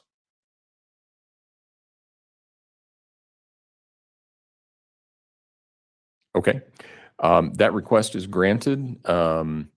Dr. Lewis, aside from logistical issues about getting back and forth from wherever it is that you're staying to the courthouse, don't discuss this case with anyone else. Don't discuss it with especially don't discuss it with the attorneys. This is a cross-examination. There should not be, your opinions would not be able to be, I wouldn't allow them in at this point if you were to have a conversation with the attorneys overnight and then something were to change tomorrow in any event. So I think probably the cleanest way to avoid all of that is just don't have any discussion with the attorneys about your testimony either today or tomorrow or the case. And we'll leave it at that. Your Honor, given that I'm unable to tell you why times change, why they this week and not 2 weeks ago. Various times they have. So without speaking with them, I can't tell you more than that. Well, here is. Okay, I will need some We can help talk getting- about logistics. about yeah, it. we, Can't right. Talk about the case. but- right, just not about the substance of the case.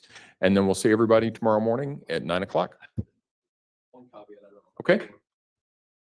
I think there's a that I need to close. I don't know if I'd have the opportunity Good. to disclose to Dr. Lewis. You lost me. Evidence emails? Okay.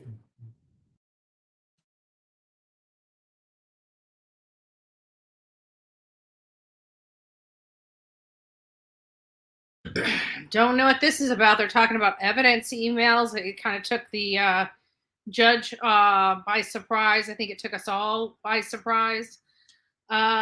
This witness, again, is now being turned around to being a prosecutor's best friend. Nobody believes anything that's coming out of this. The witness's mouth, Dr. Lewis. She was very, very late. And so the judge warned her, and also, you know, for the attorneys can't talk to her about the case. And I know exactly why the prosecutors had the judge rule that way and speak to her, because they don't want her testimony being prejudiced overnight, or how she says things, or, you know, what she chooses not to say because she's being browbeaten by the other attorneys, which she very well could be. Like, they're like, well, we can talk to her about logistics. It's like, she needs to be there at 9 a.m. I don't think there's really anything logistically that, you know what I'm saying? I don't think anything logistically needs to be said. She needs to be at the courthouse before 9 a.m. Pretty simple stuff. That's logic. That's logistics. Right? I mean, she's got a GPS for the turn-by-turn directions. I mean, what? I'm not quite understanding the request. All right, it's about to. Oh, I think they're done. They have adjourned. We just were unaware of it. They have adjourned. All right. Well, I have to be honest with you.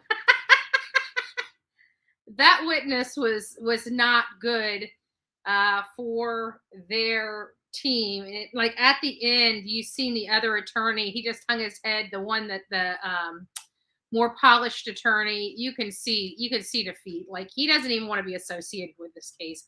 I'm sure if it wasn't for the, you know, him having to defend her, you know, being part of the public defender's office, if he was in private practice, well, even if he was in private practice, sometimes you don't get a choice in the matter when you're, you know, because attorneys, even if they have private practice, sometimes sign up for, you know, overflow attorneys, or if there's a conflict, sometimes they have to pull from this pool of private attorneys. I mean, you still get paid, so it's not like you're doing pro bono work.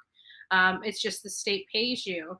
So it is possible that either one of them are like that, but it's also possible that they work for the public defender's office. I'm not sure. I didn't look that heavily into the two attorneys representing her, to be honest with you.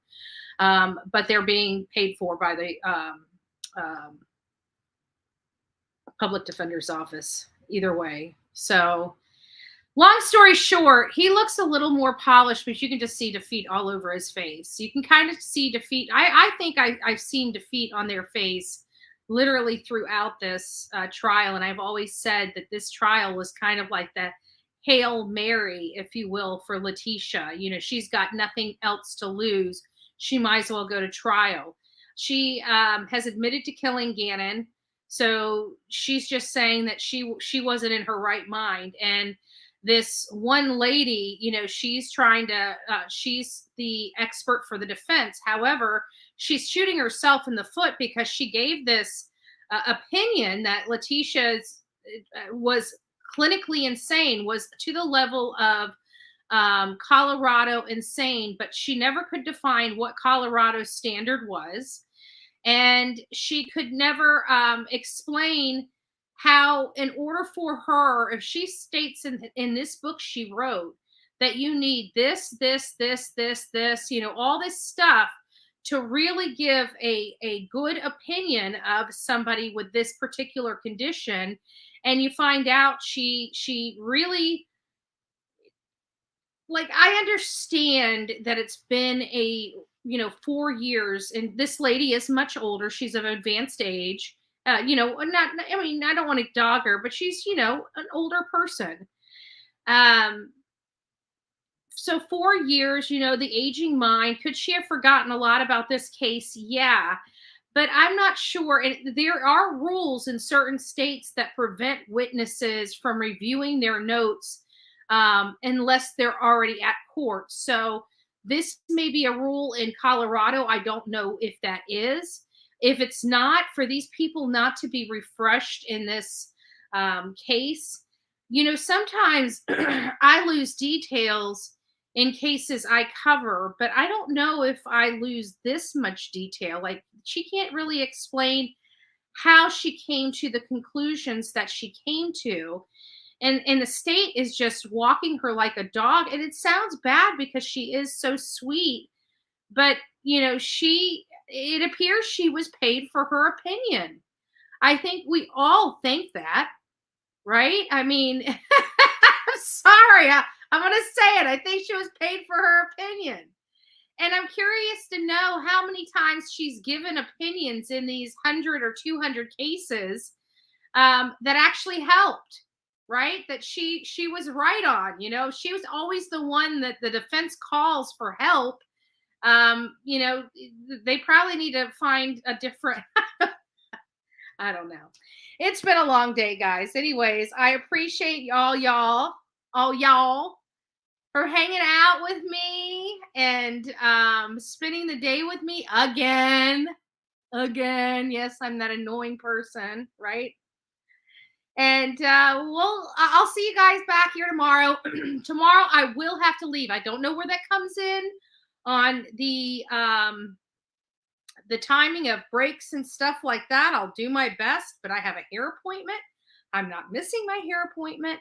So whatever's going on, however it looks, it will be fixed as soon as I have my hair done. Pretty simple stuff. All right, guys, I love you. Have a great night. God bless you. Tomorrow is Wednesday, hump day. Can you believe it? We're already almost sliding into the weekend. So I'll see you back here tomorrow. God bless.